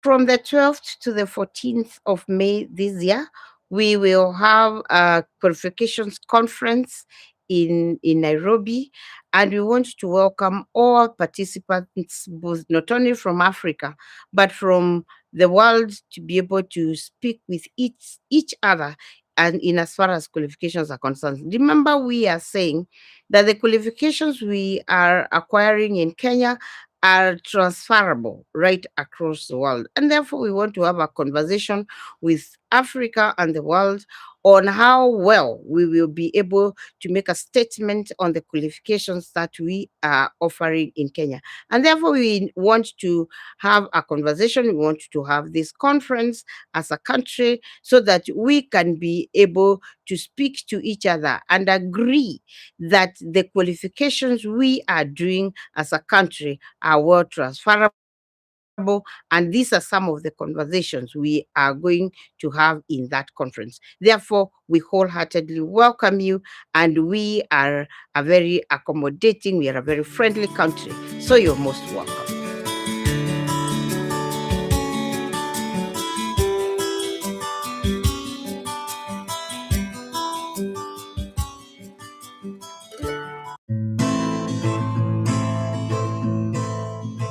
My name is Alice Kande, CEO of the Kenya National Qualifications Authority. I want to take this early opportunity to invite you all to the inaugural National Qualifications Conference.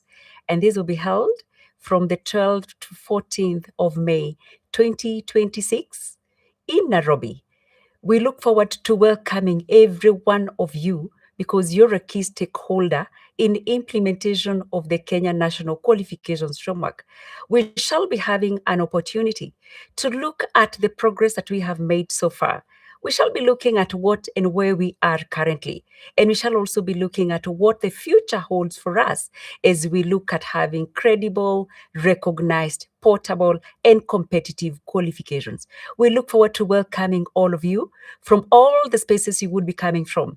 Our partners from the national space, our stakeholders from beyond our boundaries, the regions, and also the continent. We look forward to having all of us here so that we can progress this great conversation. Karibuni sana.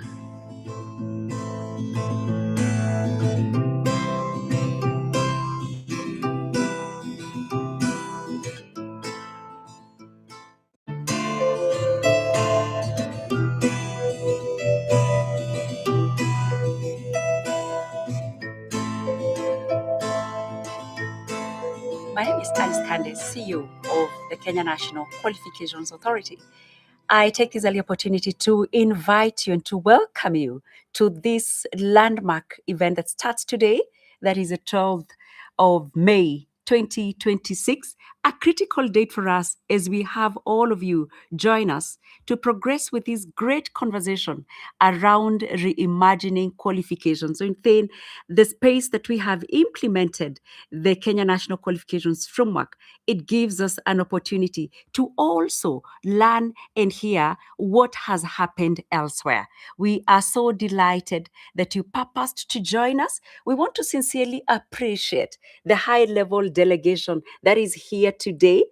We want to sincerely appreciate the key stakeholders that have really played a critical role in the conversation that we're having today, looking at the status of implementation of the Kenya National Qualifications Framework. We want to sincerely appreciate all our delegates from whichever space you have come from. We realize in this space, we have our key partner, the European Training Foundation, that has really been critical in supporting us as countries within the continent, the African continent, to ensure that we have relatable national qualifications framework. And we want to appreciate that in addition to that, we have our sister countries within the continent. We appreciate all of you, over 14 countries that are represented here. Your presence here really means a lot, and we look forward to really rich conversations as we reflect as a country on the journey that we have made now and what the future holds for us. We want to welcome you in a very special way to not just enjoy the conversations we're having here. Please get out and see what we have in this city of Nairobi. It is a city under the sun. There's a lot that you will enjoy. Please explore around and see what is this we call the magical Kenya. We wish you a very comfortable and pleasant stay in Nairobi. Thank you so much. Karibuni sana.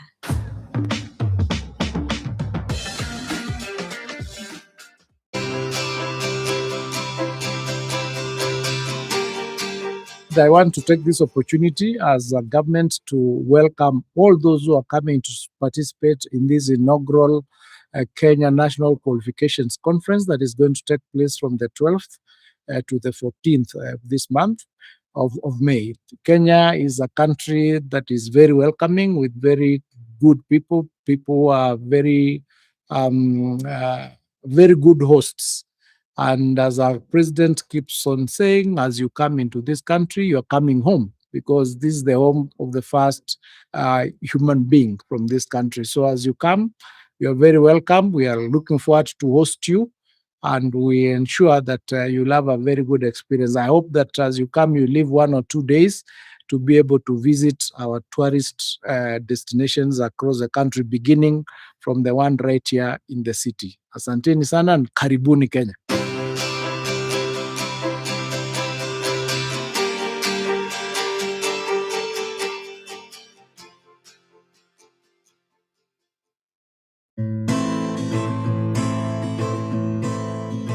My name is Alice Kande, CEO of the Kenya National Qualifications Authority. I want to take this early opportunity to invite you all to the inaugural National Qualifications Conference. And this will be held from the 12th to 14th of May 2026 in Nairobi. We look forward to welcoming every one of you, because you're a key stakeholder in implementation of the Kenya National Qualifications Framework. We shall be having an opportunity to look at the progress that we have made so far. We shall be looking at what and where we are currently. And we shall also be looking at what the future holds for us as we look at having credible, recognized, portable, and competitive qualifications. We look forward to welcoming all of you from all the spaces you would be coming from. Our partners from the national space, our stakeholders from beyond our boundaries, the regions, and also the continent. We look forward to having all of us here so that we can progress this great conversation. Karibuni sana.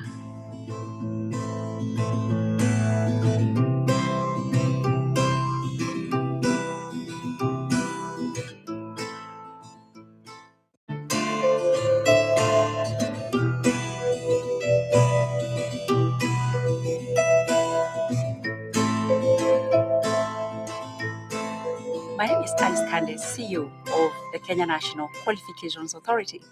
I take this early opportunity to invite you and to welcome you to this landmark event that starts today, that is the 12th of May 2026, a critical date for us as we have all of you join us to progress with this great conversation around reimagining qualifications. So within the space that we have implemented the Kenya National Qualifications Framework, it gives us an opportunity to also learn and hear what has happened elsewhere. We are so delighted that you purposed to join us. We want to sincerely appreciate the high-level delegation that is here today.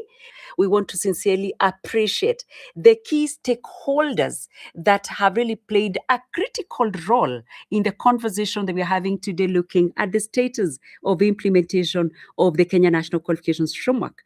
We want to sincerely appreciate all our delegates from whichever space you have come from. We realize in this space, we have our key partner, the European Training Foundation, that has really been critical in supporting us as countries within the continent, the African continent, to ensure that we have relatable national qualifications framework. And we want to appreciate that in addition to that, we have our sister countries within the continent. We appreciate all of you, over 14 countries that are represented here. Your presence here really means a lot, and we look forward to really rich conversations as we reflect as a country on the journey that we have made now and what the future holds for us. We want to welcome you in a very special way to not just enjoy the conversations we're having here. Please get out and see what we have in this city of Nairobi. It is a city under the sun. There's a lot that you will enjoy. Please explore around and see what is this we call the magical Kenya. We wish you a very comfortable and pleasant stay in Nairobi. Thank you so much. Karibuni sana.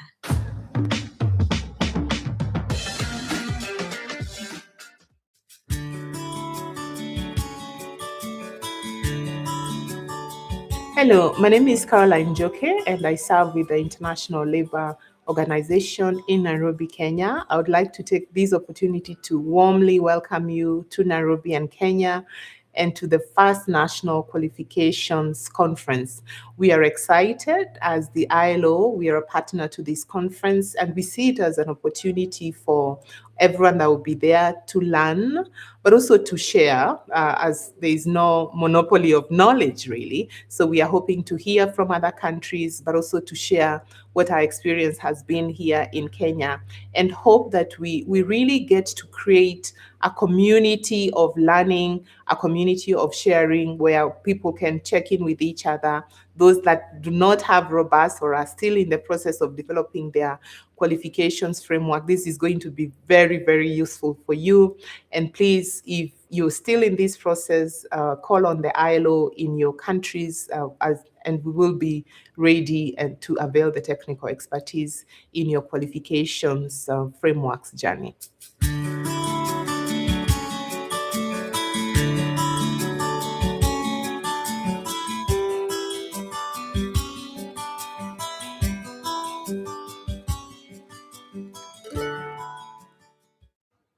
I am Stanley Kiptis, the chairperson, Kenya National Qualification Authority. And at this juncture, I want to really welcome all of us, Kenyans, our international partners and associates, to the first Kenya National Qualification Conference, which is going to be held from 12 to 14 May 2026 here in Nairobi. Karibuni.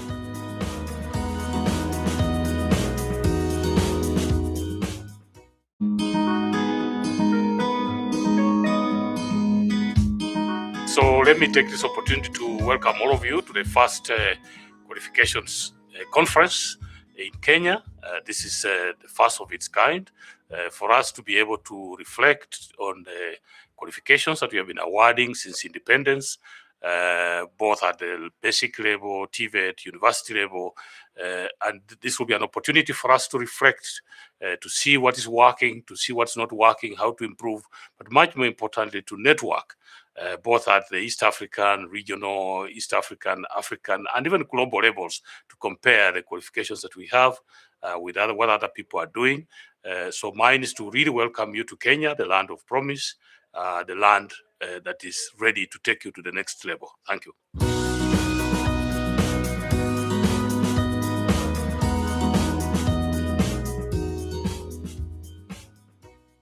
From the 12th to the 14th of May this year, we will have a qualifications conference in Nairobi, and we want to welcome all participants, both not only from Africa, but from the world, to be able to speak with each other and in as far as qualifications are concerned. Remember, we are saying that the qualifications we are acquiring in Kenya are transferable right across the world. And therefore, we want to have a conversation with Africa and the world on how well we will be able to make a statement on the qualifications that we are offering in Kenya. And therefore, we want to have a conversation. We want to have this conference as a country so that we can be able to speak to each other and agree that the qualifications we are doing as a country are well transferable. And these are some of the conversations we are going to have in that conference. Therefore, we wholeheartedly welcome you, and we are a very accommodating, we are a very friendly country. So you're most welcome.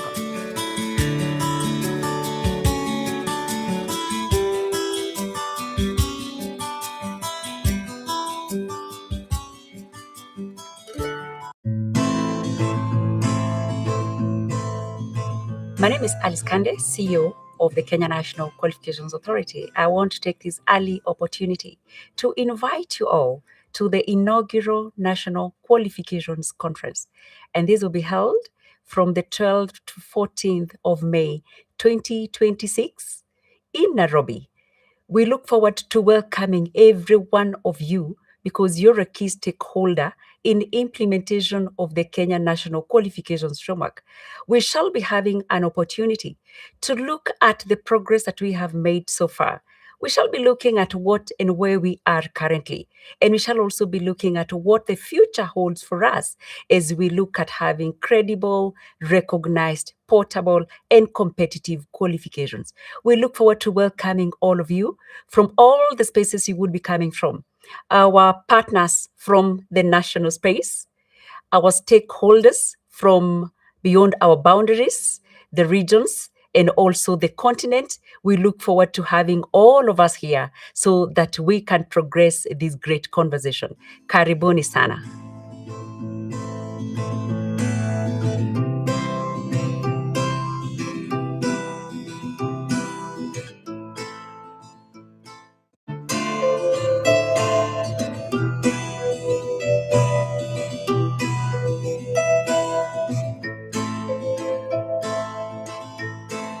My name is Alice Kande, CEO of the Kenya National Qualifications Authority. I take this early opportunity to invite you and to welcome you to this landmark event that starts today, that is the 12th of May 2026, a critical date for us as we have all of you join us to progress with this great conversation around reimagining qualifications. So in the space that we have implemented the Kenya National Qualifications Framework, it gives us an opportunity to also learn and hear what has happened elsewhere.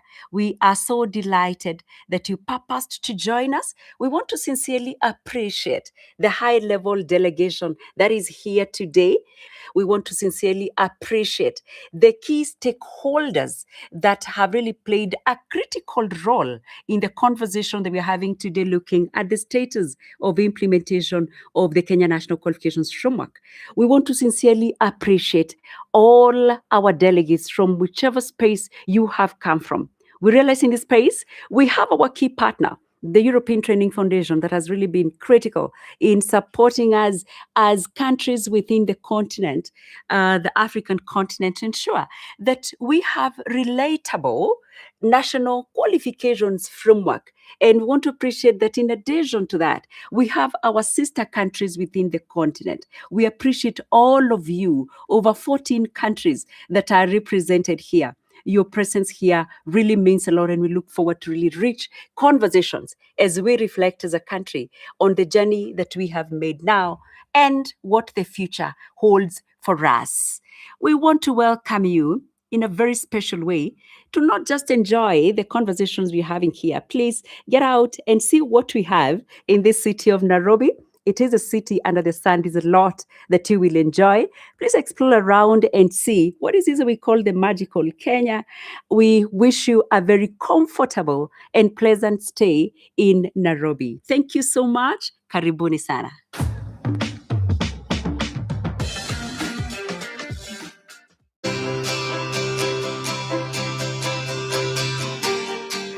I want to take this opportunity as a government to welcome all those who are coming to participate in this inaugural Kenya National Qualifications Conference that is going to take place from the 12th to the 14th this month of May.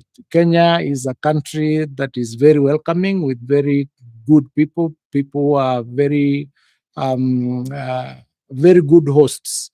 And as our president keeps on saying, as you come into this country, you're coming home, because this is the home of the first human being from this country. So as you come, you're very welcome. We are looking forward to host you, and we ensure that you'll have a very good experience. I hope that as you come, you live 1 or 2 days to be able to visit our tourist destinations across the country, beginning from the one right here in the city. Asanteni sana and karibuni Kenya.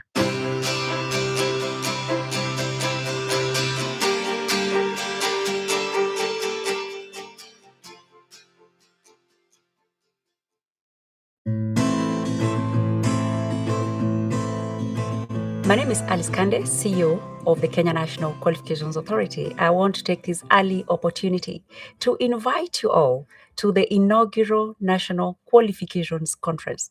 And this will be held from the 12th to 14th of May 2026 in Nairobi. We look forward to welcoming every one of you because you're a key stakeholder in implementation of the Kenya National Qualifications Framework. We shall be having an opportunity to look at the progress that we have made so far. We shall be looking at what and where we are currently. And we shall also be looking at what the future holds for us as we look at having credible, recognized, portable, and competitive qualifications. We look forward to welcoming all of you from all the spaces you would be coming from. Our partners from the national space, our stakeholders from beyond our boundaries, the regions, and also the continent. We look forward to having all of us here so that we can progress this great conversation. Karibuni sana.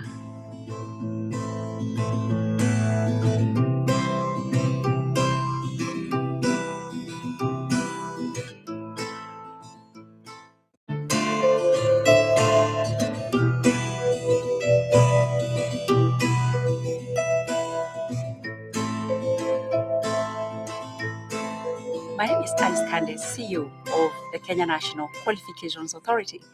I take this early opportunity to invite you and to welcome you to this landmark event that starts today, that is the 12th of May 2026, a critical date for us as we have all of you join us to progress with this great conversation around reimagining qualifications. So within the space that we have implemented the Kenya National Qualifications Framework, it gives us an opportunity to also learn and hear what has happened elsewhere. We are so delighted that you purposed to join us. We want to sincerely appreciate the high-level delegation that is here today.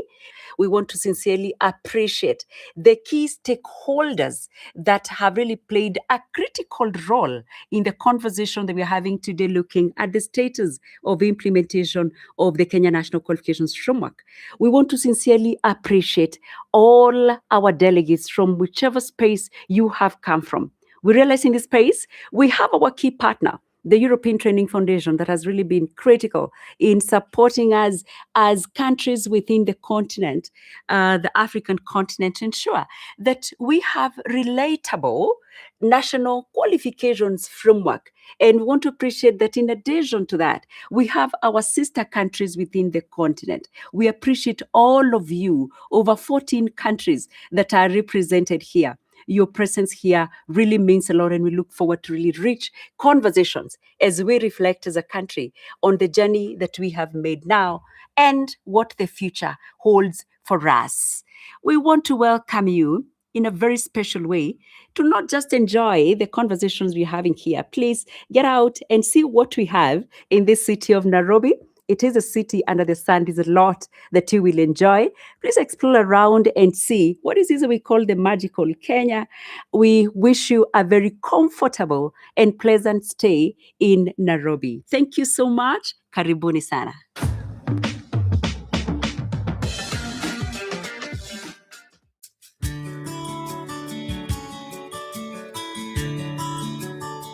Hello, my name is Caroline Joke, and I serve with the International Labour Organization in Nairobi, Kenya. I would like to take this opportunity to warmly welcome you to Nairobi and Kenya and to the first National Qualifications Conference. We are excited as the ILO, we are a partner to this conference, and we see it as an opportunity for everyone that will be there to learn, but also to share, as there is no monopoly of knowledge, really. So we are hoping to hear from other countries, but also to share what our experience has been here in Kenya, and hope that we really get to create a community of learning, a community of sharing where people can check in with each other. Those that do not have robust or are still in the process of developing their qualifications framework, this is going to be very, very useful for you. And please, if you're still in this process, call on the ILO in your countries, and we will be ready and to avail the technical expertise in your qualifications frameworks journey.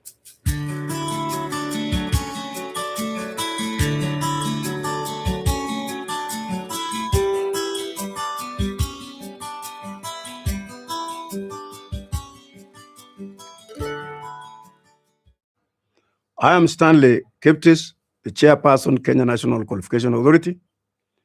And at this juncture, I want to really welcome all of us, Kenyans, our international partners and associates, to the first Kenya National Qualification Conference, which is going to be held from 12 to 14 May 2026 here in Nairobi. Karibuni.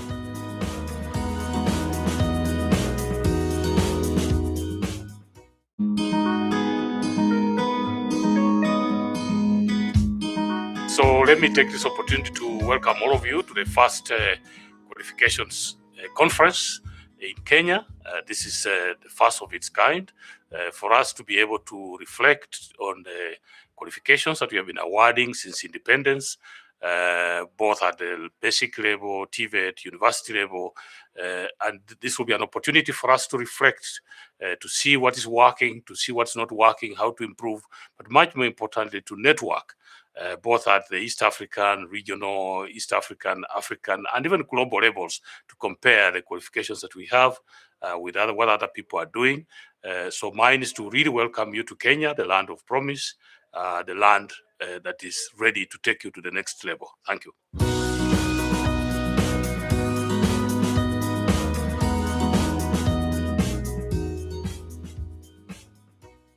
From the 12th to the 14th of May this year, we will have a qualifications conference in Nairobi, and we want to welcome all participants, both not only from Africa, but from the world, to be able to speak with each other and in as far as qualifications are concerned. Remember, we are saying that the qualifications we are acquiring in Kenya are transferable right across the world. And therefore, we want to have a conversation with Africa and the world on how well we will be able to make a statement on the qualifications that we are offering in Kenya. And therefore, we want to have a conversation. We want to have this conference as a country so that we can be able to speak to each other and agree that the qualifications we are doing as a country are well transferable. And these are some of the conversations we are going to have in that conference. Therefore, we wholeheartedly welcome you, and we are a very accommodating, we are a very friendly country. So you're most welcome.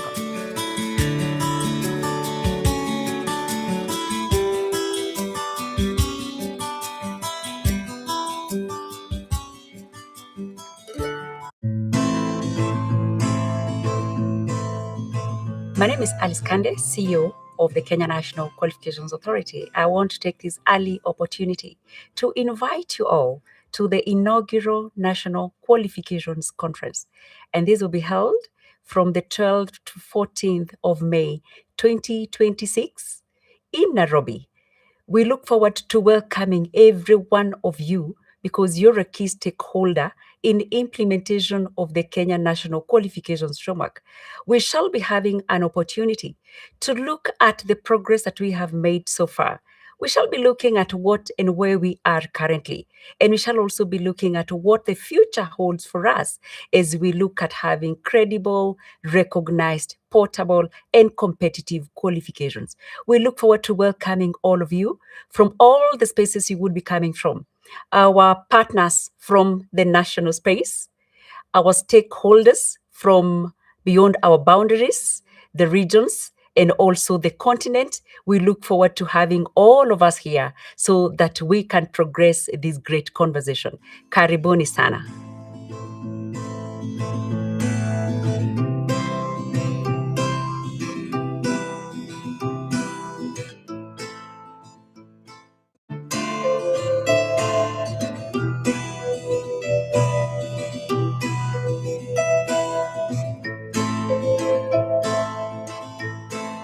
My name is Alice Kande, CEO of the Kenya National Qualifications Authority. I take this early opportunity to invite you and to welcome you to this landmark event that starts today, that is the 12th of May 2026, a critical date for us as we have all of you join us to progress with this great conversation around reimagining qualifications. So in the space that we have implemented the Kenya National Qualifications Framework, it gives us an opportunity to also learn and hear what has happened elsewhere. We are so delighted that you purposed to join us. We want to sincerely appreciate the high-level delegation that is here today. We want to sincerely appreciate the key stakeholders that have really played a critical role in the conversation that we're having today, looking at the status of implementation of the Kenya National Qualifications Framework. We want to sincerely appreciate all our delegates from whichever space you have come from. We realize in this space, we have our key partner, the European Training Foundation, that has really been critical in supporting us as countries within the continent, the African continent, to ensure that we have relatable national qualifications framework. And we want to appreciate that in addition to that, we have our sister countries within the continent. We appreciate all of you, over 14 countries that are represented here. Your presence here really means a lot, and we look forward to really rich conversations as we reflect as a country on the journey that we have made now and what the future holds for us. We want to welcome you in a very special way to not just enjoy the conversations we're having here. Please get out and see what we have in this city of Nairobi. It is a city under the sun. There's a lot that you will enjoy. Please explore around and see what is this we call the magical Kenya. We wish you a very comfortable and pleasant stay in Nairobi. Thank you so much. Karibuni sana.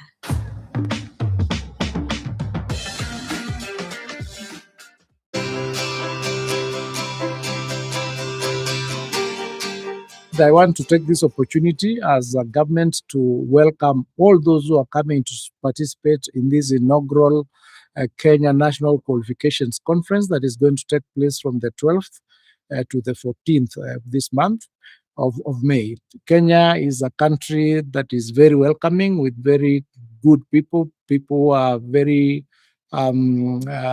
good hosts. And as our president keeps on saying, as you come into this country, you're coming home because this is the home of the first human being from this country. So as you come, you're very welcome. We are looking forward to host you, and we ensure that you'll have a very good experience. I hope that as you come, you live 1 or 2 days to be able to visit our tourist destinations across the country, beginning from the one right here in the city. Asanteni sana and karibuni Kenya.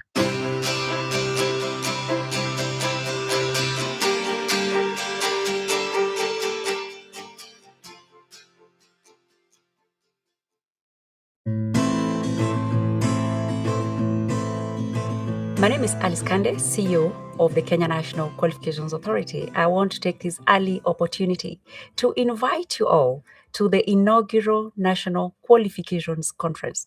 And this will be held from the 12th to 14th of May 2026 in Nairobi. We look forward to welcoming every one of you because you're a key stakeholder in implementation of the Kenya National Qualifications Framework. We shall be having an opportunity to look at the progress that we have made so far. We shall be looking at what and where we are currently.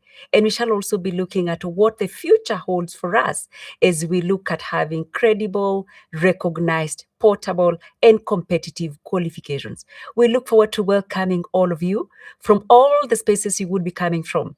Our partners from the national space, our stakeholders from beyond our boundaries, the regions, and also the continent. We look forward to having all of us here so that we can progress this great conversation. Karibuni sana.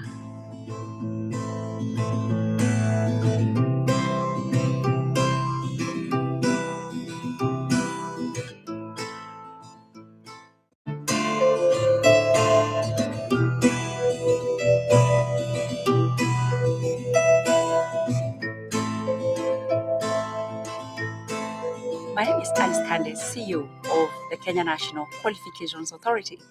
I take this early opportunity to invite you and to welcome you to this landmark event that starts today, that is the 12th of May 2026, a critical date for us as we have all of you join us to progress with this great conversation around reimagining qualifications. So in the space that we have implemented the Kenya National Qualifications Framework, it gives us an opportunity to also learn and hear what has happened elsewhere.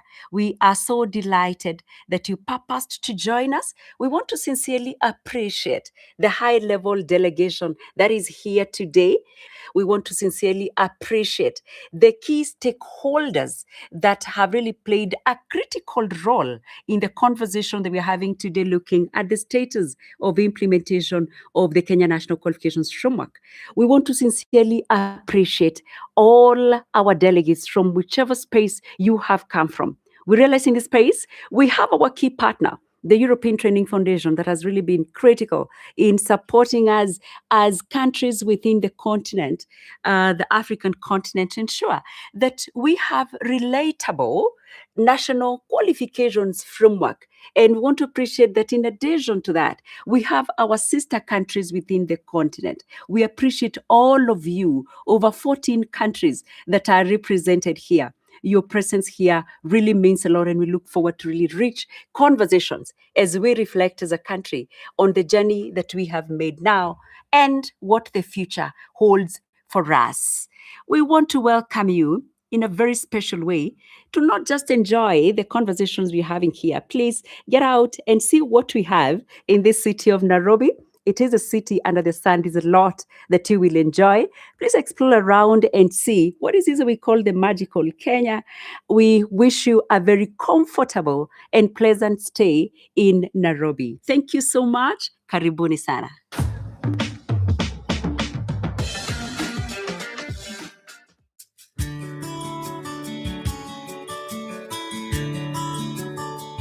Hello, my name is Caroline Joke, and I serve with the International Labour Organization in Nairobi, Kenya. I would like to take this opportunity to warmly welcome you to Nairobi and Kenya and to the first National Qualifications Conference.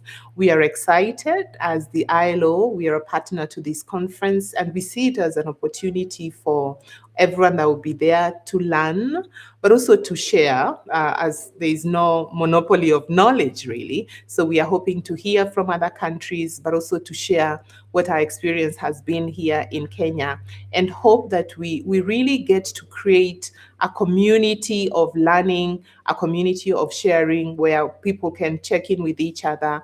Those that do not have robust or are still in the process of developing their qualifications framework, this is going to be very, very useful for you. And please, if you're still in this process, call on the ILO in your countries, and we will be ready and to avail technical expertise in your qualifications frameworks journey.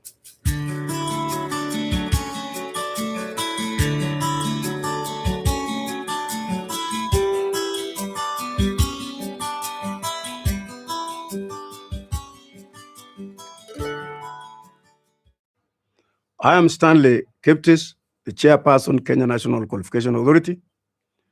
And at this juncture, I want to really welcome all of us, Kenyans, our international partners and associates, to the first Kenya National Qualification Conference, which is going to be held from 12 to 14 May 2026 here in Nairobi. Karibuni.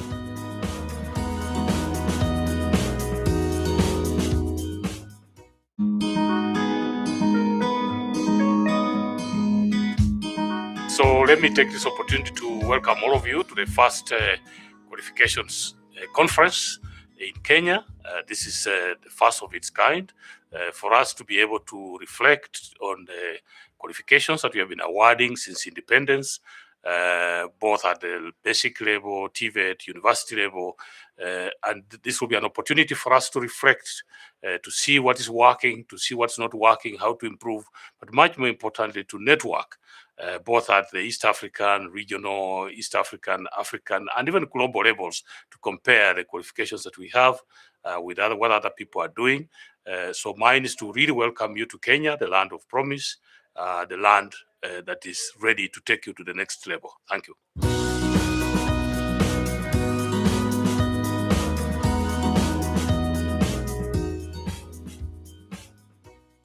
From the 12th to the 14th of May this year, we will have a qualifications conference in Nairobi, and we want to welcome all participants, both not only from Africa, but from the world, to be able to speak with each other and in as far as qualifications are concerned. Remember, we are saying that the qualifications we are acquiring in Kenya are transferable right across the world. And therefore, we want to have a conversation with Africa and the world on how well we will be able to make a statement on the qualifications that we are offering in Kenya. And therefore, we want to have a conversation. We want to have this conference as a country so that we can be able to speak to each other and agree that the qualifications we are doing as a country are well transferable. And these are some of the conversations we are going to have in that conference. Therefore, we wholeheartedly welcome you, and we are a very accommodating, we are a very friendly country. So you're most welcome.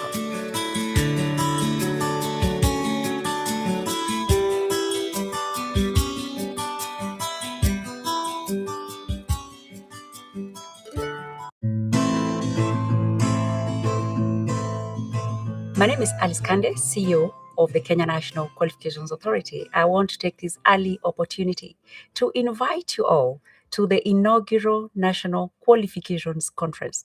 And this will be held from the 12th to 14th of May, 2026 in Nairobi.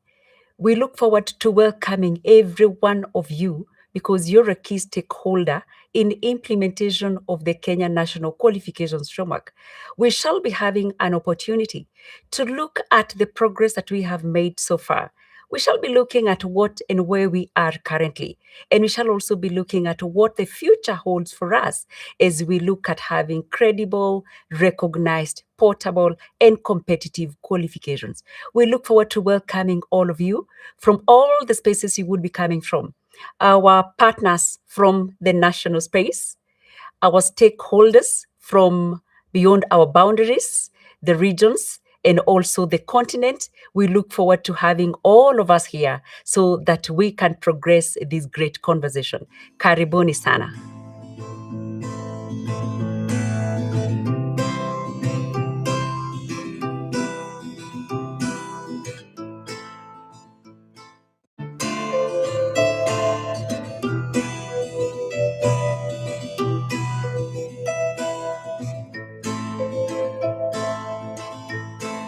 My name is Alice Kande, CEO of the Kenya National Qualifications Authority.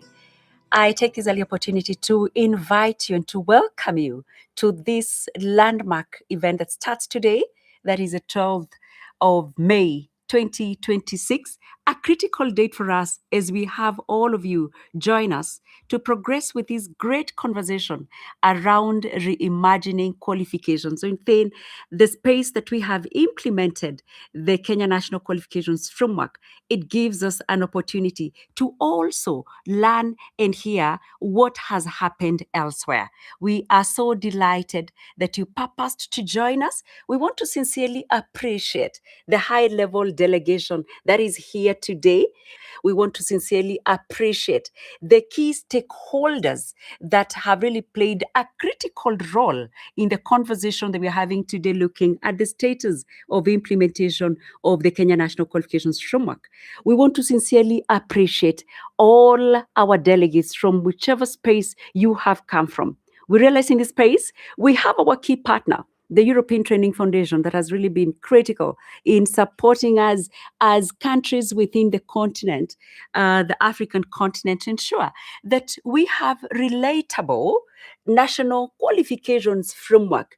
And we want to appreciate that in addition to that, we have our sister countries within the continent. We appreciate all of you, over 14 countries that are represented here. Your presence here really means a lot, and we look forward to really rich conversations as we reflect as a country on the journey that we have made now and what the future holds for us. We want to welcome you in a very special way to not just enjoy the conversations we're having here. Please get out and see what we have in this city of Nairobi. It is a city under the sun. There's a lot that you will enjoy. Please explore around and see what is this we call the magical Kenya. We wish you a very comfortable and pleasant stay in Nairobi. Thank you so much. Karibuni sana.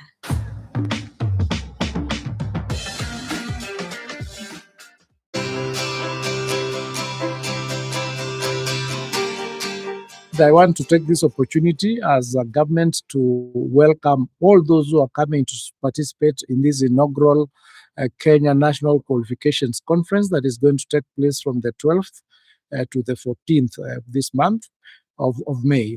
Kenya is a country that is very welcoming with very good people. People are very, very good hosts.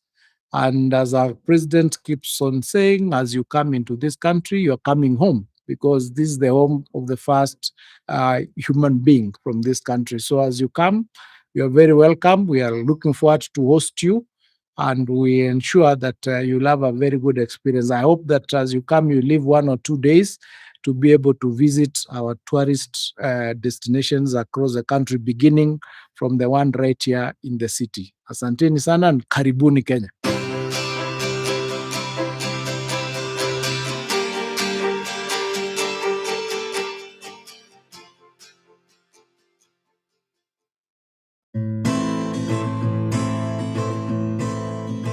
My name is Alice Kande, CEO of the Kenya National Qualifications Authority. I want to take this early opportunity to invite you all to the inaugural National Qualifications Conference. And this will be held from the 12th to 14th of May 2026 in Nairobi. We look forward to welcoming every one of you because you're a key stakeholder in implementation of the Kenya National Qualifications Framework. We shall be having an opportunity to look at the progress that we have made so far. We shall be looking at what and where we are currently, and we shall also be looking at what the future holds for us as we look at having credible, recognized, portable, and competitive qualifications. We look forward to welcoming all of you from all the spaces you would be coming from, our partners from the national space, our stakeholders from beyond our boundaries, the regions, and also the continent. We look forward to having all of us here so that we can progress this great conversation. Karibuni sana.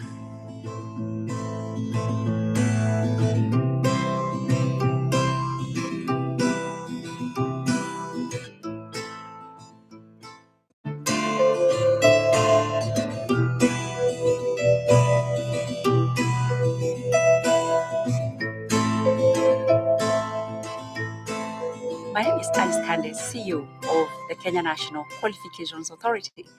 I take this early opportunity to invite you and to welcome you to this landmark event that starts today, that is the 12th of May 2026, a critical date for us as we have all of you join us to progress with this great conversation around reimagining qualifications. So within the space that we have implemented the Kenya National Qualifications Framework, it gives us an opportunity to also learn and hear what has happened elsewhere. We are so delighted that you purposed to join us. We want to sincerely appreciate the high-level delegation that is here today.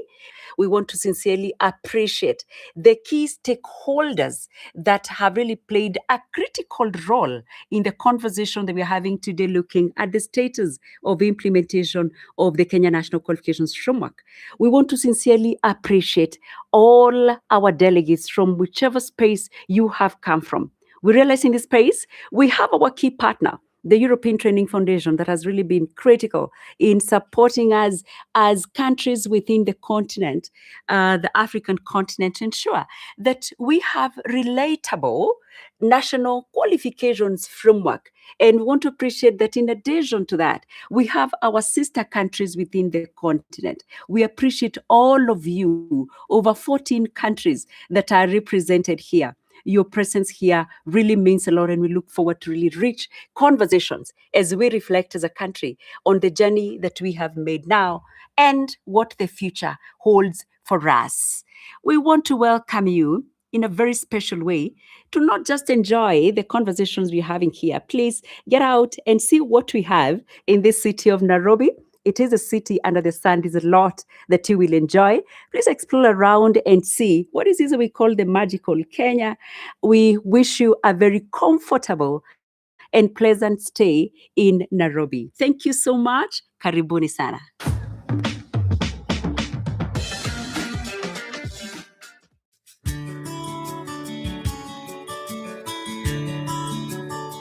Hello, my name is Caroline Joke, and I serve with the International Labour Organization in Nairobi, Kenya. I would like to take this opportunity to warmly welcome you to Nairobi and Kenya and to the first National Qualifications Conference. We are excited as the ILO, we are a partner to this conference, and we see it as an opportunity for everyone that will be there to learn, but also to share, as there is no monopoly of knowledge, really. So we are hoping to hear from other countries, but also to share what our experience has been here in Kenya, and hope that we really get to create a community of learning, a community of sharing, where people can check in with each other. Those that do not have robust or are still in the process of developing their qualifications framework, this is going to be very, very useful for you.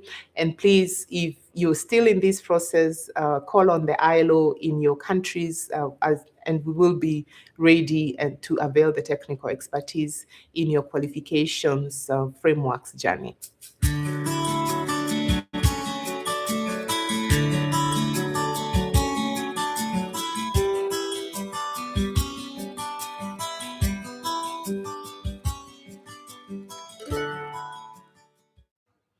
I am Stanley Kiptis, the chairperson, Kenya National Qualification Authority. And at this juncture, I want to really welcome all of us, Kenyans, our international partners and associates, to the first Kenya National Qualification Conference, which is going to be held from 12 to 14 May 2026 here in Nairobi. Karibuni.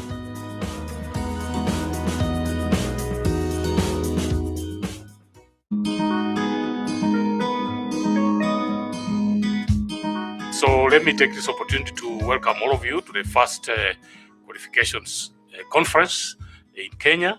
This is the first of its kind for us to be able to reflect on the qualifications that we have been awarding since independence, both at the basic level, TVET, university level, and this will be an opportunity for us to reflect, to see what is working, to see what's not working, how to improve, but much more importantly, to network both at the East African, regional, East African, African, and even global levels to compare the qualifications that we have with what other people are doing. So mine is to really welcome you to Kenya, the land of promise, the land that is ready to take you to the next level. Thank you.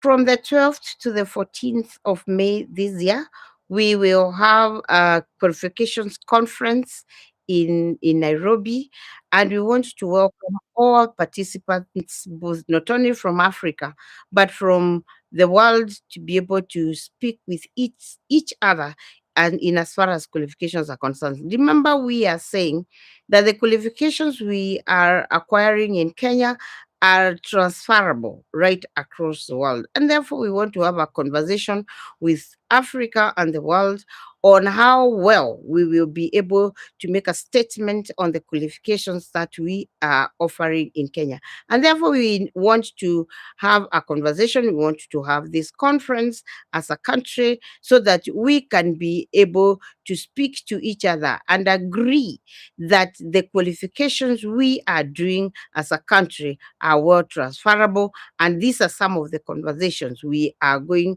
to have in that conference. Therefore, we wholeheartedly welcome you, and we are a very accommodating, we are a very friendly country. So you're most welcome.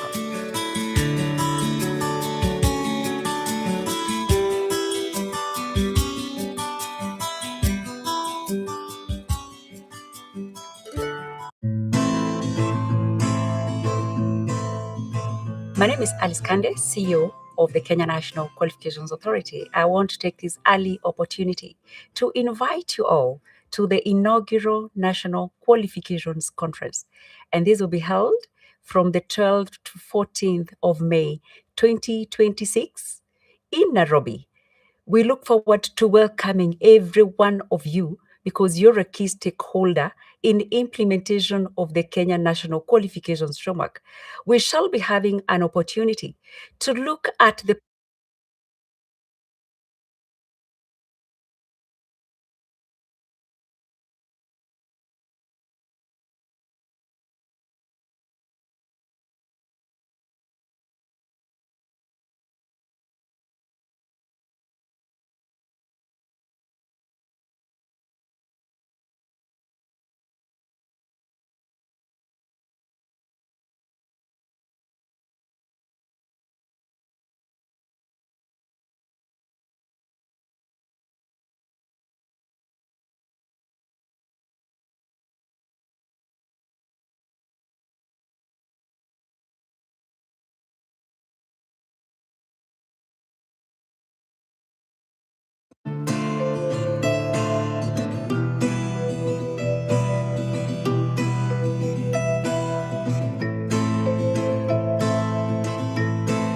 My name is Alice Kande, CEO of the Kenya National Qualifications Authority. I take this early opportunity to invite you and to welcome you to this landmark event that starts today, that is the 12th of May 2026, a critical date for us as we have all of you join us to progress with this great conversation around reimagining qualifications. So, within the space that we have implemented the Kenya National Qualifications Framework, it gives us an opportunity to also learn and hear what has happened elsewhere. We are so delighted that you purposed to join.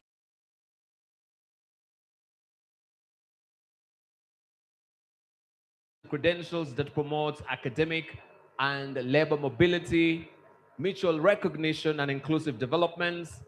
Its vision strongly resonates with the objectives of a National Qualifications Conference 2026, particularly in advancing quality assurance, regional integration, and the alignment of qualifications with Africa's evolving green and digital economies. So through its commitment to lifelong learning, workforce mobility, and equitable access to skills and opportunities, the SCQF continues to play a transformative role in supporting Africa's demographic dividend and strengthening the continent's human capital development agenda. We deeply appreciate SCQF's partnership and continued leadership in shaping more connected, innovative, and globally competitive Africa. Also, we want to appreciate Pathway Technologies. We're delighted to also recognize them as one of the valued sponsors and partners of the National Qualifications Conference 2026, as a leading force in data analytics, artificial intelligence, and digital transformation across Africa. Pathway Technologies exemplifies the power of innovation in shaping smarter institutions, informed decision-making, and future-ready systems. Their commitment to leveraging data and technology to improve quality of life aligns closely with this conference as well. The vision of reimagining qualifications, strengthening skills, ecosystems, and advancing quality and trust within education and workforce development. Their leadership in AI and digital solutions reflects the growing importance of technology-driven transformation in building responsive, inclusive, and globally competitive qualifications framework. We sincerely appreciate Pathway Technologies' partnership and contribution towards fostering innovation, digital excellence, and sustainable transformation in Kenya and across the region. So we are honored to have them as well. Another group that we want to appreciate is Technical and Vocational Education and Training Authority as a key stakeholder and partner in the National Qualifications Conference 2026.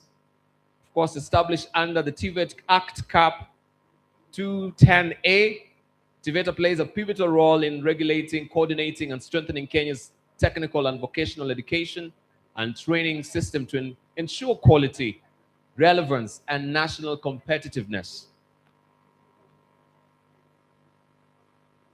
So as the assessor of the Directorate of Technical Accreditation and Quality Assurance, TVETA continues to provide strategic leadership in advancing competency-based education and aligning training with evolving needs of the industry, innovation, and the labor market. Another person or organization that I want to appreciate is the Federation of Kenya Employers. And we are pleased also to recognize FKE as a valued partner and stakeholder in the National Qualification Conference 2026 as a national umbrella body and voice of employers in Kenya. FKE plays a pivotal role in championing the interest of the private sector and shaping the country's socio-economic development agenda. They are committed to workforce development, skills, relevance, and productive labor relations aligns closely with the conference's focus on strengthening qualifications systems that respond effectively to the evolving of the industry, innovation, and the future of work. Through its representation of employers, both locally and internationally, FKE continues to provide critical leadership in fostering stronger linkages between education, training, and employment.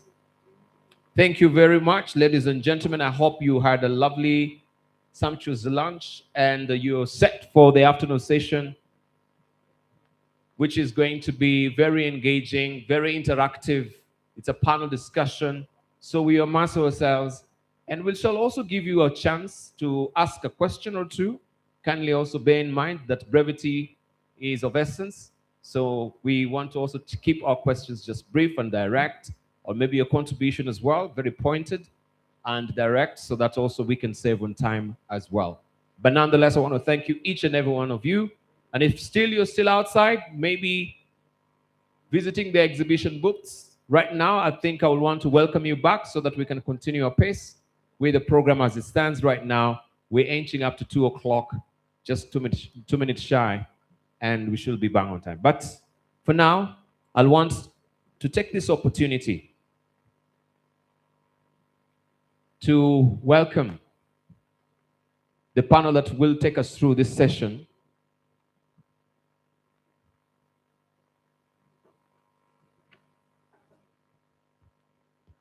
Before we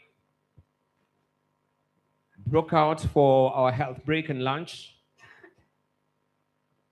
there's a session that we had there with our discussants, and given also the challenges that we had today, just making sure that we had it smack dab on time. It was a bit of a challenge, the traffic, but we are pleased that we have our guests already here with us, and we want to engage them. Very pivotal, very critical.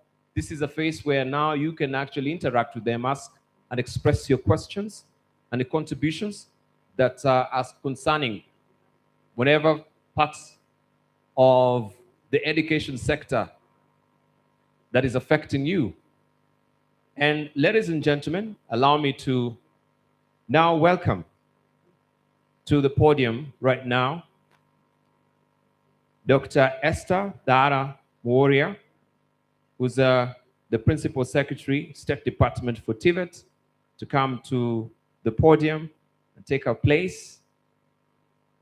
Also, we have with us Dr. Beatrice Inyangala, the Principal Secretary, State Department for Higher Education. I would want to extend a hearty welcome to you as well to join us for the panel discussion. We want also to acknowledge the presence of Violet Mudia to just join us also here, representing Ambassador Professor Julius Kibet Bitok, Principal Secretary, State Department for Basic Education. I want to extend also a hearty welcome to Wanjiru Karaoke as well, representing the Principal Secretary, State Department for Labor and Skills Development. Kindly welcome to the podium Professor Fanuel Tagwira. We had your greetings all the way from Zimbabwe. But right now also we want to immersively engage with you and interact in a way of discussion. So we shall join us as well on this particular panel. I know Dr. Juma Mukhwana, he had already spoken. I doubt if we have any, but if we could be having any representative also from that particular sector as well, we extend a hearty welcome to all of you. I think we are all set. Thank you so very much to all our panelists. Can we just give a round of applause to everyone? Fantastic. So I want to say thank you so much for graciously consenting also to be part of this discussion. We've been looking forward to engaging you, given your tight schedule as we are aware. You've elected to be with us this afternoon, and we say thank you so much. So by way of expression, just a tender reminder, my name is Dibala Nair. I had introduced myself earlier when we were beginning the program. I'm a broadcast journalist, right? Currently with Cape Media TV 47. So thank you so much. I will take my seat. And the way we're going to do it right now, as I've mentioned, time is of essence. Let's try and keep our questions. We'll give an opportunity to ask our guests questions. I think all of you have your mics. Thank you. I think all of you have your mics. And you can just long press it. Maybe we can check it out right now. Professor, here you are. It is good. Thank you. Thank you.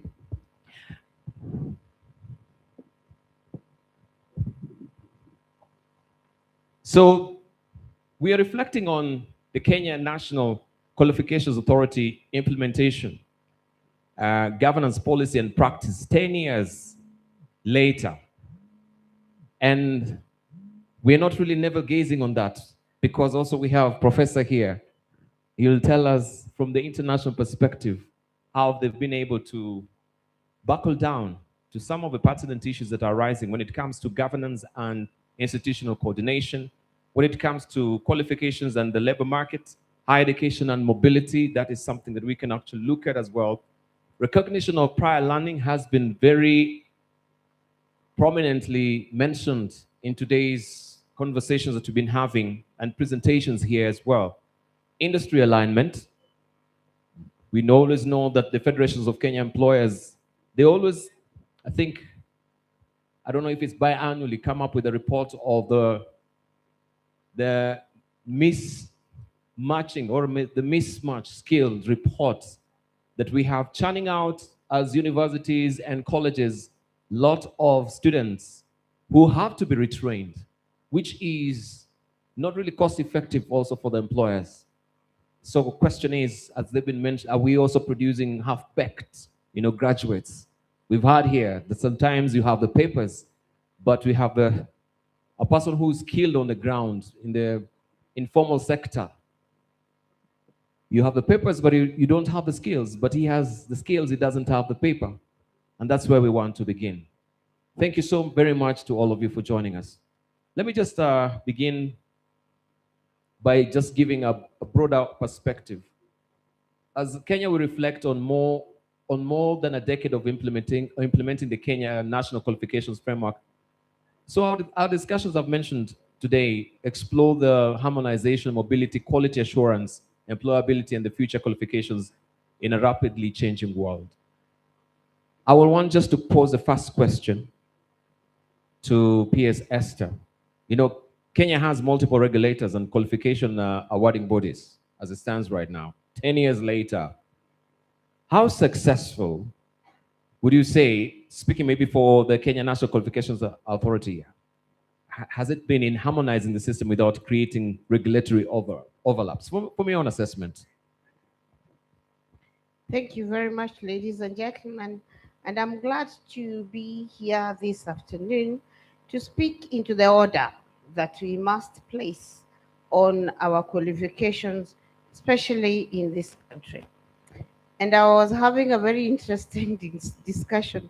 I don't know whether that gentleman is here while we were having lunch, because we are not only bringing order into the academics and the skills qualifications as you have traditionally known them, which I think to a very large extent we are succeeding quite well with the framework, Kenya National Qualifications Framework, because it is not lost to us on exactly what we are placing on that framework. That is very clear to us because we have taken time, whether regulatorily or practically, to ensure that the framework is speaking into any qualification that is acquired within or outside Kenya.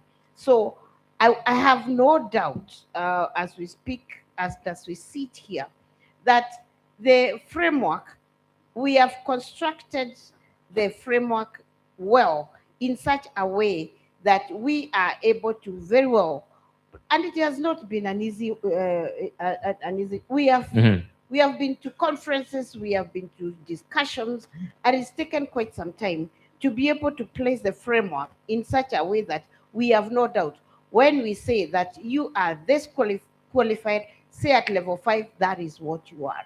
And anybody else coming from out there or coming from any other qualification that we are speaking about and is placeable within level 5, Mhm. we have no doubt what in regulation or in practice that is what we are. And I was just going to talk about an interesting conversation I was having with one of the churches. I don't know whether he is still here. And what we were telling him is that because now Parliament has tasked us also to bring in the qualifications of the people within the religious space. Uh-huh. And what I was telling him is that we are ready and prepared to do that, so that you are not what is this, the lowest level of a preacher today? No, A lay preacher. a lay preacher. I have a better word Mhm. for lay preacher, only it is not coming. And then tomorrow or next week you are a bishop. No, no. And we, as education, as the government, and as the Ministry of Education, we are saying a big no. We have a qualification framework where you start as an evangelist, then we train you to be the next one, then we train before you become a bishop.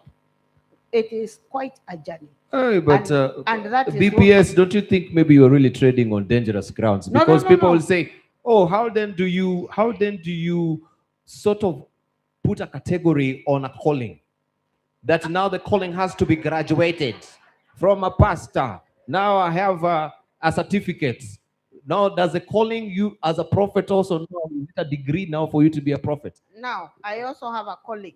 You have a My- calling as well. Yes.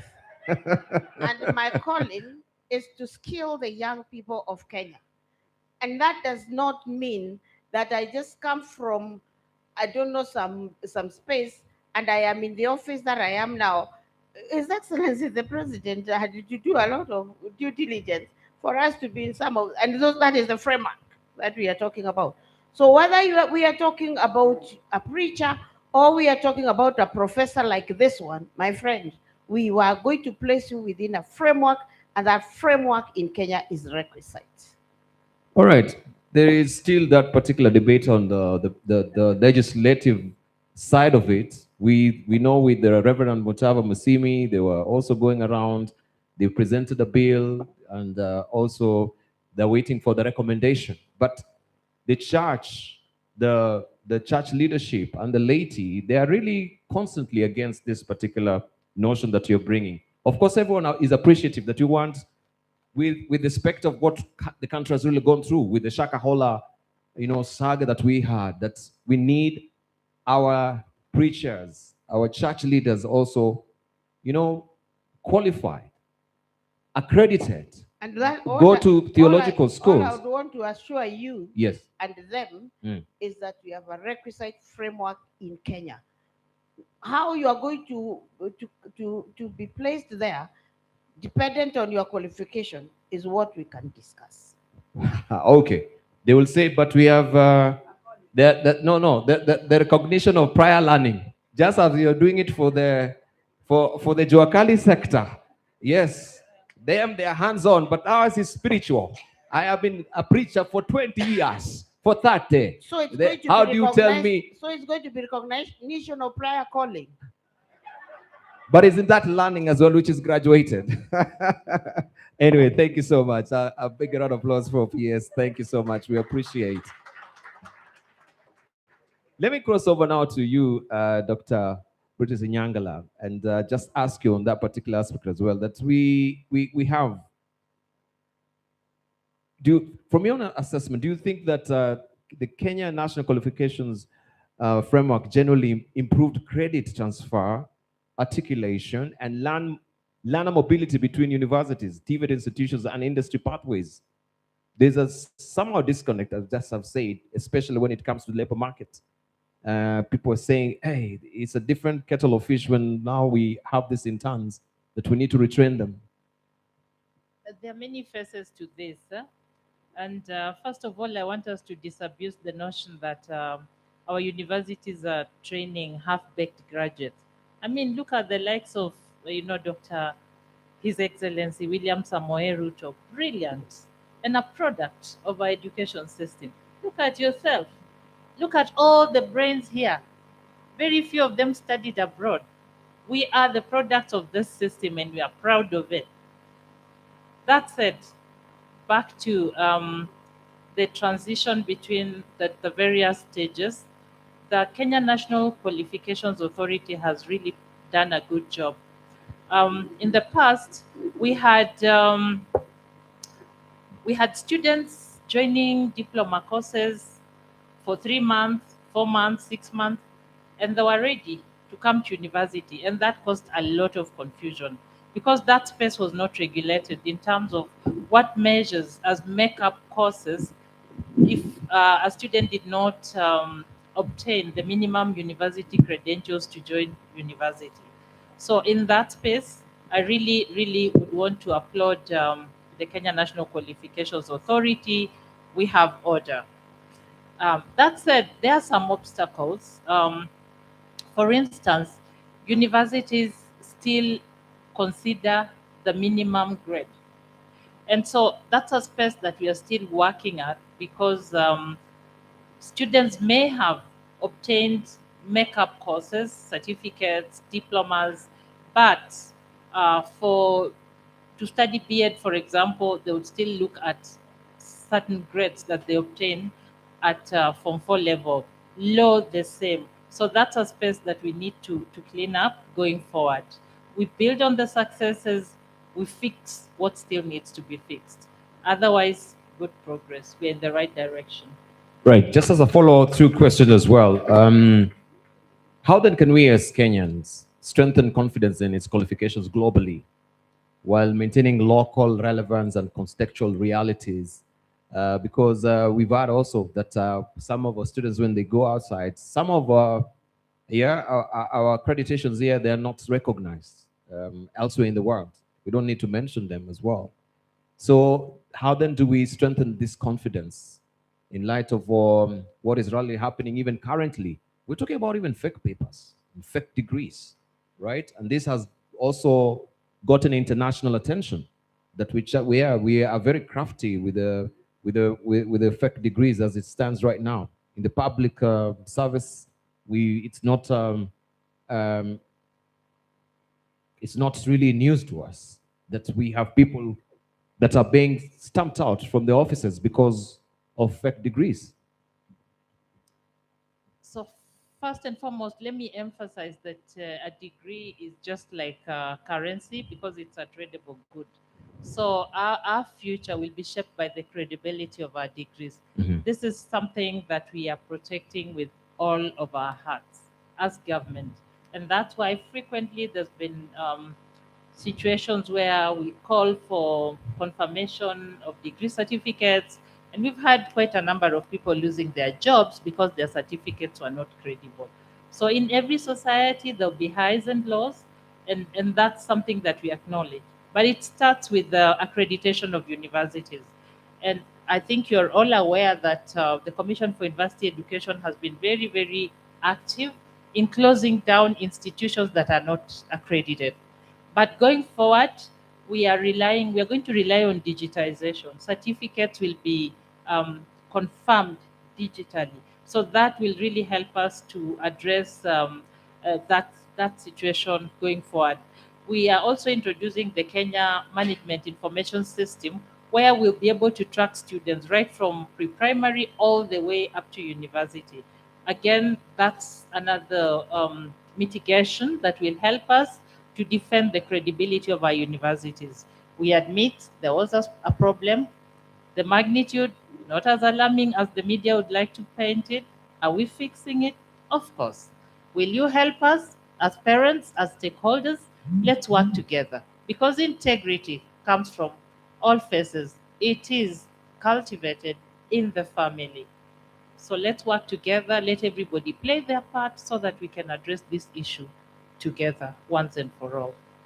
So you're raising accusatory fingers to the media that this is an hyperbole, that we're exaggerating the figures. But we have the facts. And we always say fact. We have 150,000 fake degrees in the country, especially in the public sector. Fact. So this is an hyperbole. Anyway, thank you very much. But allow me just to cross over now to you, Professor Tagwira. And we also learned from Zimbabwe as well. You can tell us that we know it has made notable progress in qualifications alignment and recognition of prior learning as well. So what lessons can Kenya and the region learn from Zimbabwe's experience? Thank you very much. Zimbabwe did not have a national qualification framework until 2018. 2018. That's when we established our national qualification framework. So it has been a short journey compared to Kenya, but we have made a lot of progress to make sure that we can be able to improve our qualification and make sure that they are properly regulated. One of the first things that we have done as a country, of course, was to make sure that we align the Zimbabwe qualification framework with the SADC qualification framework, because we operate within the SADC region. So the idea was to make sure that our qualification framework speaks very well to the SADC qualification framework. And also our qualification framework is anchored on the National Manpower Planning and Development Act. And that's the act that governs higher education in Zimbabwe. And of course, with the statutory instrument 135, 136, and 137, all those are supposed to be are helping to make sure that our qualification framework is strong. Yes. We are also now working on ensuring that we benchmark it to the African qualification framework. Yes. Because I think ultimately, what is very important that together as a region, we must benchmark to the African qualification framework, because that's the one standard which is common to all of us. And that's what Zimbabwe is currently trying to do. Zimbabwe, like Kenya here, we also had a number of challenges. Yes. One of them, of course, is that someone says, I have a diploma. Where are you going to place them? And that was a big challenge, which has now been solved by the National Qualifications Framework. We also had a challenge in terms of our universities. A person comes from University A, they say, I have a degree in electrical engineering. Another one is from University B, University C. The qualification they are holding is totally different. What they studied is totally different. But because of the minimum bodies of knowledge, now 70 to 80% of that, what they are going to learn is regulated by the professional bodies and all the stakeholders who are involved in. So I think the major lesson and the major takeaway is that I think we need harmonization across the African continent. Indeed. And all of us must try and make sure that we comply with the African qualifications framework. Right. If it has challenges, we need to deal with them so that we can be able to comply. Yeah, which really reorients my question, because I think I was just about to ask you about this portability. In your view, what remains the biggest obstacle to achieving the true qualifications portability within Africa? Yes. And by the way, Mugabe had how many degrees? I think I'm sitting close to you so that we need to verify this, because I always question, was it 8 degrees? And how many masters and so many diplomas? Acquired, he had 6. Acquired 6? He had his own, 6 acquired degrees. But then we didn't have this framework. We didn't have the framework. Yeah. But there were genuine qualifications. There are genuine qualifications. Genuine. Okay, it's verified. No, you're not verified because you're a minister of higher education. Because if you speak, of course, you know, the world is a global village and we're streaming live as well. Anyway, the question was, how then do we get this qualifications portability within Africa? I think the way to get qualification portability is really to make sure that we benchmark, just like we are doing now. Just as you mentioned, yes. Yeah, and ensure that we speak to the same thing. All of us must make sure that we comply with our regional qualifications framework, but also comply with the continental qualification framework. And I think that's where the biggest challenge has been. You have 54 countries, each one doing its own thing, and then in the end, you hope that you will be able to have qualifications that are understandable in the next country. Yes. I think we need to come together. Europe has done that, and we in Africa should be able to do the same thing. Yes. Okay. Let me come to Wanjiku there and talk about qualifications and the labor market just briefly. And we have mentioned FKE coming out with their report regarding how also, which BPS she's toughly denying and saying, of course, we should not frame our graduates as a half-baked graduate. But you bear the brand. It's out there as a reality that they need to be retrained. So how can KNQA better ensure that qualifications translate into actual employability, productivity, and labor market relevance? Thank you. I want to say, first of all, that the Kenya National Qualification Authority has done a good job. They have come up with the KNQF, which is a major milestone for Kenya, and they have aligned it to the African framework. That is a plus for us. What we need to do moving forward is to ensure that our qualifications are equitable with those of other countries where we are doing labor mobility. You are aware right now that we have very high youth unemployment. Yes. And therefore, we need to ensure that our young people can get jobs where there are shortage of labor in other destination countries. And that's where qualifications now come in. We have developed a strategy called the National Strategy for Skills Development for Labor Mobility. One of the pillars is skills recognition, where we require the KNQA to develop a database of qualifications so that employers in destination countries can just go to the qualification database and verify. And they have done that. They have developed a framework. I've also seen them developing another framework for micro-credentials. So for me, they're doing a good job. They're moving forward. Moving forward, we need skills passports and skills logbooks. These are digital documents that our youth can have where their qualifications are put together in a one-stop shop, a digital kind of tool where an employer outside the country can use that skills passport and logbook to be able to get their qualifications. So there are a few best practices we can get from India where they have already started doing that. But for me, KNQA is on the right path. All right. So we need also to buckle down and find out the source when it's coming from the basic education, because it works like a tunnel feeding up now to the higher education. There is very critical, especially when you're talking about 0 to 7 years old, early learning at that very transformative moment. I've always been inclined to wonder why, if you go to the Nordic countries, you'll find consummate professors and doctors, right? On this panel are the people who are teaching in the kindergarten. Because it is very scientific. Their minds are very flexible, malleable, the neuropaths are forming. It needs a scientist. Why is it flipped in this country that, for the Ds and the D pluses are the people who are employed as the early childhood teachers? And how can we coordinate this with now the Kenya National Qualification Framework? I don't know, you can actually enlighten me on this because my knowledge is very deficient. Thank you, MC Ainea. Violet is my name, representing the peers for basic education. Yes, we have been at that point where we have been taking the lower grades to train in our early childhood and development teacher training colleges to go and teach our learners. But that narrative has since changed. Now they have equivalent grade, minimum grade to get into our early childhood and development education training, where they are competing favorably with even those ones who are going to teach at the primary level.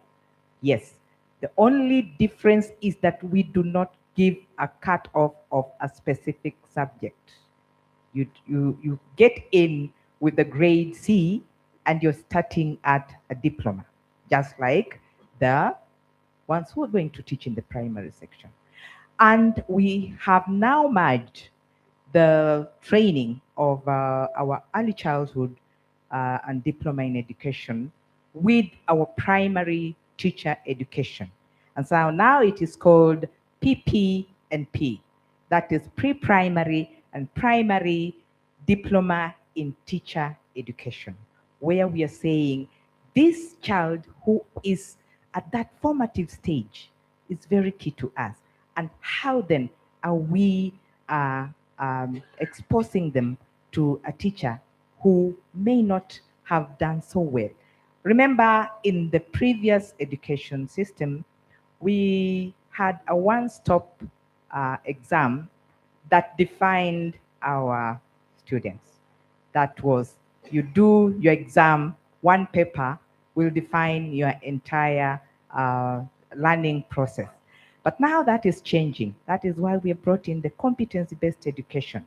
In the competency-based education, we have what we call school-based assessment, where we are assessing these learners all the way from when they join class 1 or term 1.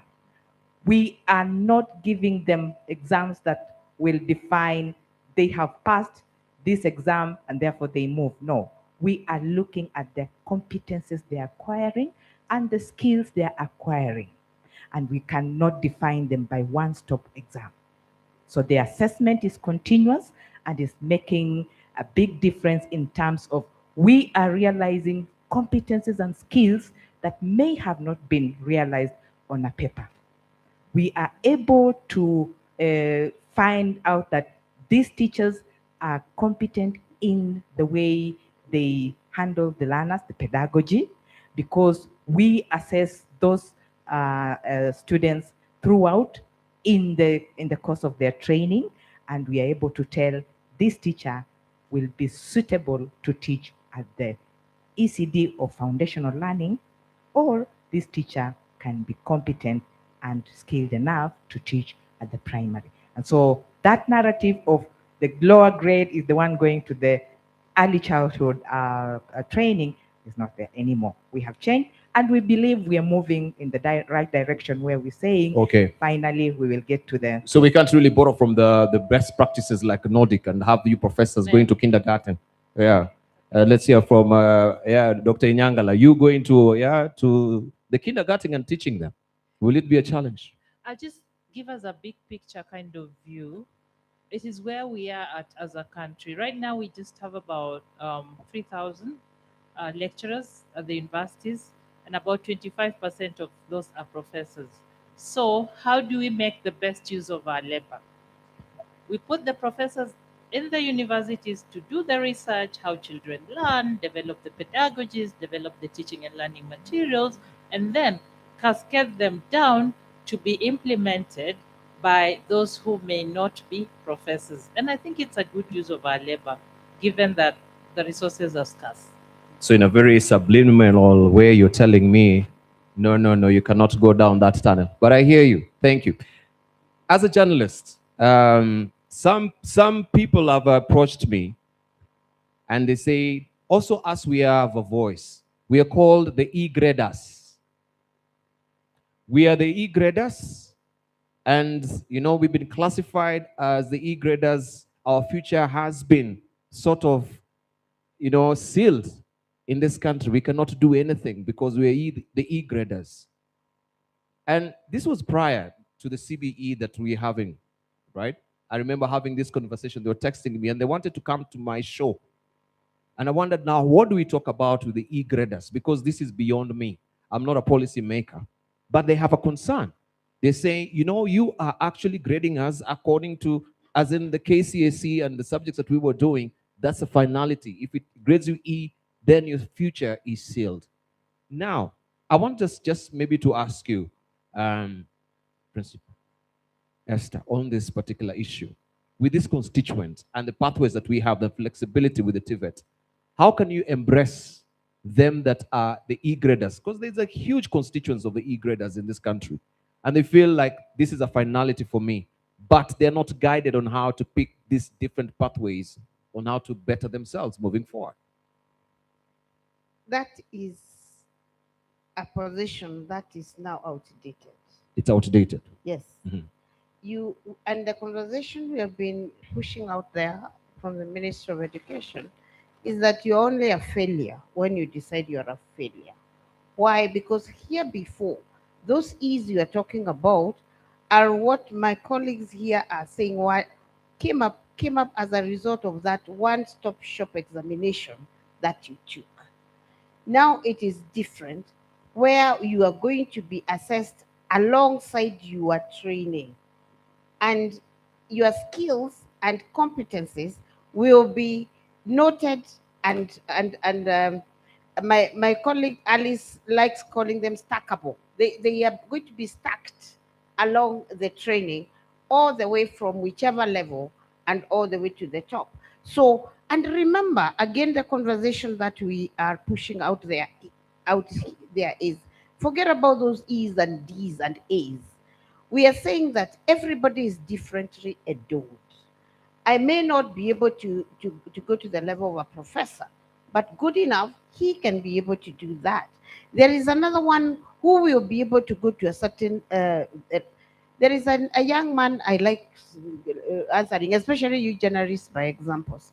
There is a young man, he is no longer young, in Australia, and he only went to school at up to form, I think 2 or 3, and he is one of the top-notch mechanics in Australia, earning a lot of money, about 50,000 per day in Australia.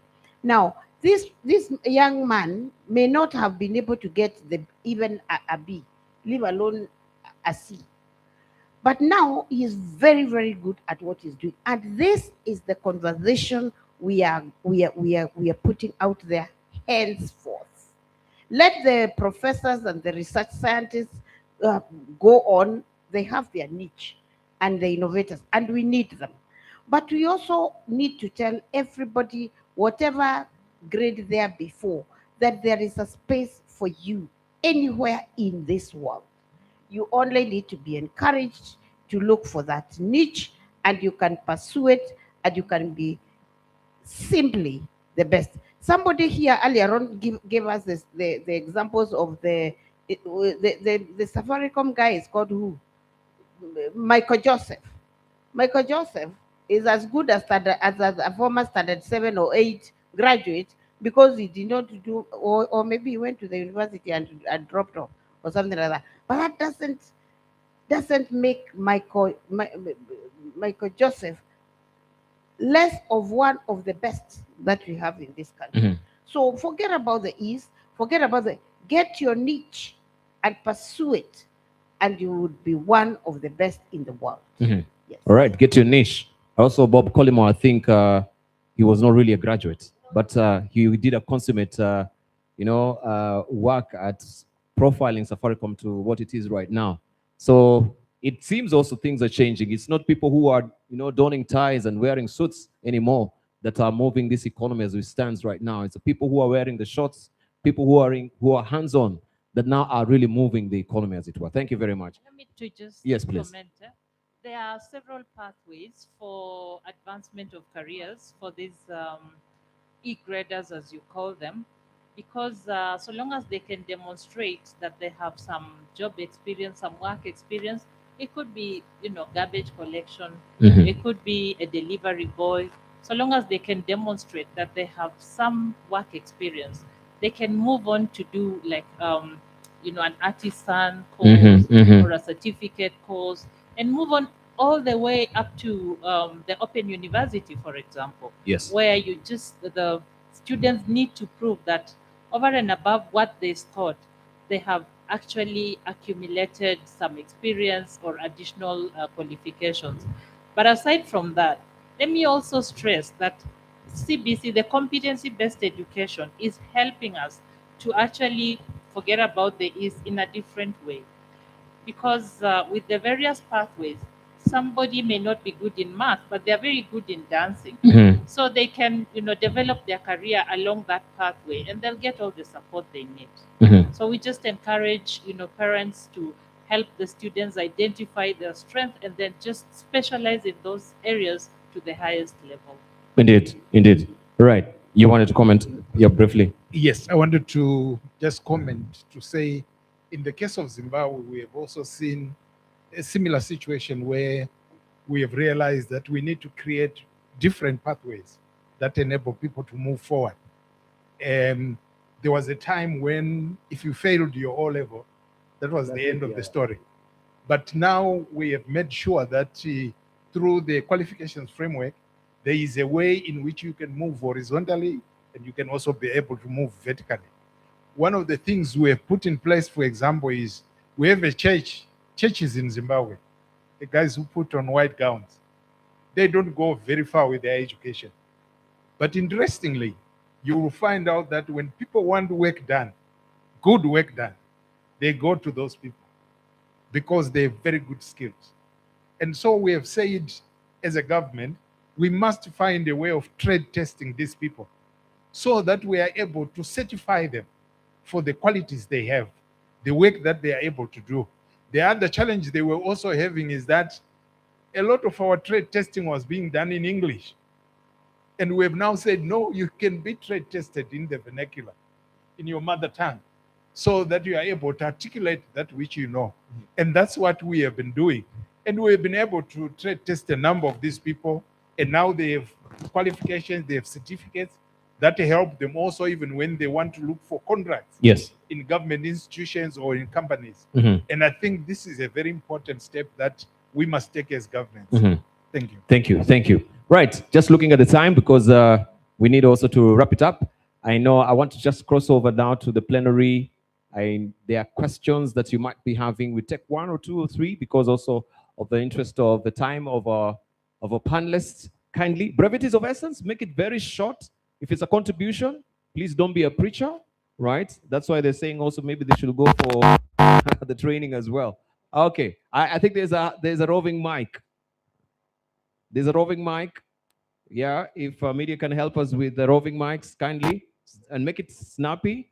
There are hands which are raised. There's some mics here as well.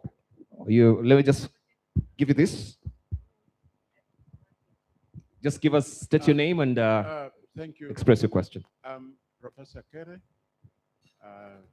the founder of KNQA.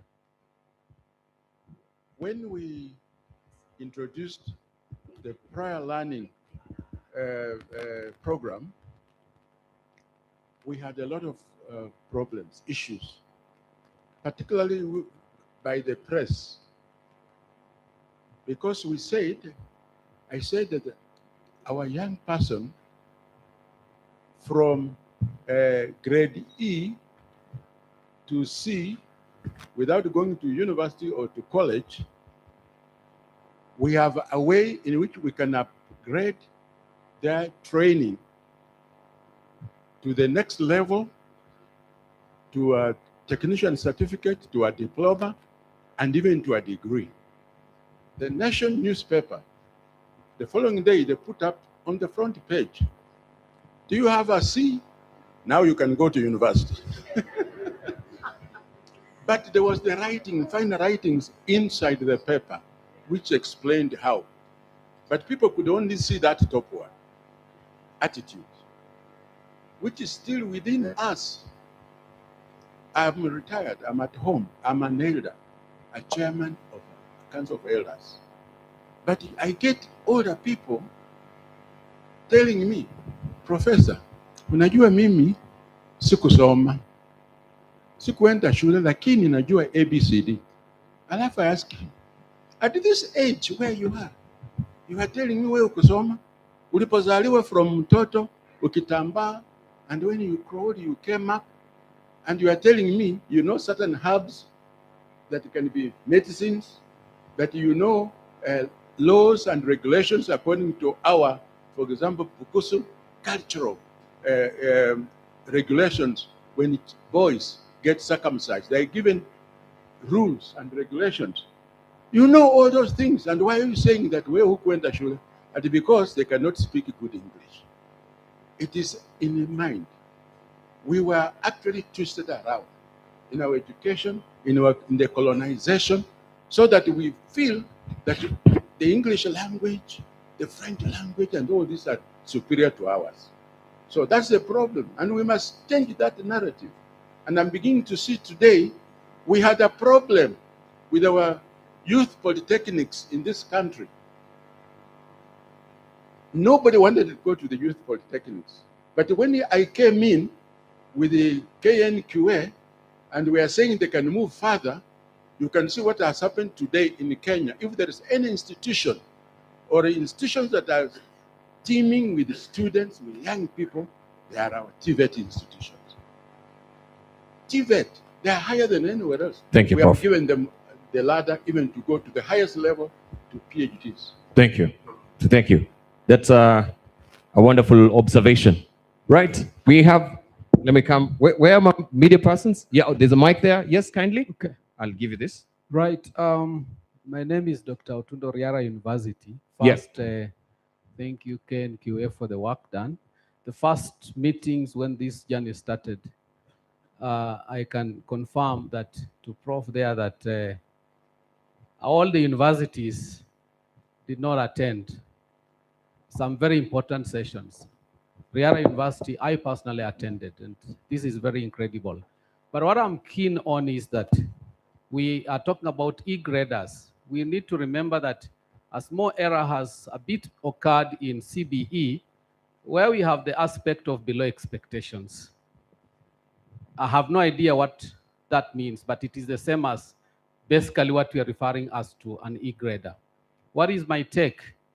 We may then concentrate to discuss more of the transition between TVET to university, so that we are not looking at TVET as its own discredited direction of specific qualification that this student doing electrical engineering cannot end up into the university. That is the area I think we need a good framework in between that. Mhm. And lastly, but not least, on recognition for prior learning as well, the key concept behind it is not just on the skills. There are aspects of how best is the skill practiced. And that is where the competency comes in. So we also need to look at what are the gaps that exist in the market, in the labor market, in the concept of not just skills, but the concepts of competencies as well. So that the framework is not skewed just in one direction, but comprehensively. Thank you. And only for a specific country, but regionally as well for Africa. Fantastic. Thank you. So ambiguity when it comes to below expectation, what is that? People don't really understand.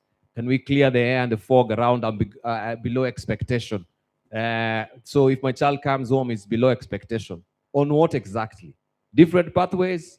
What is below expectation? I think clarification of that will be good. Let's take just 2 more, then we'll give our panelists a chance to answer them. Good afternoon. Oh, sorry. Yeah, continue.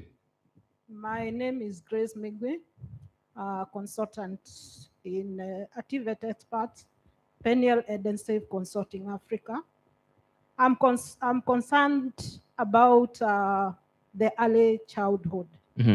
As we look at the TVET and the skilling that is going up in the tertiary institutions, yes, I have a feeling that there's a bit of neglect on the foundational competencies that are acquired at the early childhood level.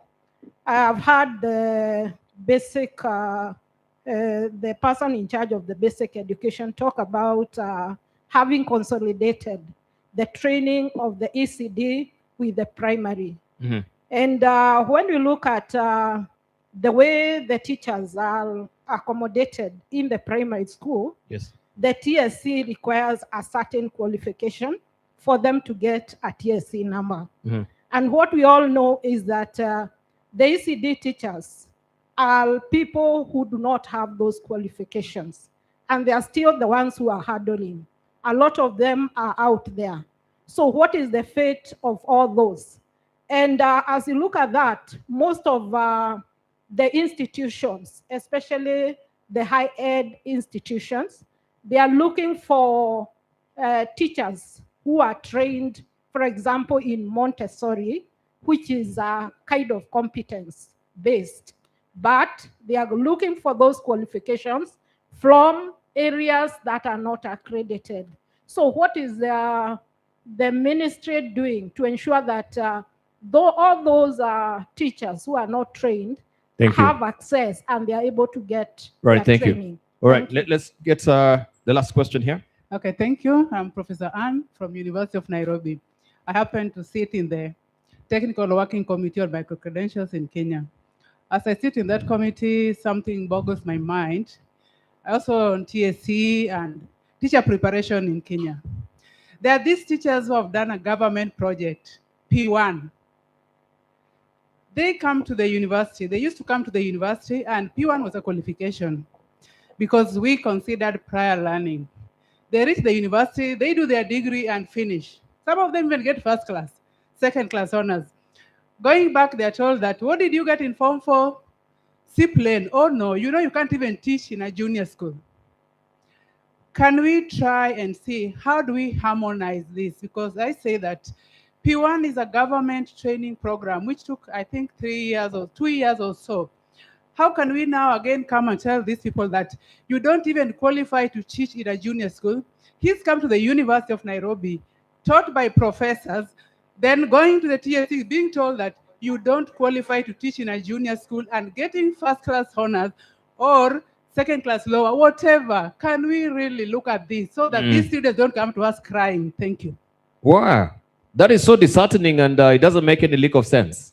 And it still is a reality that is really happening, right? That what you got in your high school can actually haunt you even when you've gotten to the apex of higher learning, right? So can we answer these questions and then we wrap up, right? If you've taken Yes. mental note of that. Let me start so that after I have answered, I think Professor Otundo and my sister here, Otundo. Yeah, from Riara University. Yes, then I can be allowed to go.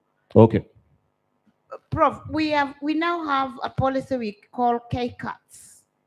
And I think, Alice, we need to loudly launch this, this because that's exactly what she's also talking about. The Kenya Credit Accumulation and Transfer Policy. That policy is already in place, but I think just like recognition of prior learning, we have not launched it at KICC and very loudly, so that we all get to know about it, which is speaking into the qualifications that are now transferable. There is a better word we have, if I could be, which are now transferable right up vertically. Therefore, Prof, that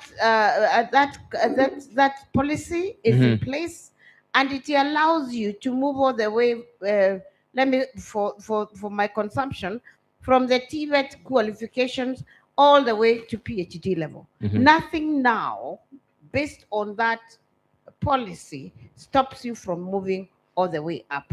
So nobody is stuck with, and because we developed this policy together with the university, we sat together with the universities. Therefore, we are married to it. And that issue of, oh, you had a C minus. I was also in the university and I knew that was a big problem. That now has been expunged by K-CUT's policy. And we are going to launch it loudly so that we all know it exists and nothing sticks you to your traditional space as long as you have been able to upgrade your space along the way. Thank you. Right. Thank you. Yes. I think I can handle the ones of the performance indicators that we have named below expectations up to exceeding expectations. Please.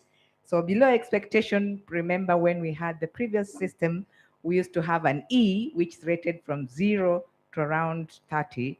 Then we said that that student had scored an E. But now with the competencies, we are looking at performances, and therefore there is no 0.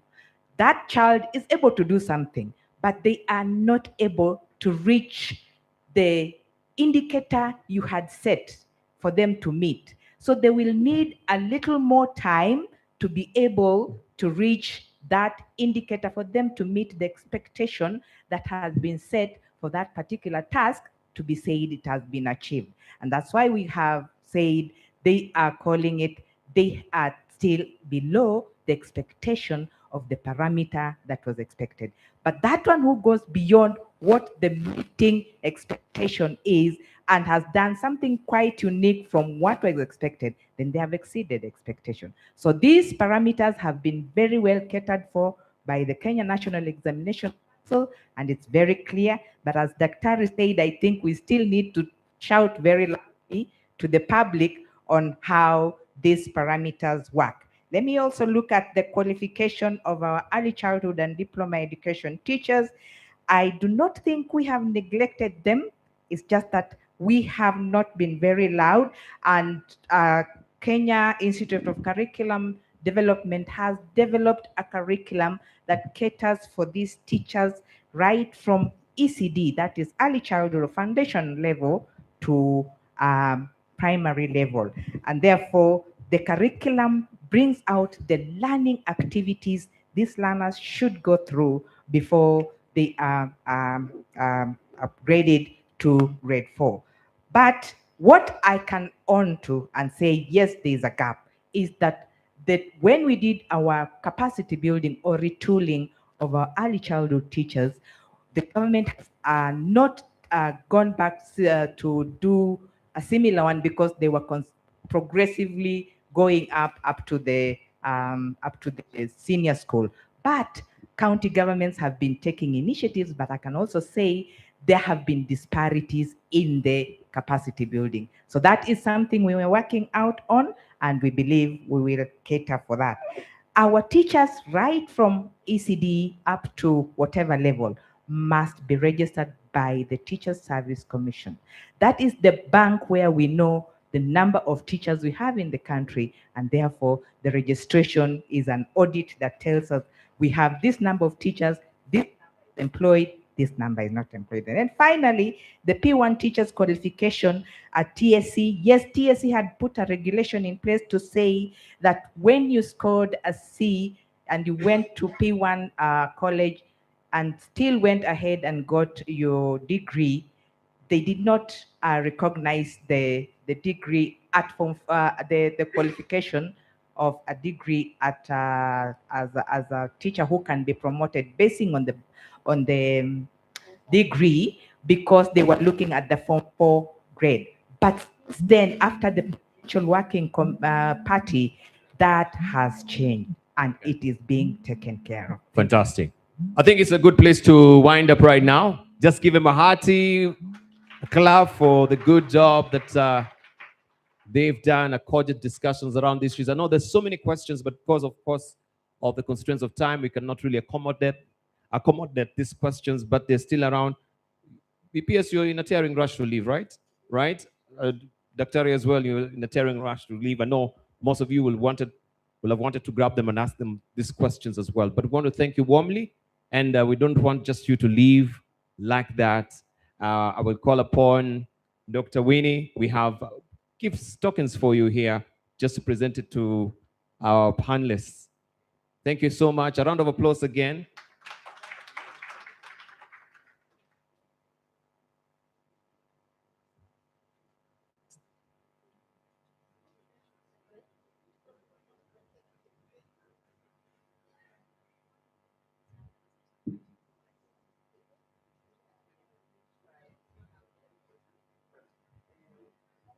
Even as they get their gifts as well, we'll want to assemble for our photo session.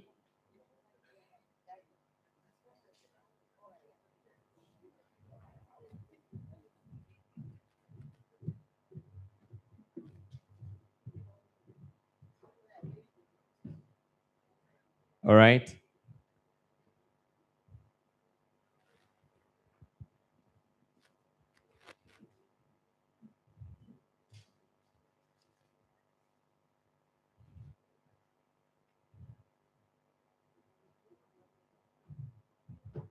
Daktari, don't be in a tearing. We'll take also a photo, all of us together. Madam PS.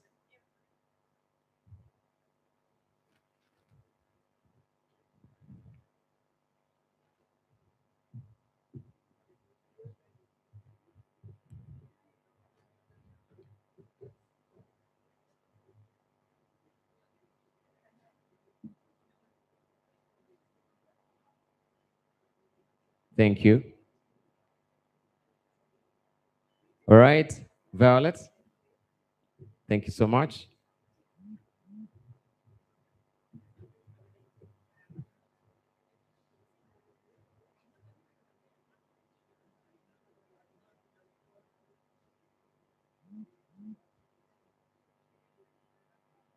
Thank you. Let's have Wanjiku now, karaoke as well. Thank you so much. Yeah.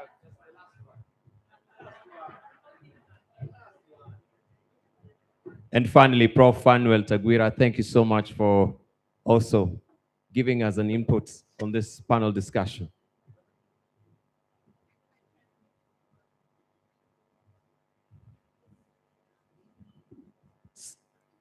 Okay, so let me welcome you back to here so that we can have a photo moment. So together with the DG, I can see the chair of the council. Prof, you may put your gift there. Thank you so much.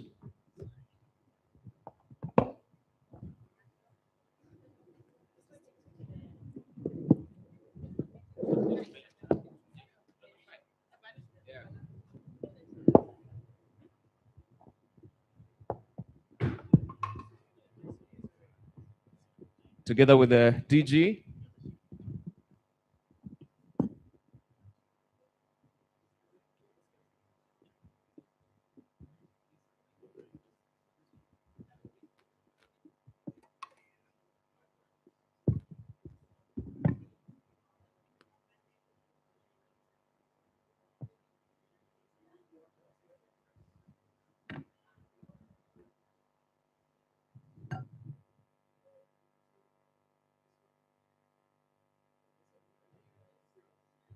Thank you. A round of applause for them. Thank you. We really appreciate for you being amazingly patient.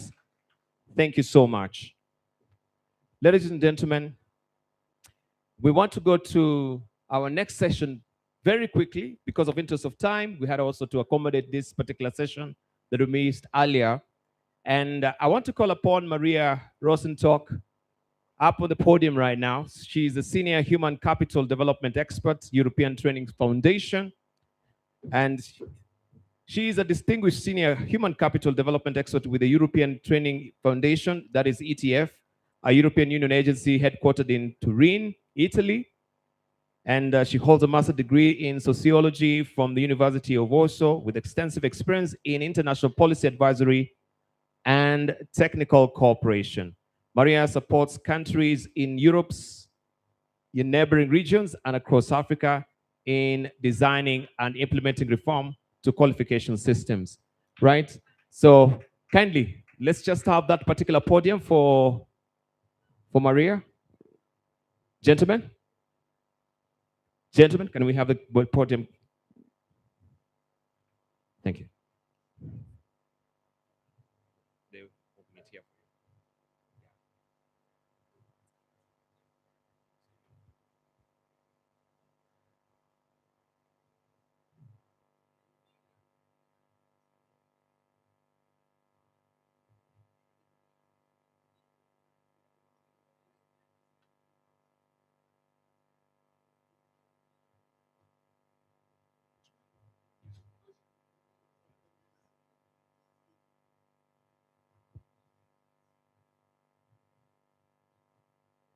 Ladies and gentlemen, all guests of honor, the Chief of Staff, Principal Secretaries, Director General of the Kenya National Qualifications Authority, representatives of education and training and the labor market, partners from qualifications, agencies, authorities across Africa, colleagues from international organizations. Good afternoon.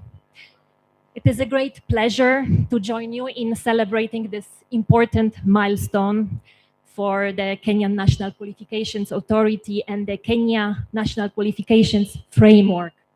On behalf of the European Training Foundation, warmest congratulations to the KNQA, its leadership, its staff, and all the stakeholders who have contributed to this journey over the past decade. You have approached qualifications reform with resolve and determination, positioning the KNQF as a strategic public instrument that widens opportunity, strengthens trust, and supports inclusive national and continental development. Before going further, I would like to ask a question. How many people in this room can think of someone in your life, a sibling, neighbor, a colleague, who is genuinely skilled at what they do, but has no certificate to show it? Someone whose knowledge was built in a workshop, on a farm, perhaps in a kitchen, or across a border. Can you picture that person? Yes. That person is who this session will be about. Decade of KNQF implementation is a huge achievement, and the evidence from Kenya, from across the continent, and from Europe shows that frameworks are working. Where recognition of prior learning has been piloted, people have gained visibility and progression. Where flexible pathways have been opened, learners previously outside of the system have found their way in. Where referencing or alignment or benchmarking processes have connected frameworks within a region, trust has followed. National qualifications frameworks have evolved beyond classification tools into instruments for widening access, recognizing diverse forms of learning, and supporting mobility. So the question for the next decade is not whether frameworks work, it is how we move from islands of good practices to the mainland, how we scale what we know works and make it norm rather than the exception for people furthest from the systems, from the formal systems. It is ultimately a question of fairness. A few directions I would like to propose to explore during the next 3 days of this conference and perhaps to carry further to the planned communique. On widening access to RPL, are we making recognition of prior learning genuinely available across general, vocational, and higher education, all sectors? Or is it still concentrated in one sector while the others wait? Are our providers equipped and incentivized to deliver RPL at a scale? Or does it still feel like extra work on top of already full mandate for them? Are our funding models designed to reward institutions for recognizing prior learning? Or do they reward seat time and enrollment numbers instead? Do our national budgets include systematic provisions for RPL and credit transfer? Or are we asking these mechanisms to scale up on a goodwill alone? And then on the comprehensiveness of the framework, do our NQFs open space for programs that specifically serve marginalized groups? There are so many of them. Do they have space in our NQFs? On lifelong learning pathways, when someone gains a qualification, can they see clearly where it leads next? And then finally, on information and outreach, does the person who would benefit most from flexible pathways actually knows it exists? So it's not only about information and guidance in institutions, in provincial capitals, in big cities, but in the communities where people live. So these are some scaffolding elements which we are collaboratively working on to assure that qualifications frameworks truly shape whether people can progress, move, or access opportunities. We are meeting at the moment when the conversation about qualifications is changing in Africa and globally. The dominant question used to be, does your country have a national qualifications framework? And that question has largely been answered. Most of the countries in Africa have been developing or have already developed frameworks. But the harder question now, driving reforms and conversations from Nairobi to Lusaka to Dakar to Brussels is what is the framework actually achieving? For whom and how do we know? Qualification systems are under pressure from several directions at once these days. Labor markets are changing faster than frameworks were designed to respond to. The rise of digital credentials and so-called skills-based hiring is challenging the assumption that a formal qualification is the only signal or even the most important one of competence employers need. At the moment, people move across the borders for work, for study, or for safety.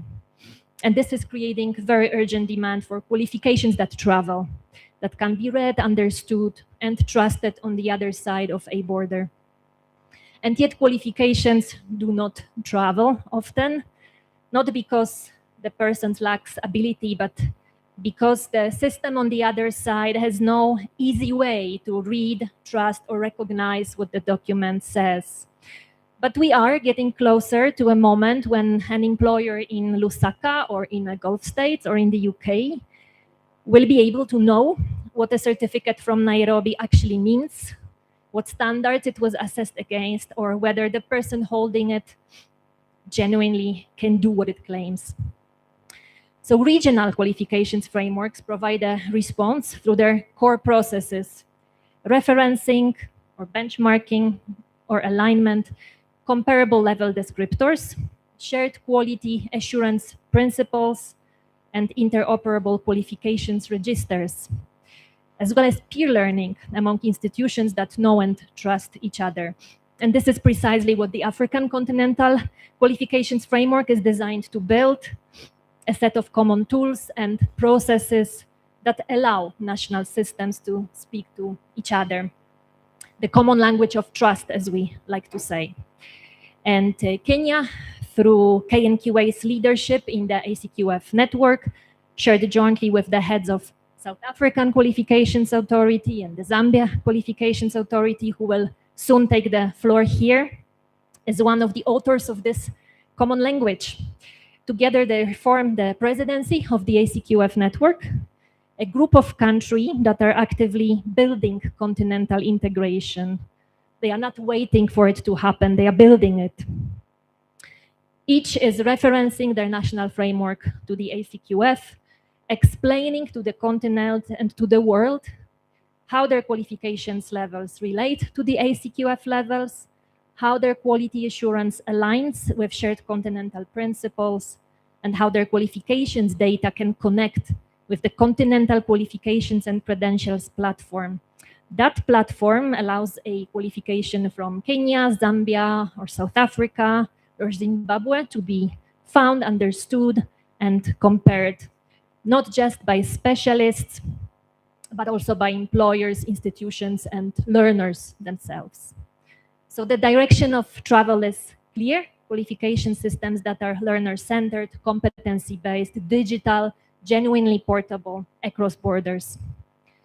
So dear Alice, Nadia, Mercy, Makapa, through your active participation in the regional communities, in the East African community, the Southern African Development Community, and the ACQF, you see firsthand how regional and continental referencing processes come together, how levels connect across the borders, and how trust is built.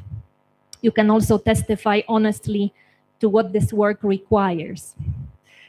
Sustained leadership, commitment, careful technical work, and the quiet dedication of people inside qualifications agencies who do the drafting, the mapping, the curation, often alongside everything else their institutions are already asked to do. So you can speak with authority about both what is possible and what it genuinely takes to get there. I began by asking you to picture someone skilled whose competence was not formally recognized. These persons need frameworks to work for them consistently and at scale. They need qualifications that their neighbor country can read and a pathway that does not end in a dead end. And they need to know it exists. So this is why inclusion and regional integration are becoming indeed central functions of modern qualification systems.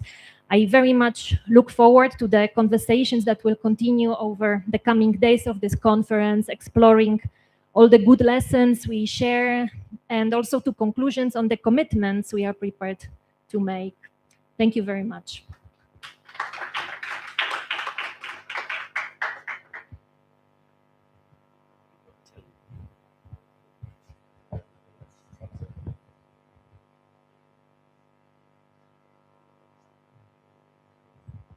A round of applause again for Maria Rosenstock.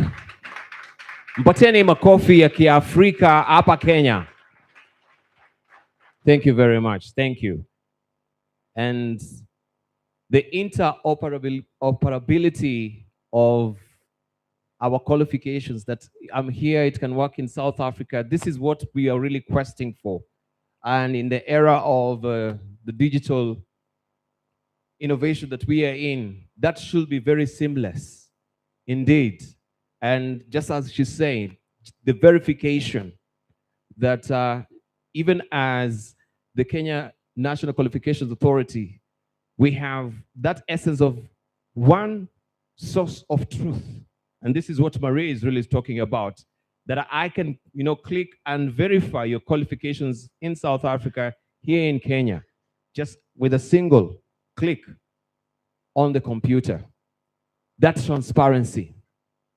So thank you very much. So, ladies and gentlemen, I know you've been seated for a while. Before we just go to the next session where we'll have Professor Mike Kuria, the CEO commissioned for University Education, handling this, would we kindly just stand up and invite also Kayamba Africa to make us also just stretch a bit, you can shake your tummy a bit. The lunchway is settled, that's making you a bit dozy, so that you can wake up for the next session. Let's just have a bit of music and celebration. Stretch a bit. Kindly. Let's stand up. Kayamba Africa.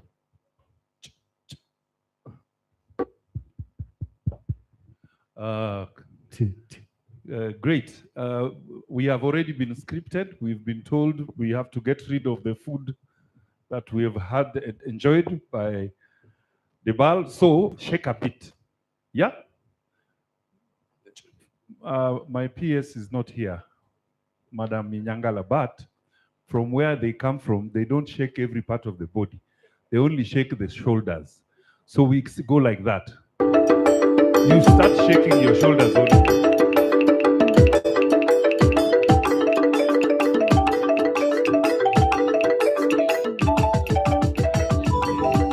And then you move from side to side, as if you're threatening your neighbor.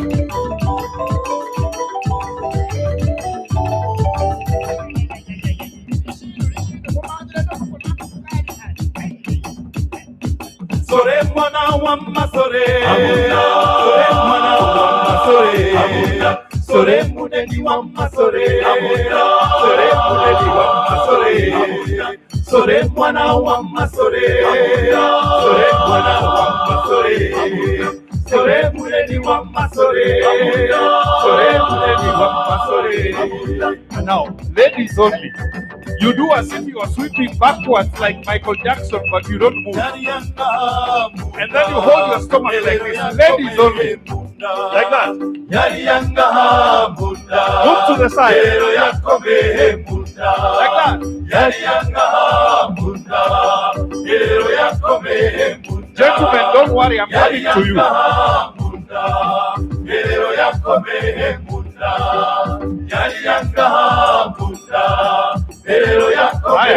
Gentlemen, lift one leg.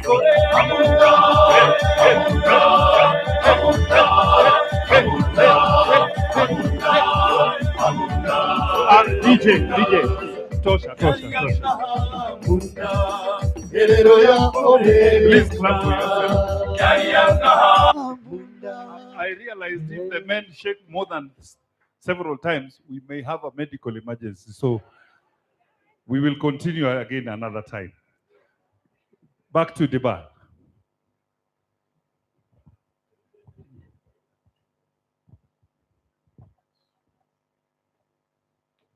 Thank you. Thank you, Kayamba Africa. So let me invite Professor Mike Courier, the CEO Commission for University Education, to set the tone for our conversation here. We've just had a presentation. Yes, we can remove the podium. Yes. Actually, 4, 1, 2, 3, 4. Plus you 5. Okay.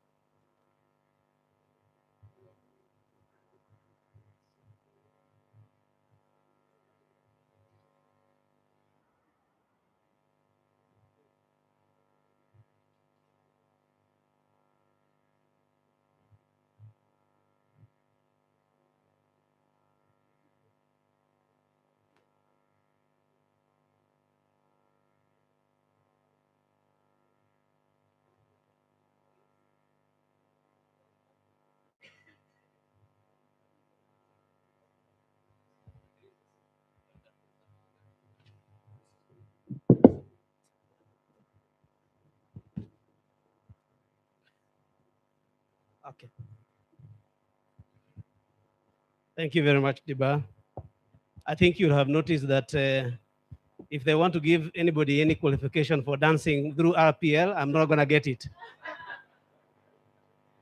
So for that reason, allow me to invite the following to the podium. Let's have Masi Goma from Zambia Qualification Authority. Let's have Nadia Star.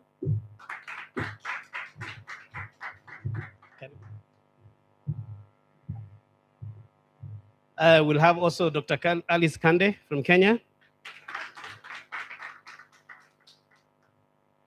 And Dr. Hudson Wandai.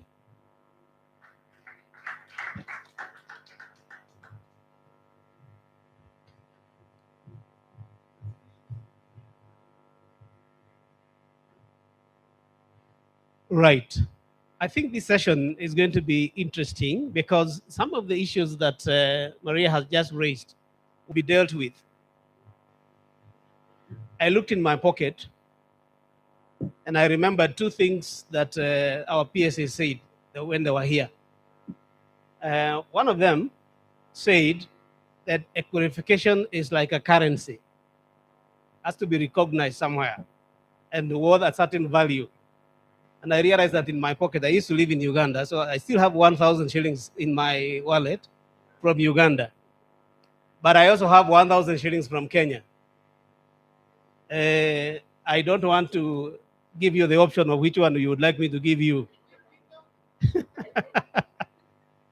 the point I'm making is, yes, qualifications are like a currency, but the question is, how can the national qualification frameworks help improve the currency of the qualifications coming out of our region?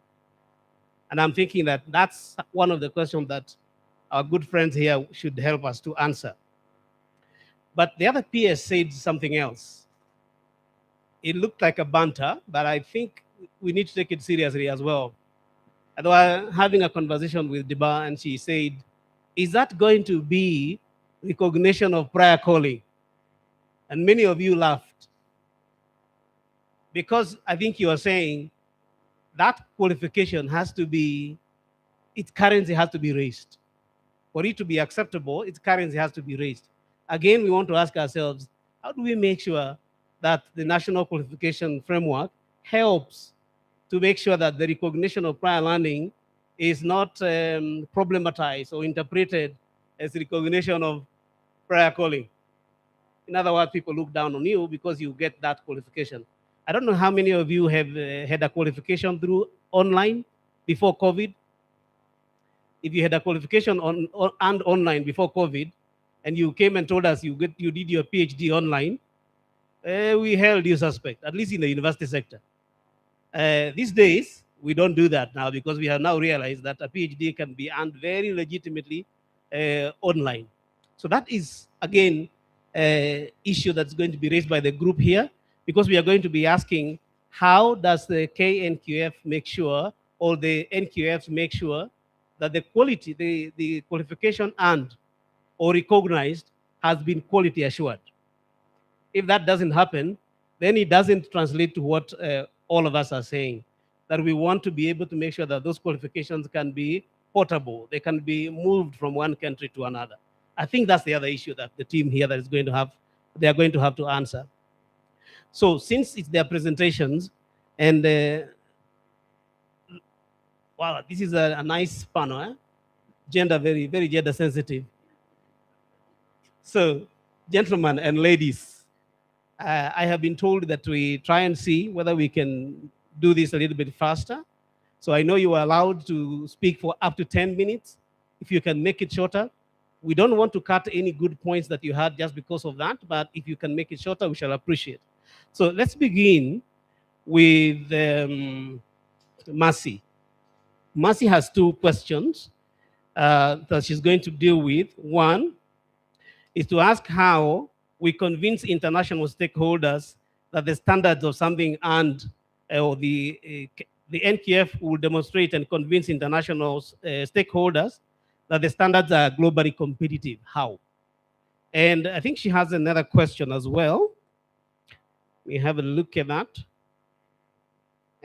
Mercy will also deal with the question of how can national qualifications framework strengthen comparability, portability, mutual trust, regional integration. So Mercy, the floor is yours.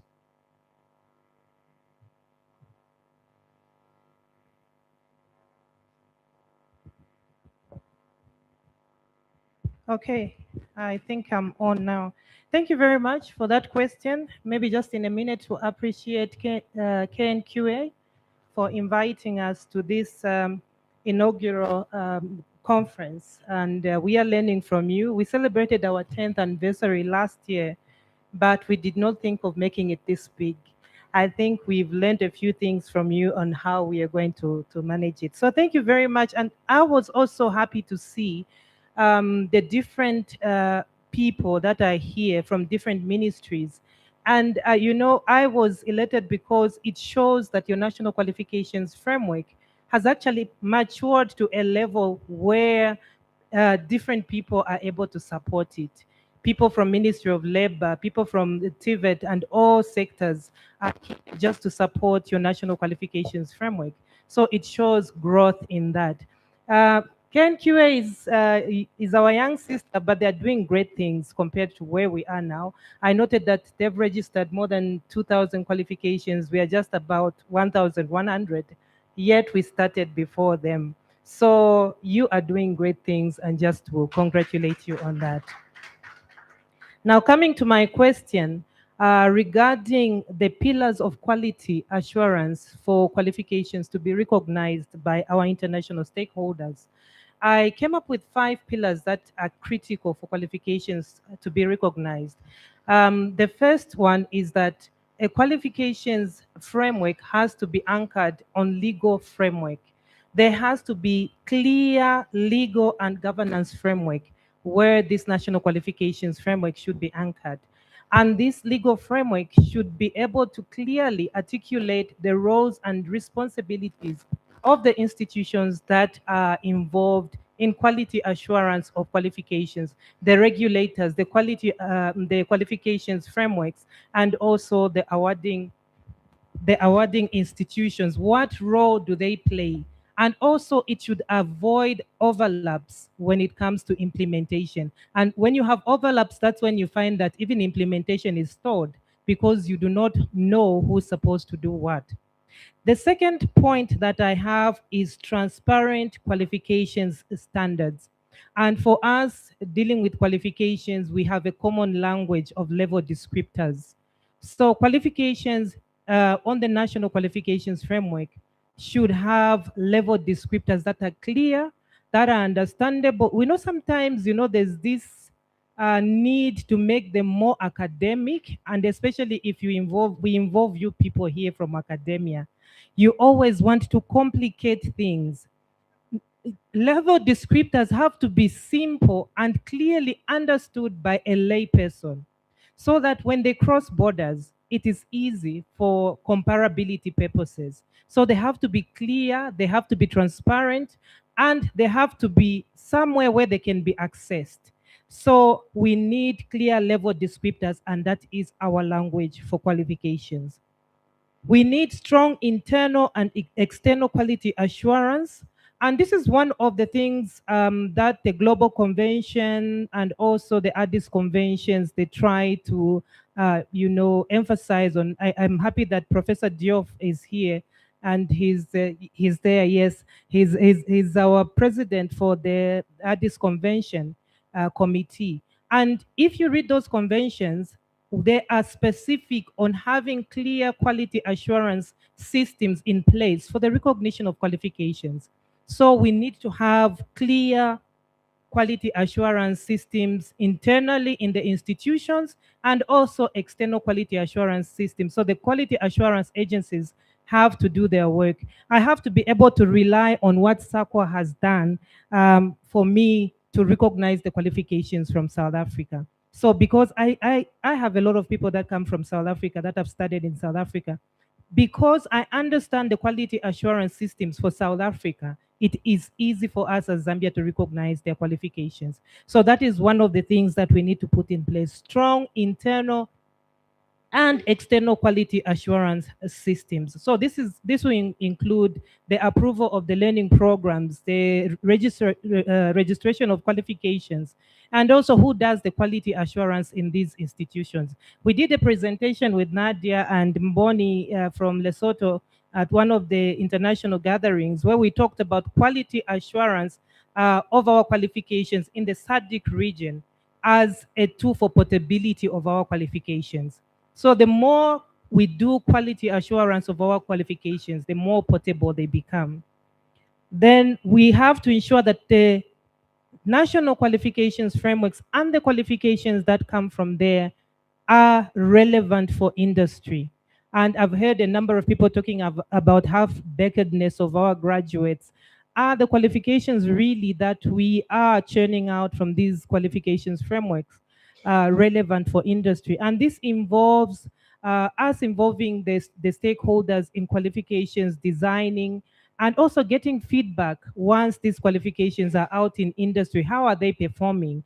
Once that feedback is obtained, we get back to see how we can incorporate it in the review of our programs. Also, qualifications frameworks should support lifelong learning. At lunch, I sat with two handsome men from Kenya. I don't know whether they're here, still here. And I was listening to their conversation, and I don't know what argument they were having, and they were saying, but what is the point of a qualifications framework if it can't recognize such learning?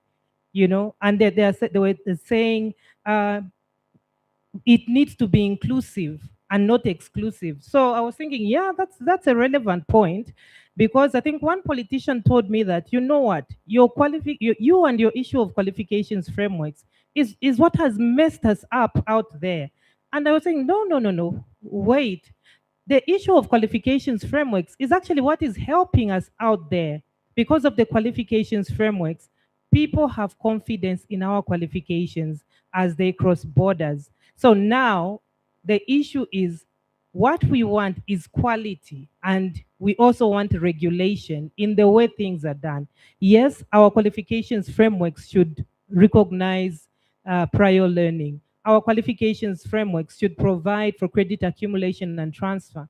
Now there's this new term we're talking about, micro-credentials, and that is what we are looking at now.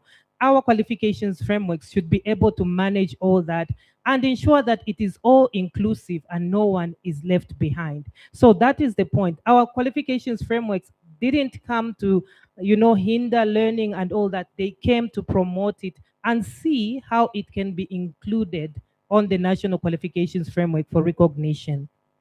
On the second question, on how NQF support regional integration, I'll be quick on this one. NQF strengthen comparability. So if Zambia has a national qualifications framework, South Africa has a qualifications framework, Kenya has, it is very easy for us to compare our qualifications to the qualifications of the two countries. So that is why we always keep preaching in the ACQF that countries should have qualifications frameworks for comparability. They also help to build trust, because I can trust my neighbor here. I need to trust that she has done the right thing. Mutual trust. I have to trust that the quality assurance processes she's talking about are not just on paper, but she has implemented them. I have to trust that. So mutual trust is strengthened among the countries. NQF support portability of qualifications. I've talked about this, and also referencing to regional and continental frameworks. This has been raised by a number of speakers, and we are encouraging countries to continue referencing to regional and continental qualifications frameworks. These help us in the aligning our qualifications, but also on the recognition of qualifications, so that we do not miss calling your bachelor's degree, placing it on a diploma when it is supposed to be recognized as a bachelor's degree. So thank you very much. A hand for, thank you very much, Mercy. And now we go to Nadia. Nadia, I'm almost opening an office at the Commission for University Education for SACWA, because the number of questions we get from SACWA to confirm the credibility of qualifications coming from Kenya is very high. But I'm glad that we have gotten somewhere, at least, where we have now agreed the information we have put on our website is accredited and recognized, they will recognize. And I really appreciate that this has moved. So I'm glad to meet you. Maybe we can have a bit of a conversation later. But I think it just demonstrates that if we develop a kind of relationship with our neighbors, we can be able to recognize each other's qualifications and make it much easier for qualifications to move around and be recognized in the regions. Your brief, Nadia, today is to tell us about how things like RPL, micro-credentials can be used to widen access to education. That has been a big discussion this morning, but also to tell us what kind of policy frameworks need to be put in place to ensure that these kinds of access is driven by policy and not necessarily by the goodness of the heart of whoever occupies an office. So welcome. Thank you, Prof. And I really wish these things were driven by the goodness of our heart, but unfortunately, you know, one can't rely on that always. I want to also sort of take the cue from Mercy from Zambia and appreciate very much the invitation to this forum, and particularly to Dr. Alice, who is our baby sister, but teaches us every day. And in fact, I'm sitting here with my COO, Dr. Makafola over there, who is my photographer at the moment. And I was saying to him, look what they're doing, look how quickly they're doing these things. Constantly we learn from Kenya, and we continue to learn from Kenya. SACWA has the oldest national qualifications framework in the continent, but also we are one of the oldest in the world. So if you look up qualification frameworks in the world, SACWA is one of the first 5. And we did so because we were coming out of apartheid, out of, you know, the dispensation of regulated disadvantage, right? So we can't always rely on the goodness of people's heart, or legislation for that matter, Prof. You know, there has to be good people behind these things, writing these things. But we do stand on a 30-year-old NQF, and this is something that we're very proud of. But that being said, we also find that the younger generation NQFs are more agile, and they're teaching us things and showing us how to do things in very agile and interesting ways. We've got Cabo Verde sitting over here. We've got Senegal starting their processes. These are all countries who are starting their journey and from whom we are all learning. So for SACWA and for South Africa, the exchange on the continent, the constant generosity on the continent has been, I think, for us, an incredible, incredible blessing. And we really are learning and growing through the learning and growing of our continental partners. I do also want to say that as we are, you know, getting to these ages, we also start to reflect. When you turn 30, you're moving into different phases of your life, and we reflect and we review and we change, right? And so the NQF in South Africa doesn't look the same as it did 30 years ago. it was trying to do something different 30 years ago than what it is trying to do now. 30 years ago, we had to create legislation to say, no, no one will be left outside of the qualifications framework. Everyone and all learning should be recognized within this thing. And this talks to the inclusivity. But we found ourselves increasingly not being as relevant because we were sitting still 30 years in the past. And so, as I say, we're learning from others around ourselves to be more relevant and to be more current. In my personal life, I'm also an older sister. I'm 20 years older than my youngest brother. And when I need something around technology, I go to him. It's the same thing I do with Kenya. Kenya is teaching us, and other younger countries are teaching us how to be more relevant using innovation, using technology, using partnerships. Mercy spoke about trust. Sometimes it's just about being on the phone. Zimbabwe Wisdom bumped into me today and we said, let's have a coffee because we're neighbors, but these are the conversations where we can sit together. And so trust is really what we are building from. On that note, let me very quickly try and answer the questions so that I don't waste too much time. In terms of the tools, shall I call it, that we've put in place, and I think we've all put in place some recognition of prior learning, transfer of credits, and other innovative things. Even online learning, making sure, asymmetric learning, making sure that people who are working and who are caring for communities, etc., are able to learn in the time and spaces that they have, rather than when we say they must learn, right?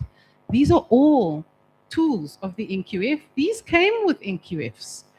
Some of them were matured through NQF, some found, but we have, in all of our spaces, formalized these through our NQFs. And so Mercy is absolutely right. We're not trying to create complications in the world of academia. We're trying, in fact, to make tools that actually do allow for lifelong learning and inclusivity. And these tools, RPL, CATS, micro-credentials, and the other tools that will come as the newer generations start to bring us new learning, are all tools of inclusivity. But what they do is they ground us back to the central core, to the framework, to the normative standard that says, no matter how you get there, if you can achieve these learning outcomes, if you can demonstrate these competencies, then you are able and you are good enough. And I think Prof. Tahwira said it so nicely. Before, if you didn't pass your O-levels, that was it for you. Now, all of us have alternate spaces and alternate options. And this is incredibly important because when we look at the citizens that we serve, 10% maybe are in university. Maybe, right? Most of our citizens are not sitting in university. They're sitting in the TVET colleges. They're sitting in communities. They're sitting in workshops. To Maria's point, they are bringing their skills through their application, and they're not sitting for hours in classes the way they did, the way that the privileged few were able to in the past. What we can do around policy and processes, as I said when I started, sometimes one can write the most dreadful legislation. And in my country, apartheid was, of course, policy. It was legislated, and in many others. And it was these neighboring countries of ours that actually worked with us through the struggle to reach a democratic dispensation. And so currently, of course, we have good legislation, but legislation is not neutral. Policies are not neutral. And our late Prof. Lulwana, the late chairperson of our board, reminded us that we're the ones writing these policies, right?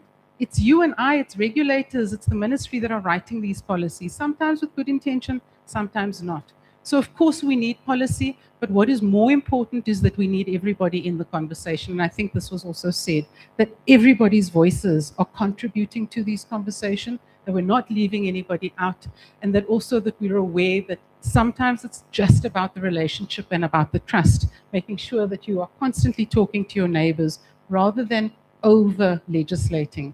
And I think I heard it this morning as well. We are able in Africa to write beautiful policies, wonderful legislation. When we need to implement, that's when we need the TVET colleges, the community colleges. We need the relationships. We do not stand as NQFs on our own. We stand within an ecosystem of willing partners. And if we continue to work together in our regions and across the continent, then I think that we're going to do amazing things. Thank you. Yes, thank you very much, Nadia, for those very incisive contributions. Let me bring my brother Hudson now. In universities especially, this whole question of RPL, I know we are still thinking about it. But you know, universities, we are also trained to question. We are just critical of everything. And Kenyans are even much more so. They don't even have to be in the university now. Everyone is just critical of everything. And that tells us that we need to build a robust system to make sure that the quality assurance of this RPL, you know, micro credentials and everyone one of is robust. Because if that doesn't happen, we will start, you know, looking at those people who have earned those kind of credentials through those ways, in negative ways, undermining them, and consider a bit like how we have before, as I mentioned a little bit earlier, looked at people who said they earned their degree qualifications online. So maybe you bring us to speed here and see how can we make sure that our quality assurance and accreditation systems are also speaking to this whole idea, so that it's an ecosystem that makes us trust the qualifications coming out from whatever learning system is going to be, formal, informal, or wherever. So the floor is yours. Thank you very much, and good afternoon. It's my pleasure to present among the big three. We take a lot of our time reading what others are doing in the national qualification frameworks. So I realize we are placed with the big three: South Africa, Zambia, and Kenya. And when we say that, we are being truthful. To strengthen quality assurance, let me start by what are the challenges we have in quality assurance. I believe in Kate Lowy, who said that there's nothing so practical like a good theory. And therefore, we want to look at what are these challenges. And I also want to highlight that not every qualification is a qualification.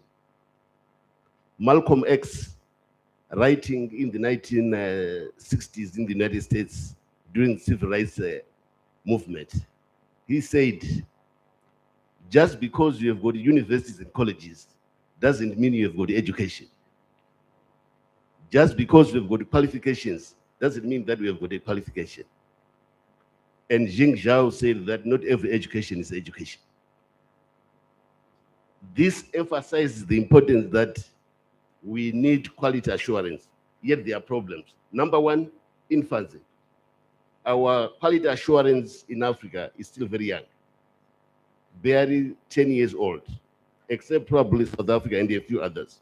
We have limited resources and limited capacity, which is documented. If it was a lecture, I would then talk about the Mkoras, the Davies, etc.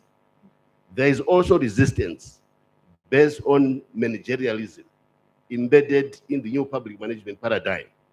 Academics don't want to be told what to do, so there's some resistance. As a result, in our higher education, we have what we call tokenistic, superficial quality assurance, going through the books, which is a major challenge. We also have the challenge of not reading or studying our quality assurance. We think we can do it from common sense. We need to research our higher education, our quality assurance. And in Africa, we are still miles behind.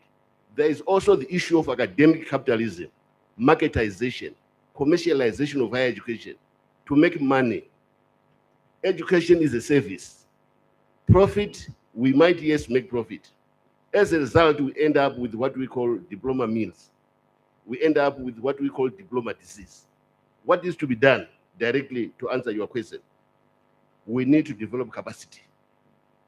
There is limited capacity in quality assurance in Africa.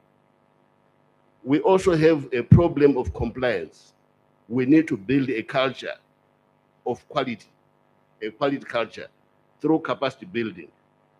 We also need to professionalize quality assurance. We cannot just have quality assurance talk about it. It's something we need to be capacitated, and even make sure that the practitioners are involved. We have a challenge that the people who do quality assurance are agencies, and those that manage qualifications, the authorities, they seem to say it's for agencies.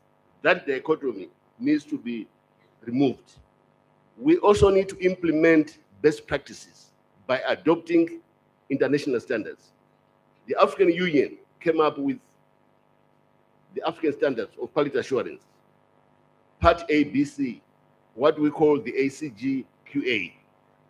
We need in our institutions, as agencies, as authorities, implement those standards.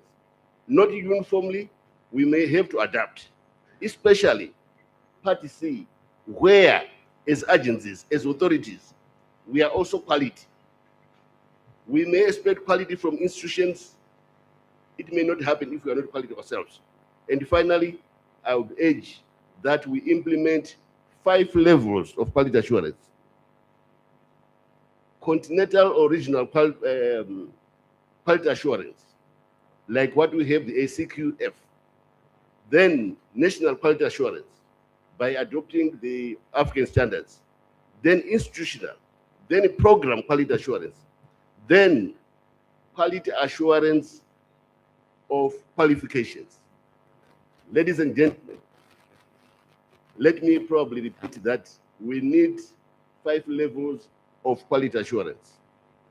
Quality assurance, where we do benchmarking among regions, the ACQF, SADC, or the East African Community Quality Assurance. Then at national level, then we have program quality assurance.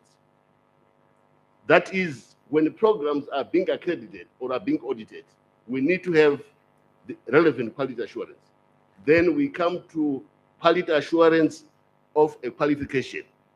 In summary, labor market requirement. Do we have standards? Is the assessment according to standards required? Is the certification relevant? In brief, if we can do this, and also what my colleague has indicated, ratifying the Addis Ababa Convention and the Global Convention, so that we follow international best practices, I'm sure that would help. I thank you. Thank you very much, Kwandai. And I think you bring us very nicely to what the DG, Dr. Kande here, needs to respond to or to speak to, because you have mentioned 2 very important things.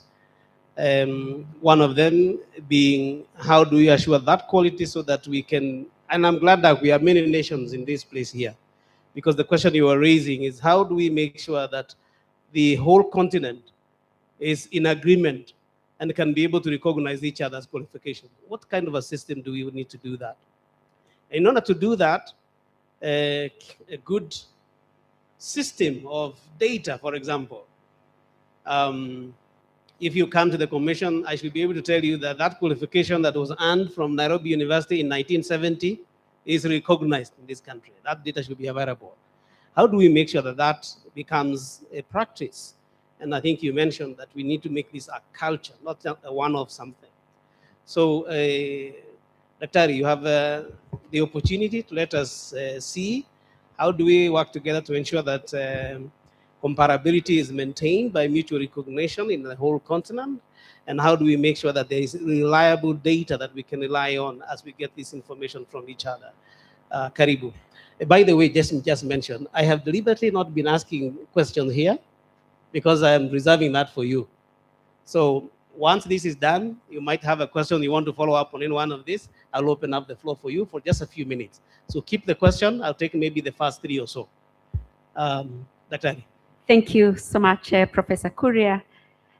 And again, I am so glad to be taking part in this important conversation. And most importantly, again, with this esteemed team, my amazing sisters here, and my brother from Zimbabwe. And as Nadia has rightly indicated, yes, we seem to be the smaller sister. And we agree because we've literally learned so much as well from South Africa, and right from when the National Qualifications Framework the act itself was being done and the framework itself was being done as well. And so from South Africa, from Zambia, we have actually continued to learn a lot. But then to the question that I've been asked on, then how do we ensure that what Dr. Kwandai has spoken about quality assurance then in the qualifications landscape, and in the space where we find ourselves and talking about mutual trust in qualifications, how do we build on that? And interestingly, that is the purpose that we find ourselves here, a conversation that finds us not just with the Kenyan players. We have people from all over the world because we are all interested in matters qualifications. Because we want to say that gone are the days when a paper, a qualification, was being considered as a static paper. You given that it will be recognized for the paper that it is. It is a dynamic asset, an asset that has to be recognized here. It has to be recognized in South Africa. It has to be recognized in Cape Verde. It has to be recognized in Europe. And how can that happen? It is through embracing and embedding those quality aspects of qualifications. And we're glad that as a Kenya National Qualifications Authority, you've heard so much about the journey that we have made in ensuring that we have a national qualifications framework that speaks not just to the quality and acceptability of qualifications within our national space, but it's about qualifications that go and speak beyond our boundaries. And we want to appreciate our sister countries because we have teamed up together. I must commend all of us, especially within the region, within the continent, and beyond. We are having the candid conversations to say, when you talk about mutual recognition of qualifications, what are you doing within your space? And if you find, for instance, look at NQF maturity, and we like looking at that. My sister Eduarda is here when she was actively working on the Africa Continental Qualifications Policy Framework. We managed to categorize the levels at which various countries are at with their national qualifications framework. And that was 2019, 2020. As we speak, we can candidly and confidently say that those that probably might have categorized as just beginning are already up the ladder, and probably most of them actually have a functional national qualifications framework, which is really a great thing. The great thing also is that, see, when you have a national qualifications framework, it means that we are bound by the same principles of recognizing a quality qualification. Because it's saying, if we have an NQF level 6, in our case, that is at level 6, that is a diploma at level 6, the level descriptors that have been provided of it, the learning outcomes that speak to it, it means that when it gets to South Africa, it will be accepted as such because it has gone through those requisites and it has met those requirements. And so for me, I would say that this candid conversation that we are having as countries and really embracing national qualifications framework as a tool to bring in harmony and trust and quality within the qualifications landscape could not have happened earlier. This is the best time we should be progressing that conversation so that we support mobility and portability of our qualifications. We're talking about register of qualifications. A key component that we all have within the National Qualifications Framework is the National Qualifications Database. And whenever we meet, we always have that conversation. And we're happy to know that when we talk about National Qualifications Framework, then we have those common conversations. Right now, we're talking about NQFs being mapped to Africa Continental Qualifications Framework. We're talking about looking at how we have registered our data so that we can also be able to promote accessibility of that data. And I am glad, sorry. Thank you. I'm glad to note that my sister Mercy has already noted that we made progress in registration of qualifications. We're at 2,600 class. And I want to appreciate that and appreciate the players, which is yourselves, within the basic place, within the TVET space, within the university space, within the professional and industry space. If you did not give us the data, we wouldn't be having it in the National Qualifications Database. Additionally, under students register, we have over 600,000 students data. And that is really great. Congratulations again to all the players within the pathways, starting with Professor Kure here, who is within the university pathway. And we're looking at having actually all the data that has been acquired from the time our institutions began, because that is the only way that we shall be able to ensure that credible data is accessible. And the employer will have confidence in what they are accessing. And so to us, this is a timely conversation.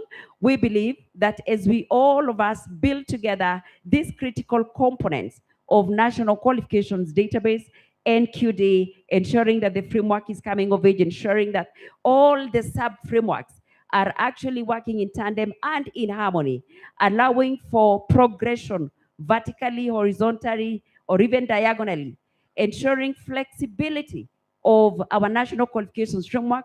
We've had this morning about where we are with recognition of prior learning, with micro-credentials, and those are the current realities that we are appreciating. What is being shaped by the advancements in technology and AI and all that, and NQD must be alive to that. And so for me, I would say that NQD really is a great policy tool for quality assurance, for visibility, for connecting, and for mutual trust across board. Thank you. Thank you very much, Dr. Kande. Ladies and gentlemen, let's not forget that we also had Maria on the part of this conversation. So I don't know whether, I think it's okay if there is no idiocy. Oh, please come.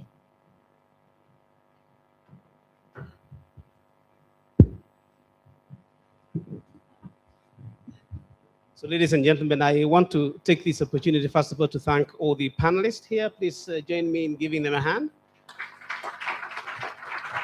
Thank you very much. Thank you very much. I think first of all, I want to really appreciate that I didn't have to stop any one of you, and I was timing you, but none of you actually exceeded the time. So thank you very much. I really want to appreciate that. You are very focused. But ladies and gentlemen, a lot of ideas have circulated around. And I'm sure some of you may want to ask some questions. I would like to encourage that the conversation continues. When I used to work in the East African region, my good friend is here from the Inter-University Council for East Africa. I always used to say the integration, it does not happen in these rooms. It's the conversation that we continue having, the engagement that we continue having. Recognition of qualifications will not happen by the policies that we make, by the nice conferences we have. It only happens by the interaction that takes place in the course of the time, so that qualifications are recognized across the board. Even the question of recognition of prior learning, it's not the policies that we put in place, it's actually in the implementation of the same. And I think someone just mentioned this morning that making policies isn't that brilliant. What is brilliant is implementing those particular policies. So I know you have many questions, so we may not have time to hear from every one of you. But let me just take maybe the first 5 questions if we can make them. And I can see one over there. 1, 2, 3, 4, 5. Please, only those ones. So can we begin with number 1? I was over here. Number 1. And kindly make the questions as precise as possible if it's a question. And if it's a contribution, just make the contribution. Yes, I have some questions. No, question. Yes. And I'll only ask the question. It's not contribution. I'm Dr. Namsasi Chinungo, and I represent a continental body. That is the Association of Theological Pentecostal Schools in Africa. And I'm happy because many people in Africa are here. You see, in such an international conference, I'm asking one question. When you look at all those recordings right from Kenya. I want you to check whether we have the representation of the religious space, even in the council in Kenya itself. Yet across Africa right now, the heads of state are having a conversation to step into that space and regulate it. It is not good to step in a space you have not qualified people, that there is no framework, there is no pathway. So in this international conference, I'm asking, especially Professor Kuria at Q, has any university in Kenya started implementing RPL? That's question number one.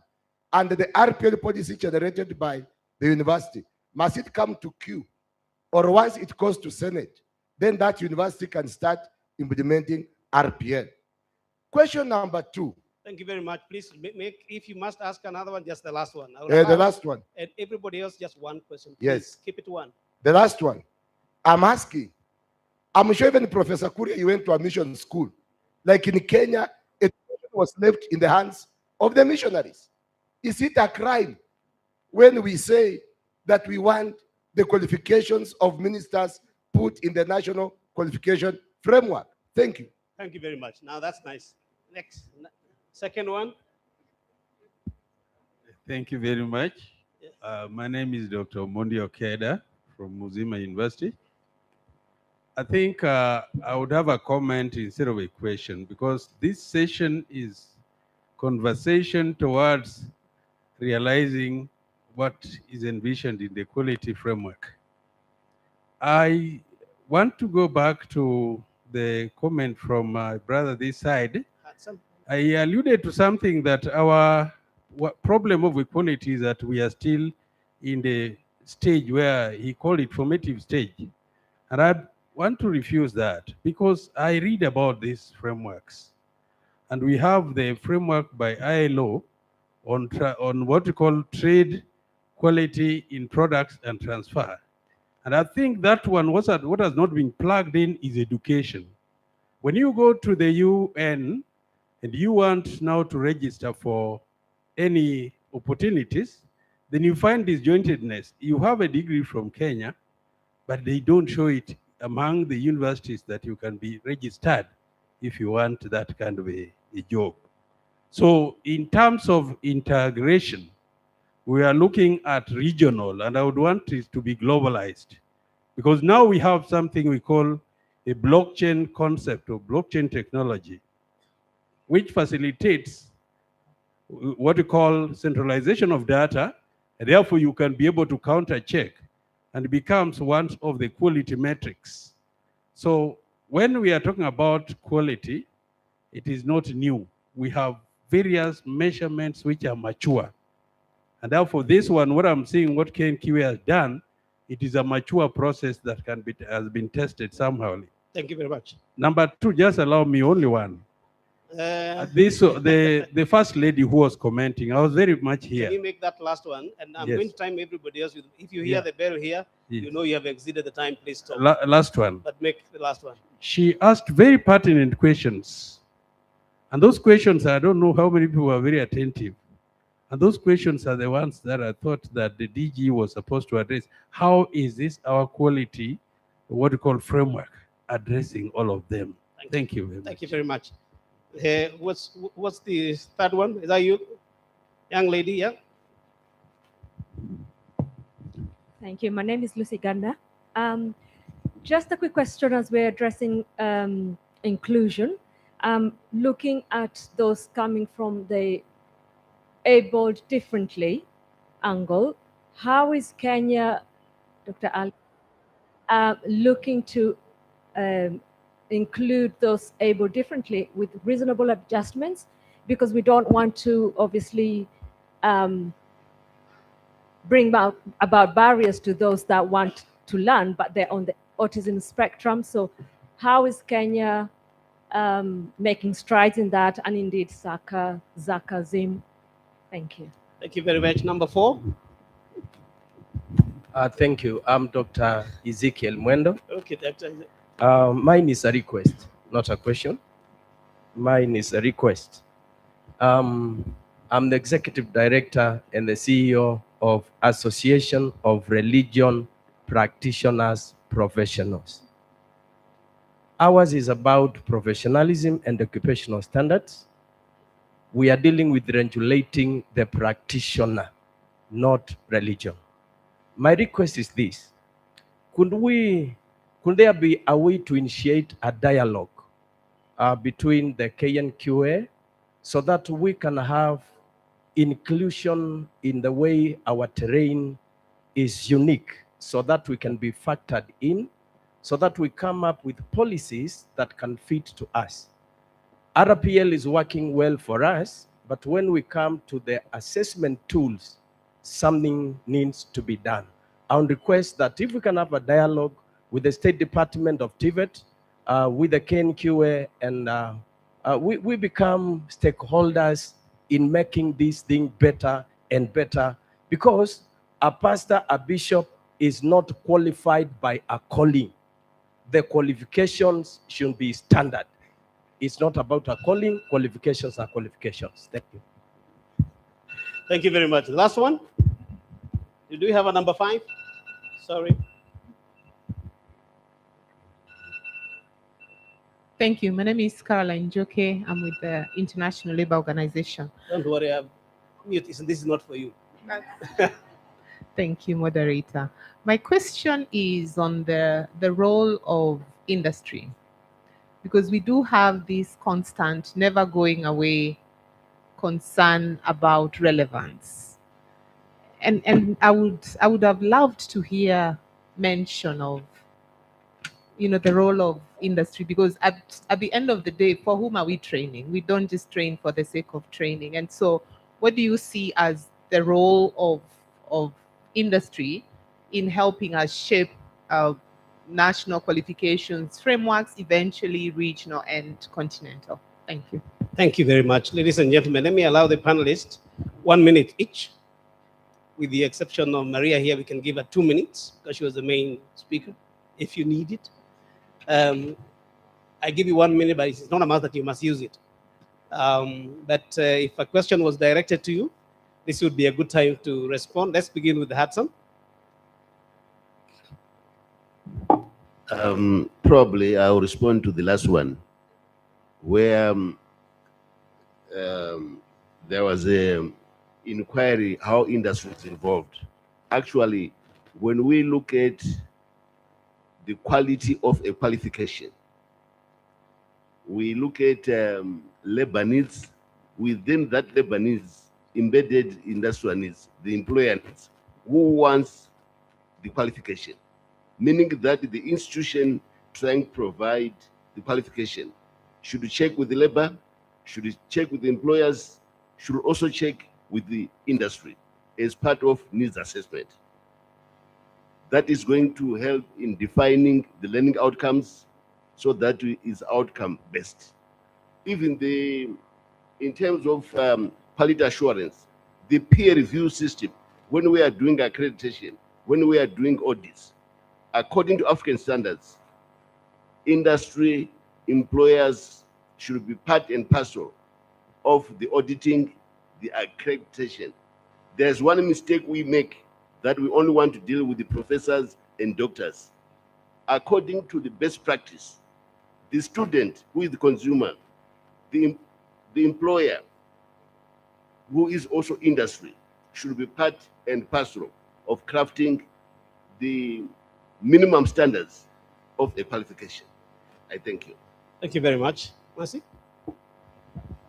Thank you very much. I don't think there was a question that was directed to me, but I will respond also adding to a doc here regarding the role of industry to ensure relevance in the training that is provided.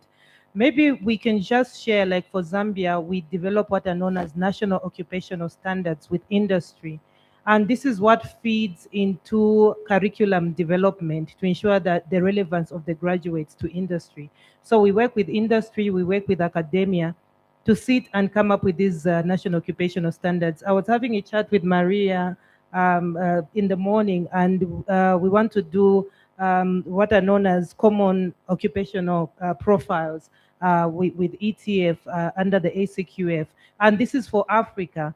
where we come together and come up with a profile for a specific occupation. And once we come up with that, then we all agree and take it and run with it, take it back home, see how we can incorporate it in our curriculum development. So those are the things that we can do as countries to ensure relevance of our qualifications. But I note that, Alice, you have a lot to deal with the people from the religious sector that you will need maybe to sit and iron out with them. Thank you very much, Nadia. Thanks, Prof, and thanks for the questions. I'm going to maybe start with some of the theological concerns. In South Africa, we've registered theological degrees, so you can, I think, go all the way up to your PhD. I'm looking at my table there. I know that there are certainly lots of masters in these spaces. But that being said, and now I'm going to open up a bit of a can of worms. Theology, like many other spaces, and I'll use an extreme example with what we're working with at the moment, indigenous knowledge. There are things that don't have to sit in the framework. There are things that don't have to be forced into the framework because they are not qualifications, but they better your life, and you need to be, traversing these things in order to live a better life. So a lot of what we are looking at in terms of lifelong learning is not only about getting the job, it's about being active citizens and participating in life fully. And that for us is also really important. And so only aspiring to the NQF is not, it's not the only model. There are other models, and I think what we are trying to do is having the system, this ecosystem where we're saying everybody has its space, but there will be standards of quality, of course, that need to be shared. I also want to address the special needs, the differently abled persons. My brother is a special needs, and my nieces have special needs. And to all of them, there is a space for everybody in terms of learning and education. I think what we need to remember is that we have to, like you say, give them adequate resources to allow them to succeed to their potential. And that is to know what their potential is and to enable them. But in South Africa, what we don't do is give them something different. We want to give you the same thing and allow you the support to achieve that same thing. And the same way we do RPL. I'm not going to say on your certificate that you got this through RPL. You achieved it. You're done. I don't have to say that you were specially able. I don't have to say this was RPL. If you achieved the qualification, it sits in our repository and will sit there forever. And I think that's important, that we actually do equitable recognition. It doesn't matter how you achieved it, you've achieved it. But what we do need to do is know that everybody has different levels of achievement, and we have to have a system that is wide enough so that we don't all have to be academics. We don't all have to be accountants. There are many other spaces for us to work in. Thank you very much, Nadia. DG? Thank you so much. I will start with where Nadia has stopped on inclusion of persons with disability. And just to echo what she's rightly said, even in Kenya, that the system has embraced them fully in all levels of education and training. And just to mention that we have various categories of schools. We have special schools, but we also have others integrated schools, just to ensure that it caters for that category as well. And when it comes to recognition also of their qualification, again, just like Nadia has said, we ensure that they are also allowed to demonstrate, because we appreciate that in as much as they are the way they are able differently and excellently in various ways. And so the beauty, again, of the framework is the flexibility it gives. And again, the beauty that we have as a country is now the competency-based education and training, because we are actually specifically looking at what can one do, the skill, demonstration of what you can do. So it actually really favors even that category, critical component of the population that we have. But in terms of mapping them in the framework, they are duly included. Of course, maybe within the line of promoting lifelong learning as well, through recognition of prior learning, again, that component really includes them as well. To the question on inclusion of the theological degrees, we actually have them again included in the framework. As we speak, we already have duly accredited universities, duly accredited TVET institutions that would actually offer theological related degrees or diplomas or any certifications. I know we're already having that candid conversation on this other component of where the skill has actually been attained. And I know it's an active conversation that we are having. But of course, importantly, we are saying to ensure that we also maintain the sanctity of, the quality of the qualifications as we talk about mapping in the framework. If, for instance, the qualifications are within the religion space, and like in the previous session, where we were talking about bishops being categorized in a certain level, if that's a qualification that's supposed to be at level 6, level 7, then learning outcomes, level descriptors also have to be really clear and comparable. So it's a conversation that we're having so that we do not also deviate from the very principles of a national qualifications framework and the harmony and standardization that is supposed to bring. Or, of course, we are having this conversation to ensure that inclusion is there. To the question on industry, thank you, Carol, for that. And yes, the reason as to why, for instance, as a country, Kenya, we've managed to really progress a number of policy documents and not just having them approved and just being there, but they're really being implemented. For instance, recognition of relearning.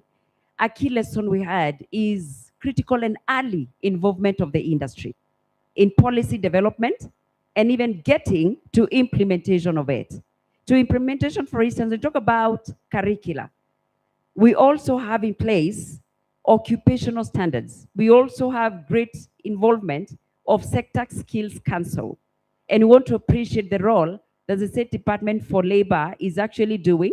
And they've actually come out very strongly to work very closely with the education and training space, because we've realized we're actually joined at the hip.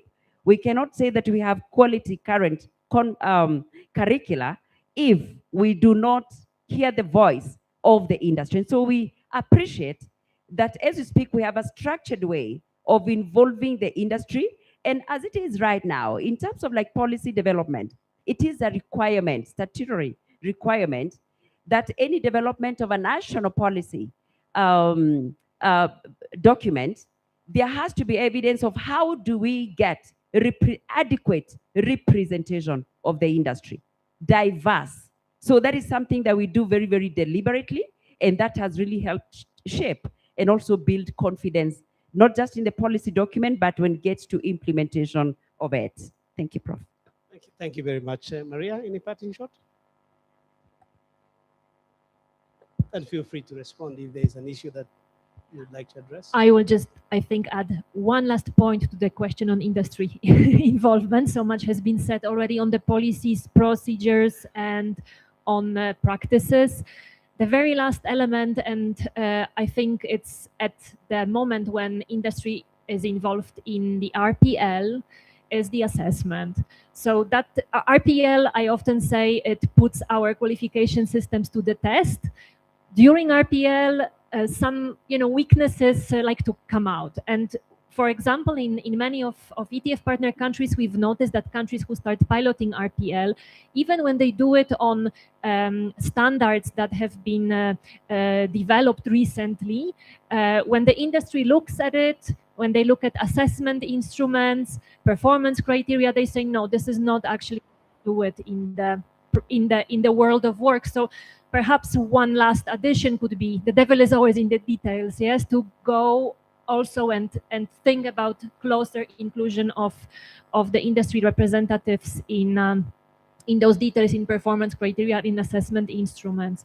That's one thing. And the other point also related to assessment is on inclusion. I think the same comment going in the same direction, including groups, associations, NGOs, and stakeholders which do help learners with needs on a regular basis might also help to prepare assessment instruments that will be adequate for them. That's all. Thank you.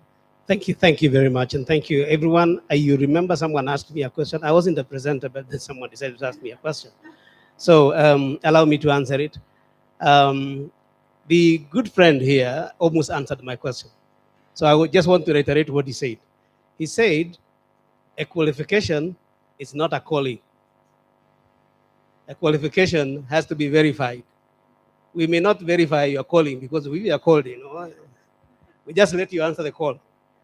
But if you want a qualification, it needs to be verified.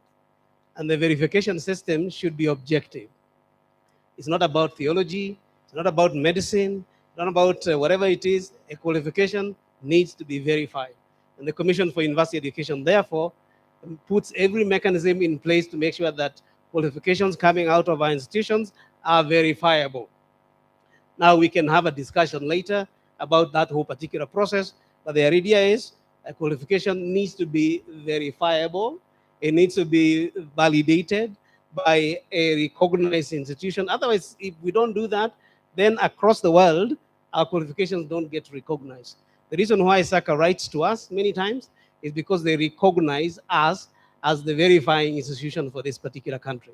So allow us to do that for you so that your qualification can be recognized here, in the region, in the continent, and even internationally. Karibuni sana. Thank you very much. Once again, let's join hands and thank the panelists. Thank you very much. I now hand over to the organizers. Is it to you, Diba?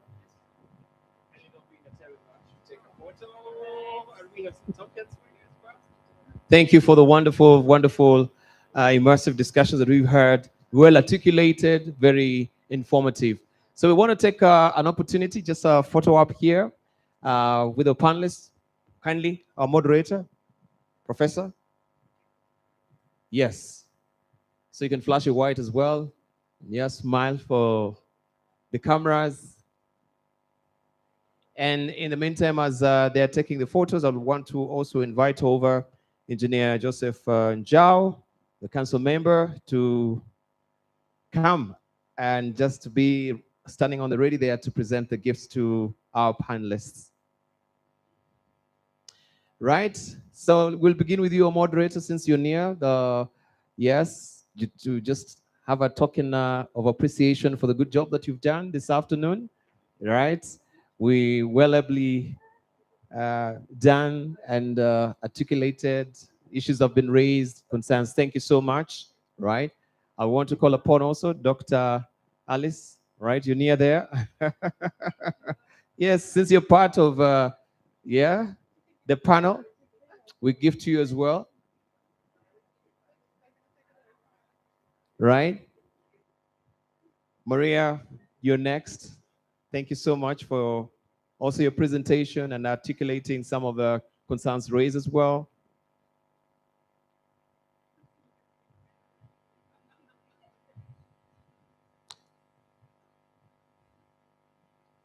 Masengoma, thank you so much. Followed by Nadia.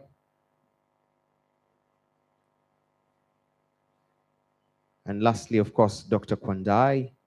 By the way, you know, Nadia and Ngoma and Dr. Kwandai, they're the past presidents of Africa Continental Qualifications Framework. Yeah, the three, or I cannot say the three troika, because troika is supposed to be three, right? So we can say the troikas. The big three. The big three were eating in the big five. Thank you so very much. Right. Thank you, Dr. Kwandai. We really do appreciate. A round of applause for them. No, a hearty round of applause for them. I know it's the tail end of the afternoon. People sometimes get to be a bit tired. The energy is dwindling. But I want to thank you so much for being amazingly patient. Right? Thank you so very much. Do you remember how we began in the morning? Huh? Do you remember how we began in the morning? Yes. With a finger. Wait, show me your finger. Please. You're not standing. No, just show me your finger. Where is it? It is not political. You know, in this country, I know right now, fingers, as we're told by the politician here, can mean a lot. But can you poke your neighbor's rib and tell them, wake up if you're sleeping? Just poke their ribs like that. Jolt them. Some of them, if they're dozing. Thank you so much. Ladies and gentlemen, I promise you, we've got the last bit of it. Let's just do it. Right? so that we don't cross it over tomorrow and we are struggling for time. With your intelligence, kindly, you've been amazingly patient. Good people.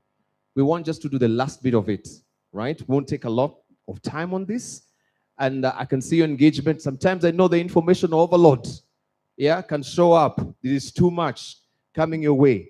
But allow me right now to call upon the next moderator so that we can just get to wrap it up. And I will urge him also to be the quick fire sort of session that we'll be having here.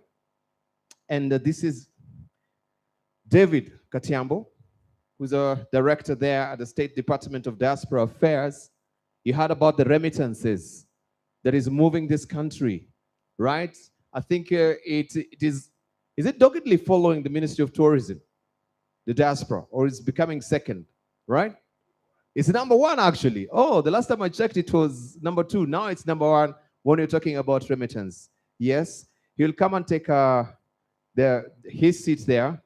But before we do that, briefly, allow me to also call upon Professor Masamba Diop, the Secretary of the National Authority for Quality Assurance in Higher Education Research and Innovation of Senegal. He'll just come and make a brief presentation. I think, Peter Tim, you're also, yes, there he is. His profile is there. Just to spare us of time, I won't read the lengthy profile of the profile of Professor Masamba Diop. So kindly put your hands together and make me welcome Professor Masamba Diop to give a brief presentation before we buckle down to discussion. And you can see I've set up the moderator there, standing on the ready. So as soon as it's done, he'll call upon, the panelist, right, to come over. And we continue pace with the conversation. Prof, over to you. Thank you very much, MC. Jambo, everyone. Dear CEO Alice Kande and your team. Dear Troika and distinguished delegate. It is a very big pleasure for me to be here today as the lead presenter for this important conference. First of all, I thank Alice Kande and his team and congratulate them. My presentation is in harmonizing standards, building a better future, qualification frameworks as catalyst for global collaboration. You understand me because I'm a Francophone. I try to speak with you in English. Why I talk about harmonization today in the global and African context? In global and African context, we have an increased academic and professional mobility, and international of education systems, skills and professional transformation, and also a growing need for trust between different systems. But we have a main problem in Africa. Our system remain national while the path of learners and workers are now transnational. So a strategic response is qualification framework as instruments of readability, comparability, and recognition. What about the harmonization versus standardization? We think that harmonization is not intended to make the system identical. It aims to create a common language based on learning outcomes.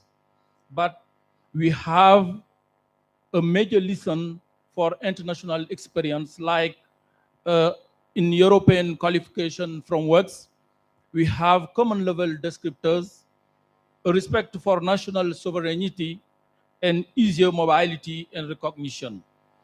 And in Africa, the key lesson is we have a diversity. But diversity is not an obstacle, it is when it is transferable. African harmonization as an integration project, because harmonization is part of coherent African architecture, African Union Agenda 2063, the CESA Continental Education Strategy, ZLECAF, and Addis Ababa Convention, African Continental Certification Framework. But the CCK does not standardize the system themselves. Nevertheless, it builds a bridge for national executives. Concerning the central role of national qualification frameworks, the national qualification frameworks, we are identify two levels. The first is interfaces between technical and vocational educational training in higher education, continuing education, in national systems and regional framework, and African and the world.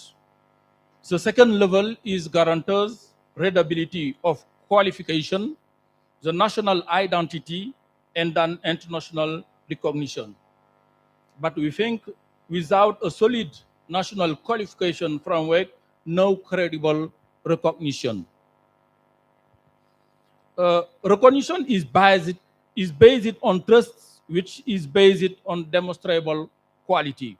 Hence, the centrality of credible quality assurance agencies, the PACAF, Pan-African Quality Assurance Framework, and the African Standards Guideline in Quality Assurance.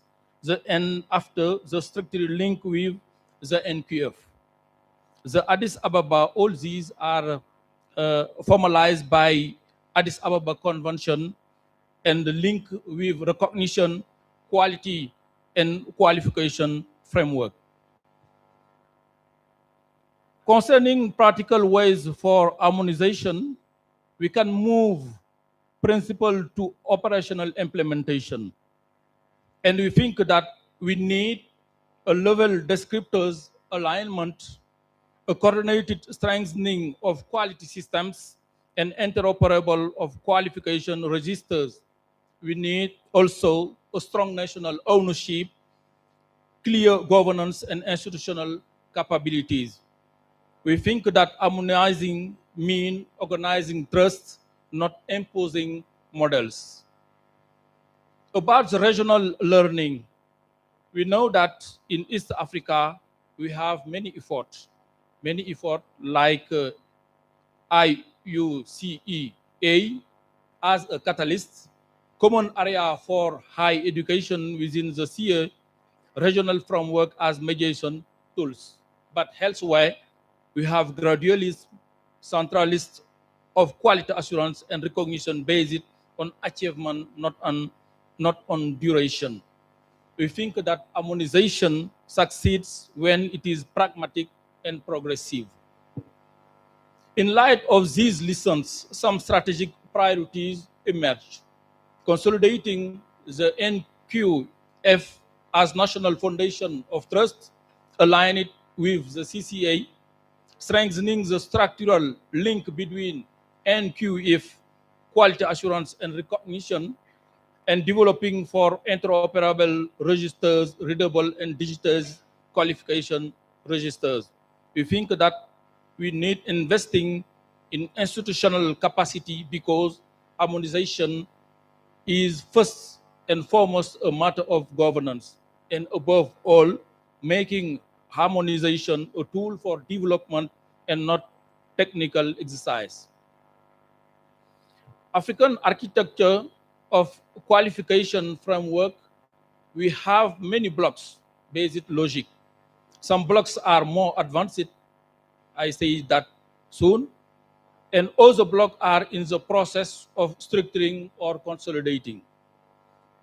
I think that this asymmetry is not a handicap, but a strategic opportunity because goal is not immediate homogeneity.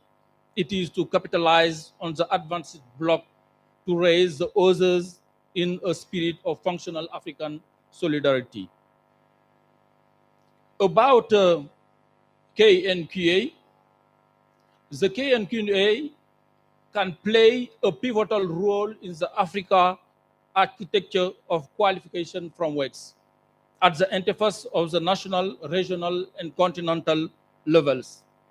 The positioning axes are developing joint projects between KNQA and Africa networks, relying in particularly on West African network such as RAFANAC, and defining priority objective like supporting countries without NQF or with fragile NQF, sharing tools, methods, and best practices, strengthening institutional capacities, example in our agency, ANACSUP in Senegal.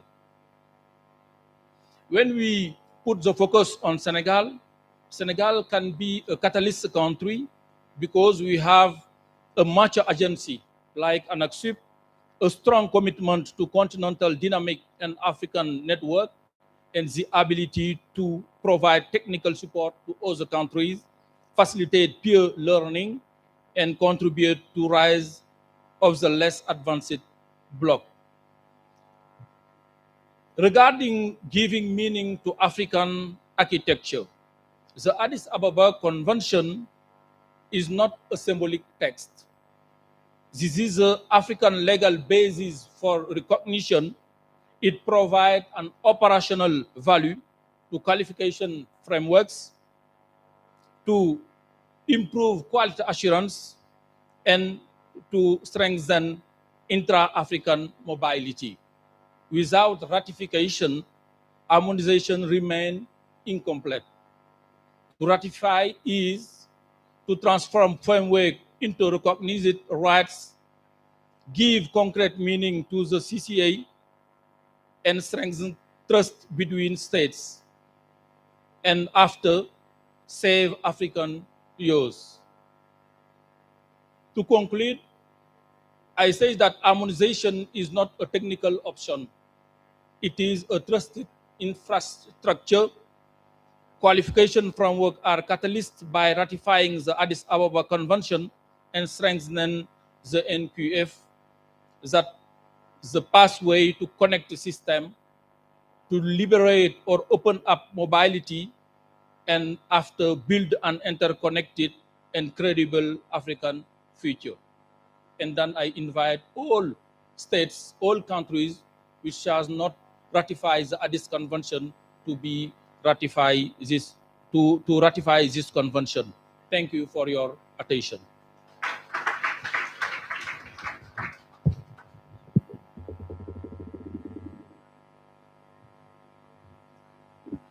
Thank you very much. Before I allow you to have a seat, Prof, we'll have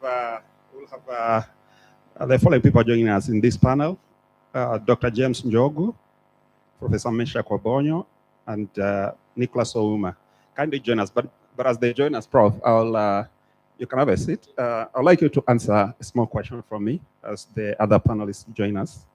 So the research by credible agencies, credible organizations like the World Bank, the EU, the International Labour Organization, employer agencies, lenders, has identified a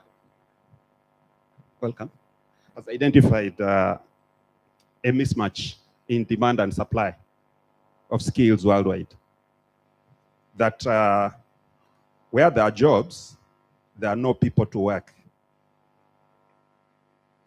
And where there are people to work, there are no jobs. So based on your experience, how can Africa use the framework of skill recognition to balance this gap in supply and demand of skills worldwide? I will be very short because my English is not very strong. I think that to combat this gap, we can encourage states or countries to ratify our convention, because this convention allow us to have mobility of our students, our professionals, and another entities. I think that it is the first one. And then when we harmonize our systems, when we make enough efforts to strengthen our systems, we can comble this gap to and allow our countries to develop their educational or high educational systems. Thank you very much, Prof. So it's possible for skill recognition. It's possible for skill recognition to enhance mobility of our talents, so that the talents who are in countries where there are no jobs can move to the countries where there are jobs. To advance this discussion, we'll have 3 panelists. Let's start by our introduction, please.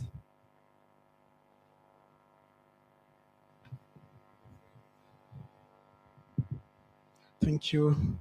Thank you. You want me to start it off? My name is James Njogu, Secretary General and CEO, Kenya National Commission for UNESCO. And my input, you want me to, or I proceed? I can proceed. Thank you. From a UNESCO perspective, and having listened to the various presentations, and from our colleague here, Professor Masambwa, and he has really highlighted the key issues. UNESCO is a standard-setting institution among other mandates that it carries out. Standard setting in the sense of coming up with conventions. We have one of the important conventions that is global on recognition of qualification.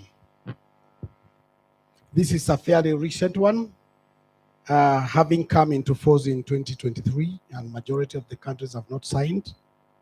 The Addis Ababa Convention mentioned by Musamba, this was previously the Arusha Convention in 1981, and later revised. And it looks at the certificates, diplomas, degrees, and actually post degrees.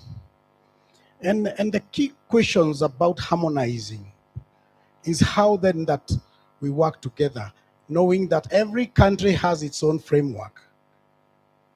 This national framework qualification, a qualification framework may need to be harmonized if we want to assure that mobility, labor mobility, academic mobility, skill mobility, because previously we have been talking about only academicians who move from one country. Today, even plumbers are moving from here to other countries, and they need, and that's why we are also talking about RPL, a recognition of prior running. We are also talking about qualification passport, the UNESCO qualification passport, which is very key.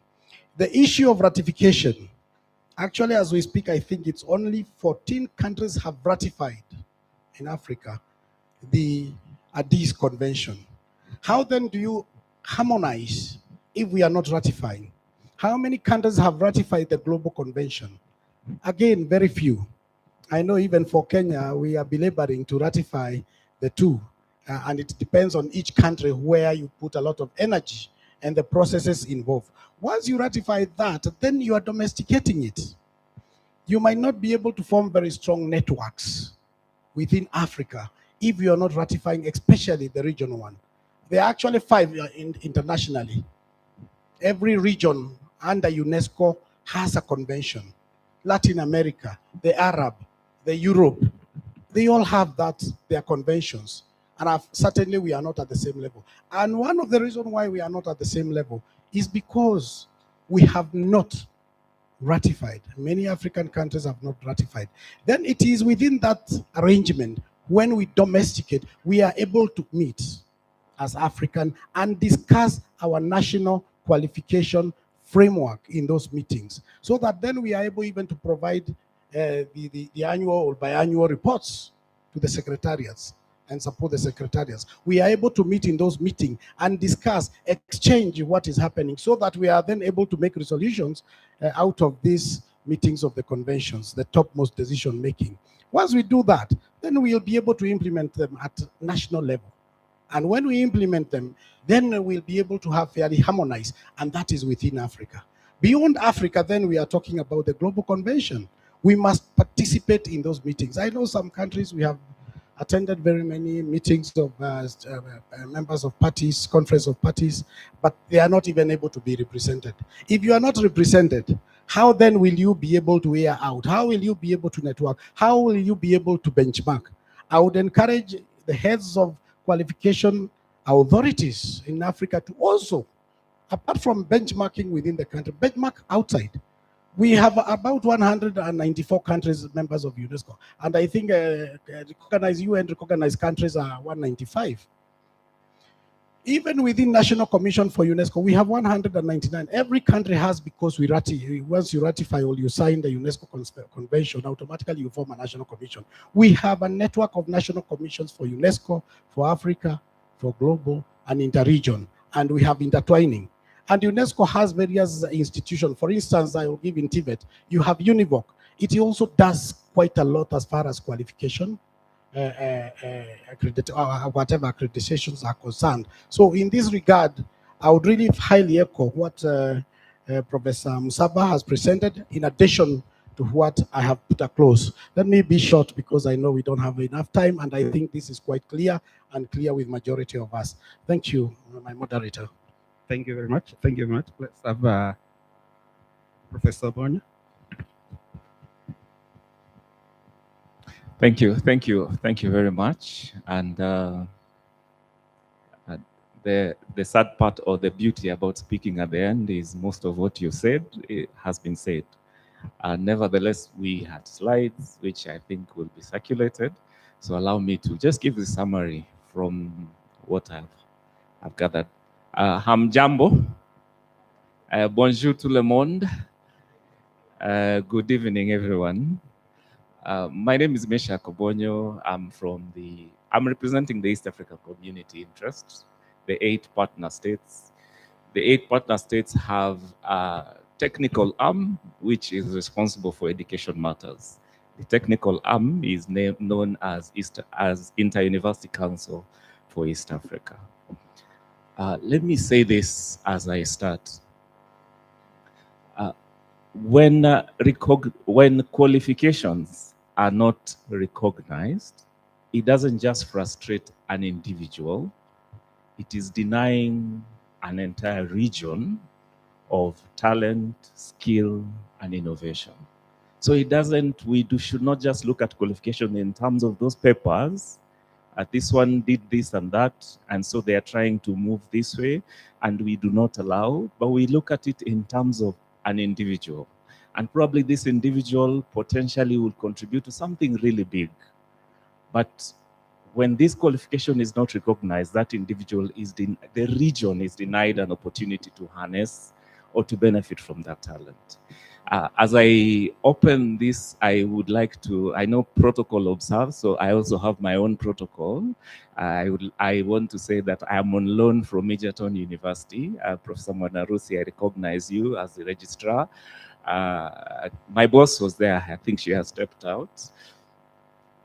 Professor Wambugu, who was Director of Quality Assurance when I was serving under her. But this is going somewhere. We say it is the root that supports the tree, right?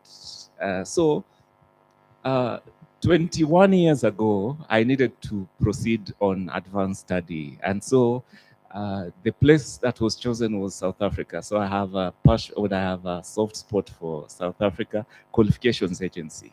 But before this happened, I was told, gather together all your certificates. Right from primary, I have a dad who has, in modern terms, they would call it OCD, yeah? So he has all these documents. When you went to nursery school, here is the receipt. When you went to kindergarten. So I got all these papers together.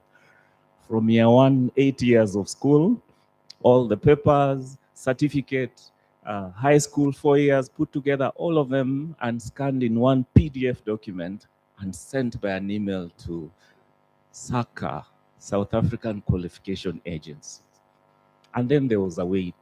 And about 3 weeks, they wrote back and said, we have processed and communicated with the university, and you are now cleared to proceed for your studies. This is the reality of qualification.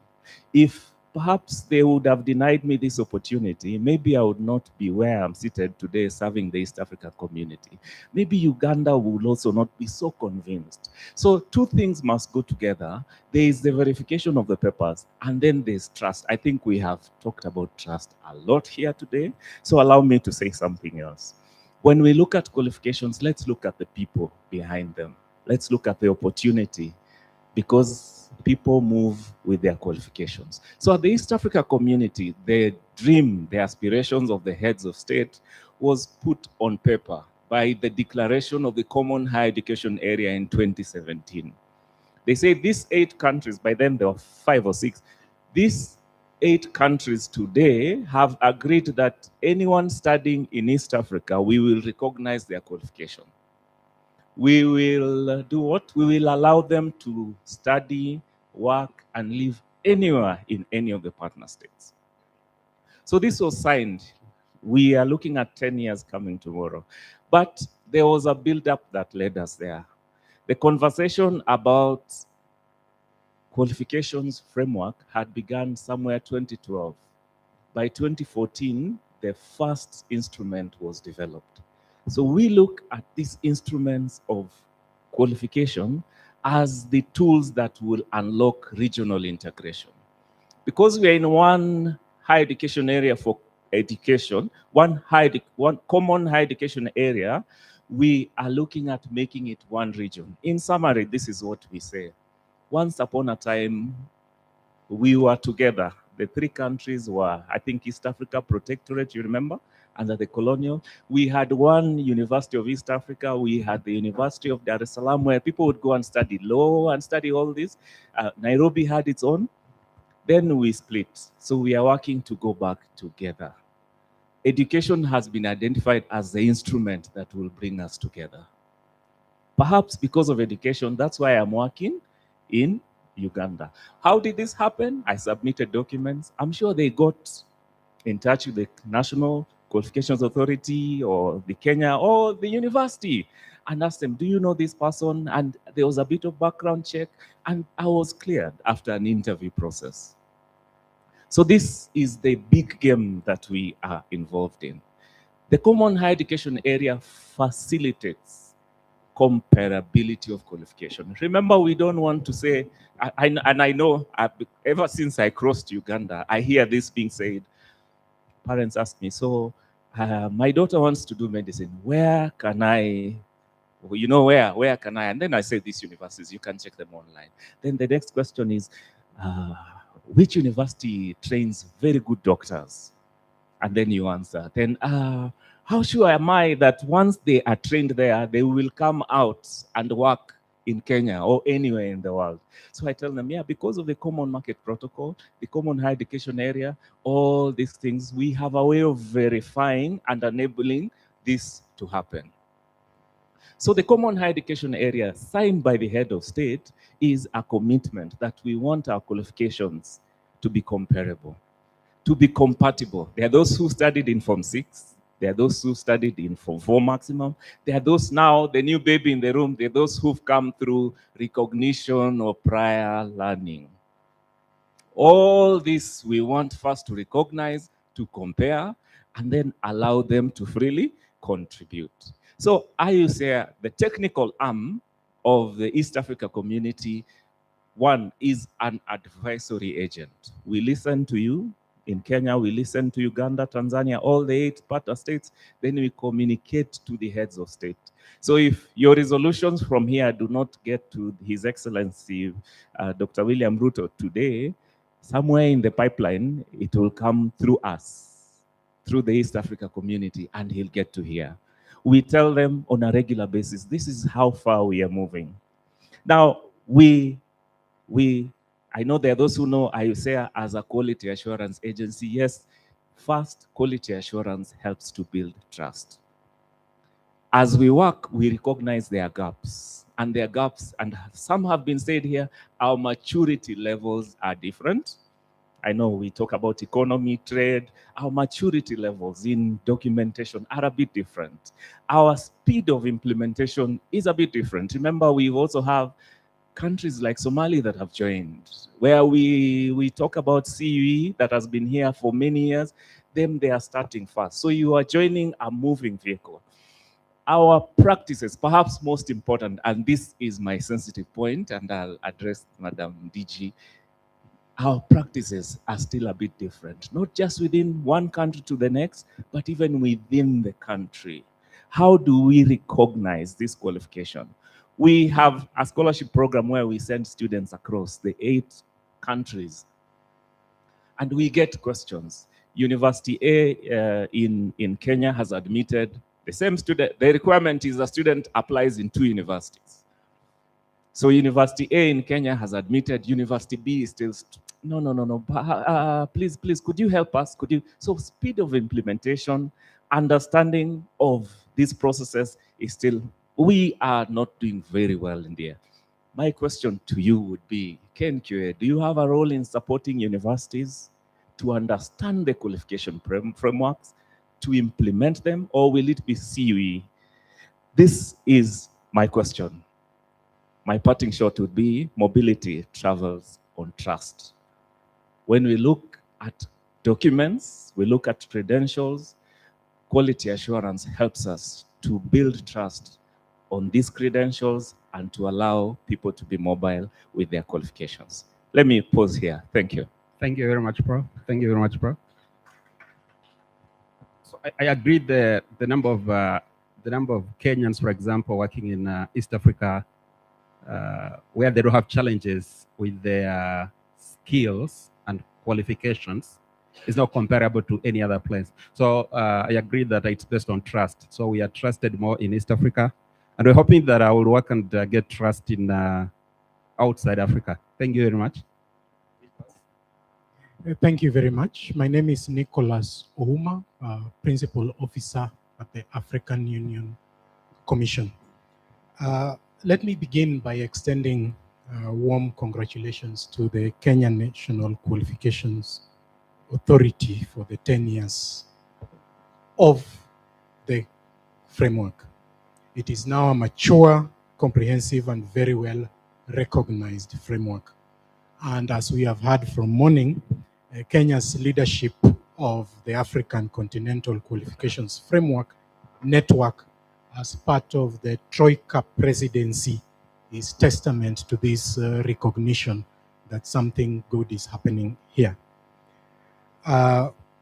We have heard from all presenters, and I want to join them in confirming and reaffirming that qualification frameworks are not only technical terms, technical systems, classifications, levels, descriptors, and this is true, and they are more than that.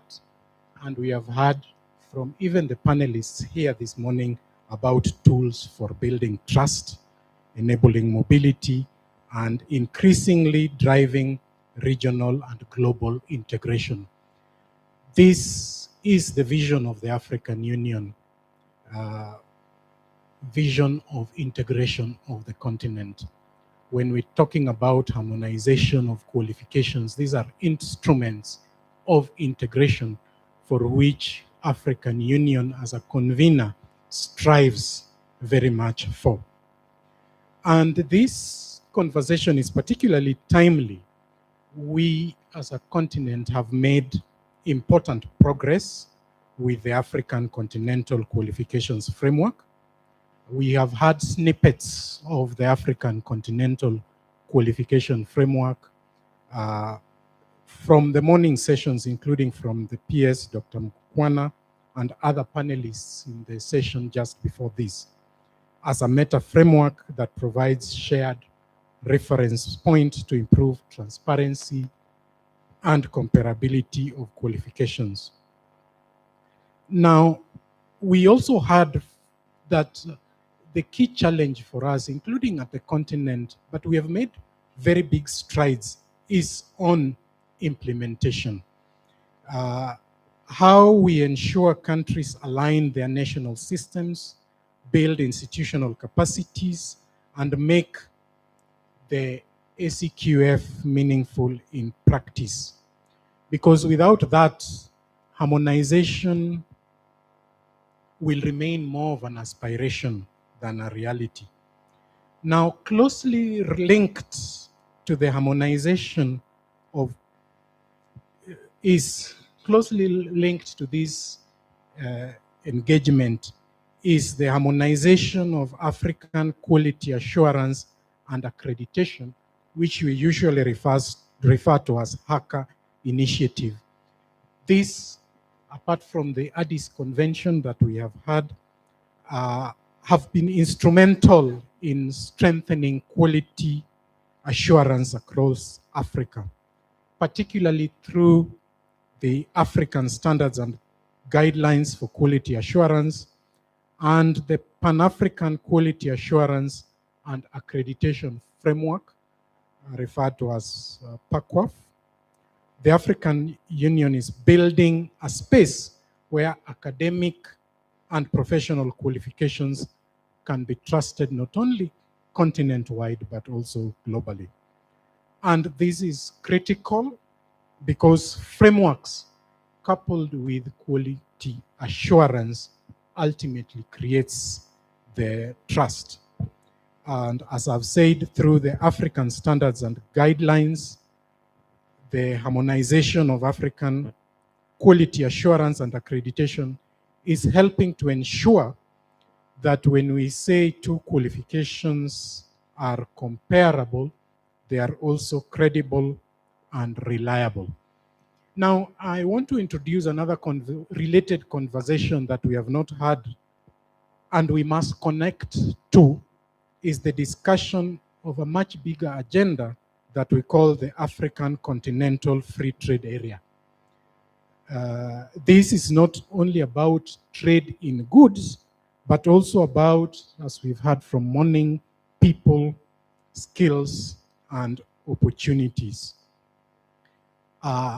The African Continental Free Trade Area will ensure, for instance, that how we enable an engineer trained in Kenya to work and even get contracts in another country without unnecessary barriers, and could bid for an AFTRA project in South Africa, bid for the same project in Sierra Leone and other countries. Free trade of goods is meaningless if a qualified electrician, nurse, or engineer cannot have their credentials recognized. And the promise is turning harmonization and harmonized frameworks into the common currency that we had this morning and unlocking African Continental Free Trade Area and empowering futures. And that is where qualification frameworks become absolutely central, because they are the backbone of skills recognition and labor mobility. I don't want to repeat this, but I will re-echo what has been said earlier, that if we must accelerate its implementation, we must continuously advocate for the ratification of the Addis Convention, pilot the African credit transfer systems, and also invest in digital credentials. And this will be towards the creation of African higher education area that my brother also mentioned, a space where students, academics, and researchers can move freely, where credits are transferable and where joint qualifications become the norm. This also still requires trust. As I conclude on this, our frameworks must reflect our realities, including recognition of informal and non-formal learning, what in Kenya we call the Juakali sector, when Maria mentioned and asked how many of us have relatives who have what may be referred to as qualifications that are maybe having challenges in recognition. I remembered my cousin, whom I call also I refer to as my local contractor. He is a painter and learned painting through master craftsman. And painters come last in construction sometimes, and they get to know what new materials, what new innovations have come in the building. So when we talk about the issue of recognition of prior learning, I think I'm proud to say that he's one person who has benefited on this, and he can now also bid for contracts. So these frameworks need to translate into lived realities. And we've seen this happening. And this is what is important in building trust. I mentioned earlier that informal sector remains a major part of how skills are recognized across the continent.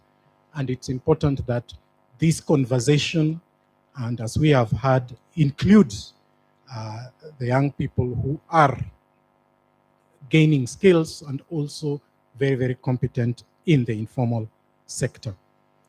As I conclude on this, and I want to echo what was also mentioned earlier, the important issue is to move from design to accelerated implementation, what the Deputy Head of Public Service in the morning called execution. This is a subject that even at the continent we grapple with quite a lot. We have just launched the decade of education and skills development in the continent, comprising 3 key policy frameworks. That is the Continental Education Strategy for Africa, the Continental TVET Strategy, and also the Continental Science, Technology and Innovation Strategy for Africa. And we are always called upon to ensure that we do more when it comes to implementation, leveraging on those in the ground, including agencies, national agencies like KNQA, among others. Kenya is among the countries that are showing and leading the way.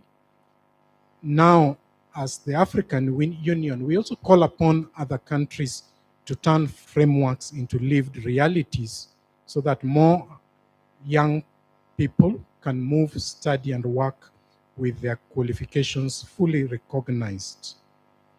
If we get that right, qualification frameworks will truly become catalysts for collaboration and for the African Union for integration and transformation of lives and economies. Thank you. Thank you, Nicholas. A hand for Nicholas.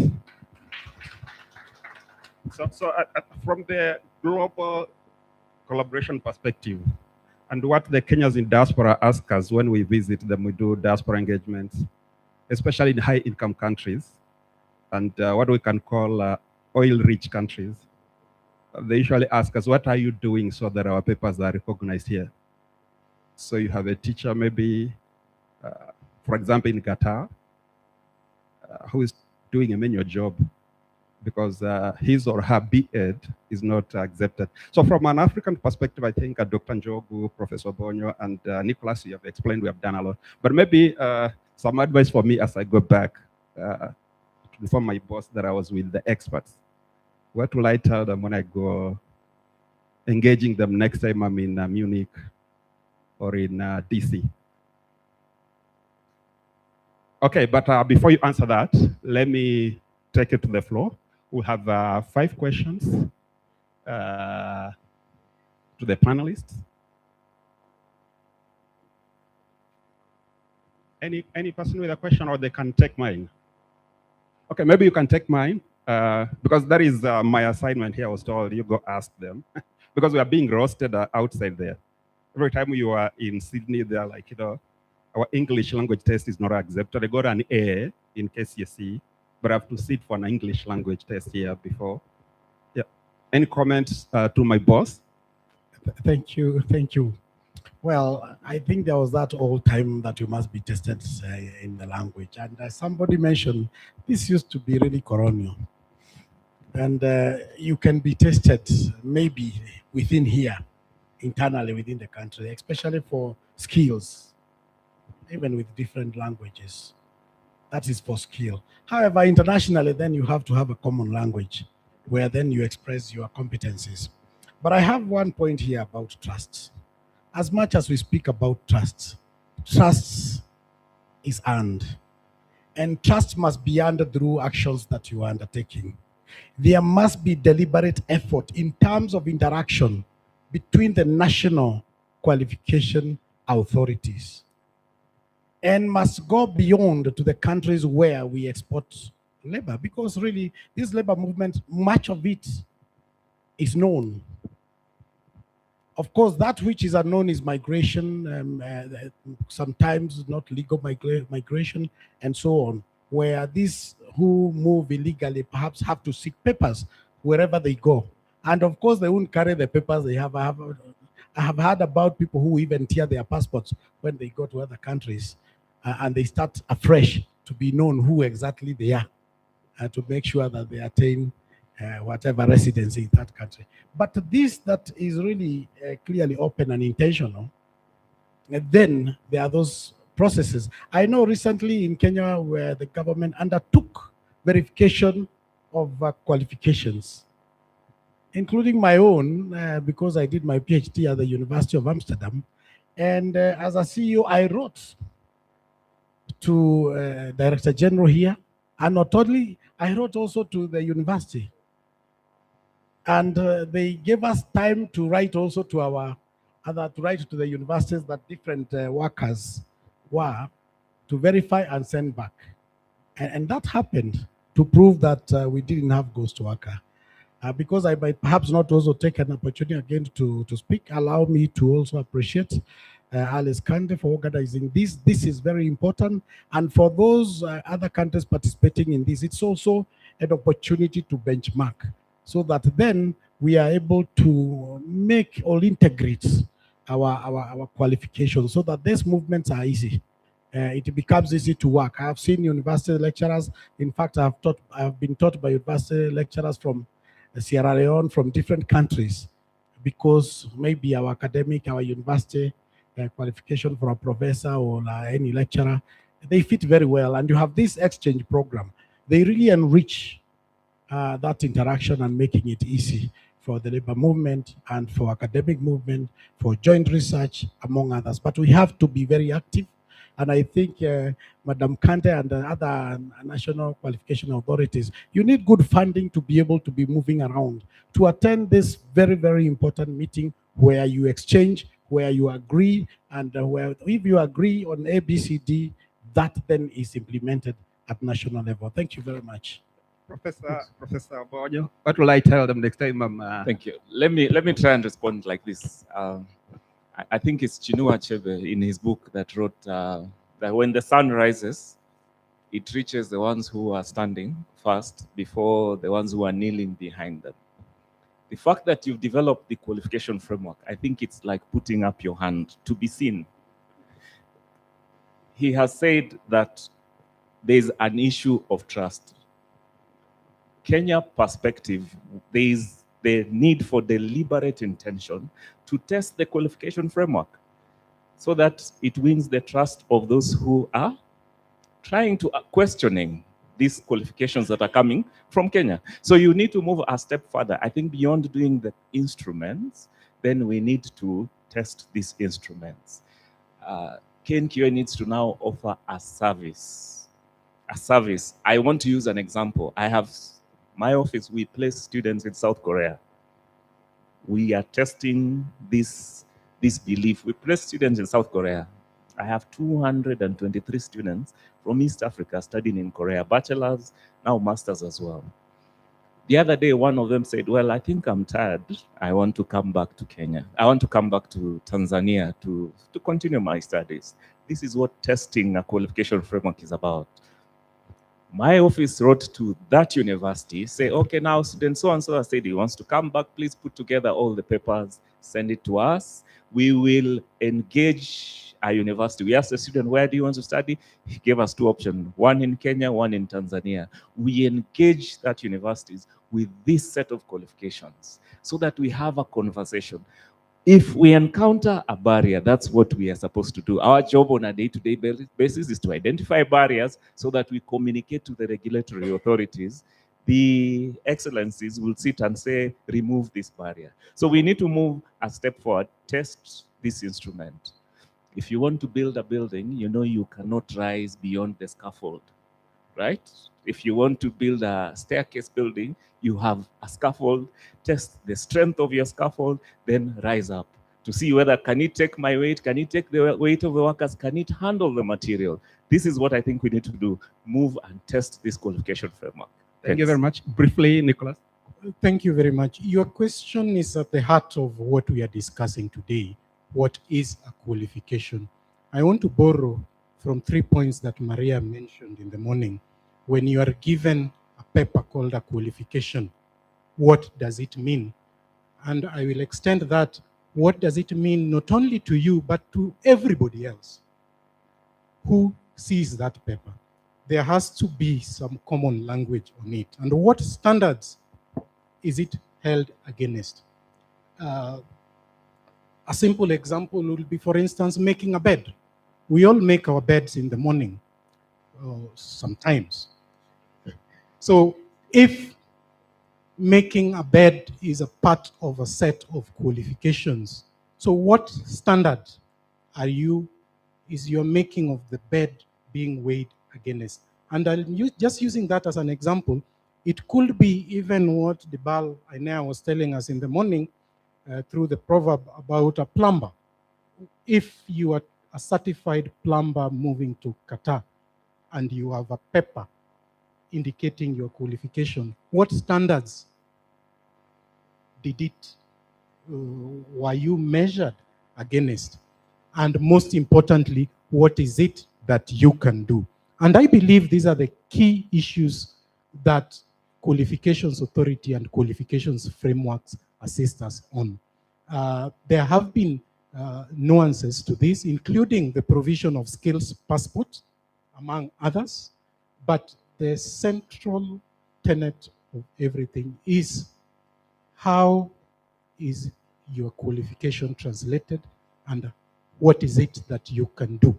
If you can assure the person at the other end that you are able to, for instance, repair an electric car effectively without it moving, and you have passed the standards for which you were to be held against, then I think the answer is straightforward for that with regards to qualifications framework. Thank you.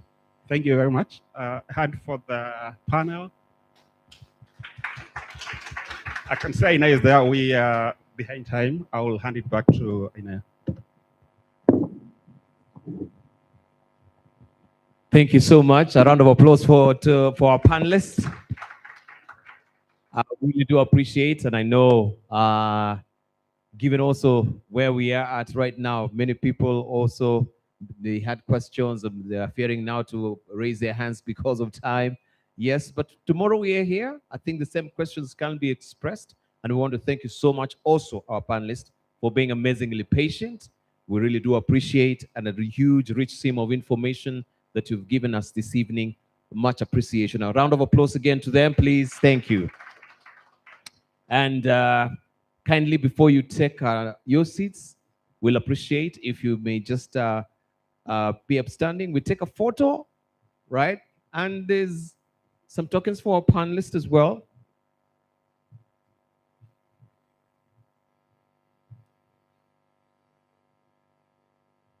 Yeah, where yes, please. Our photographers. So you can move forward a bit. Yes, please.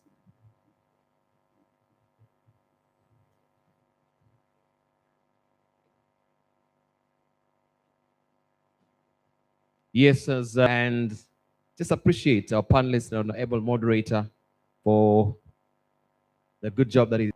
Thank you so much.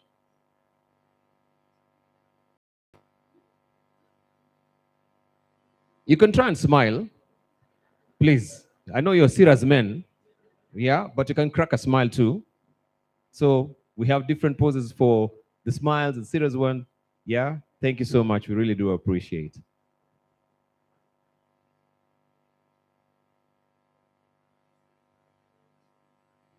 Right.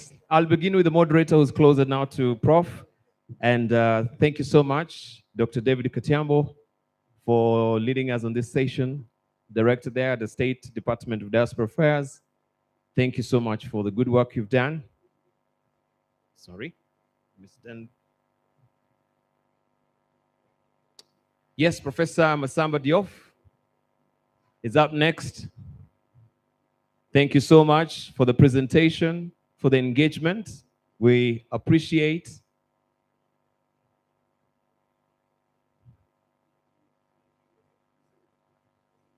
Next, we have Professor Meshach Obonyo, Senior Principal for Exchange Linkages and Partnerships Inter-University Council for East Africa. Thank you so much.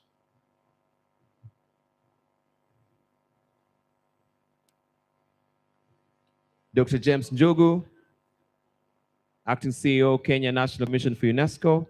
Also, thank you. Also, Commission Council Member Shulsey, thank you. And lastly, Nicholas Ouma, Senior Youth Advisor, African Union Commission.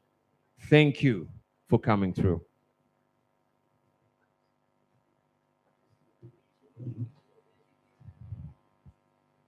Thank you so much. I think it's been a lovely day, a wonderful day. And you may say a longer day, but you've been amazingly patient again. And the inaugural National Qualifications Authority 2026 is ongoing, and I'm happy that you're still here. So I just want to make a bit of an announcement regarding also tomorrow. We will begin at 8 o'clock, of course, with arrivals. 9 o'clock, bang on time, we will be here. I promise you. Now that we've had all our chief guests and the challenges that we had in the morning as well has been sorted. I came with my bell as well. I didn't show you, but let me show you how it will be working tomorrow. So all along it's been here. Yeah. So this tomorrow will be much news to make sure you keep time for the moderators, for the health breaks. Yeah, the bell will be tolling all along. Just to remind you, look at what I'm doing. It's a microphone.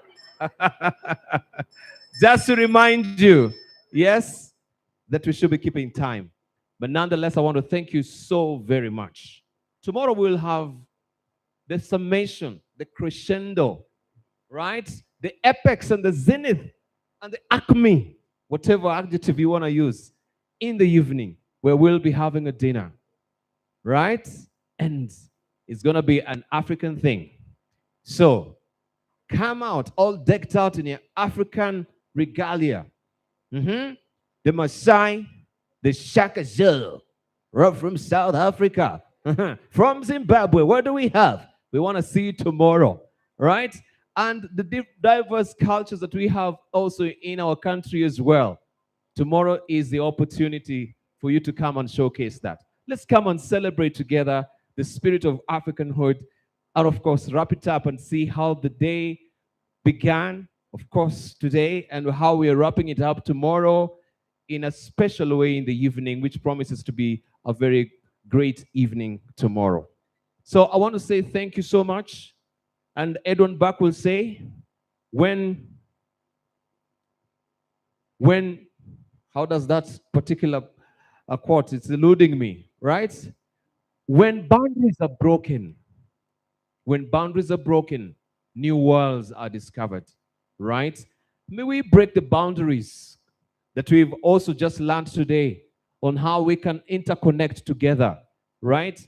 Even the qualifications that is in South Africa, there is that synergy There is that interoperability. There is that communication, comparability. Some of these words that have been popping out today. That will be the new world. So thank you so very much, ladies and gentlemen, for being amazingly patient. Again and again, I'll remind you. And unless there is any comment that is coming from DG, right? Let's meet together here at 9 o'clock, bang on time. But registration, for them that will be coming, it's 8 o'clock. So thank you so very much. We see you tomorrow. Kayamba Africa left, right? So there's no dancing for them that wanted to do some dancing. But the DJ can give us some good John Ludlu from South Africa. Thank you very much. I've really appreciated. You're a great, great delegates. See you tomorrow.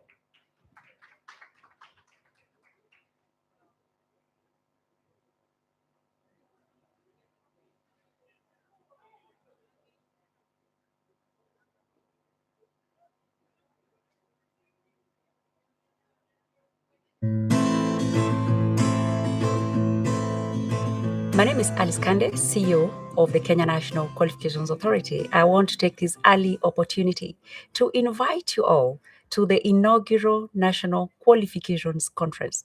And this will be held from the 12th to 14th of May, 2026 in Nairobi. We look forward to welcoming every one of you because you're a key stakeholder in implementation of the Kenya National Qualifications Framework. We shall be having an opportunity to look at the progress that we have made so far. We shall be looking at what and where we are currently. And we shall also be looking at what the future holds for us as we look at having credible, recognized, portable, and competitive qualifications. We look forward to welcoming all of you from all the spaces you will be coming from. Our partners from the national space, our stakeholders from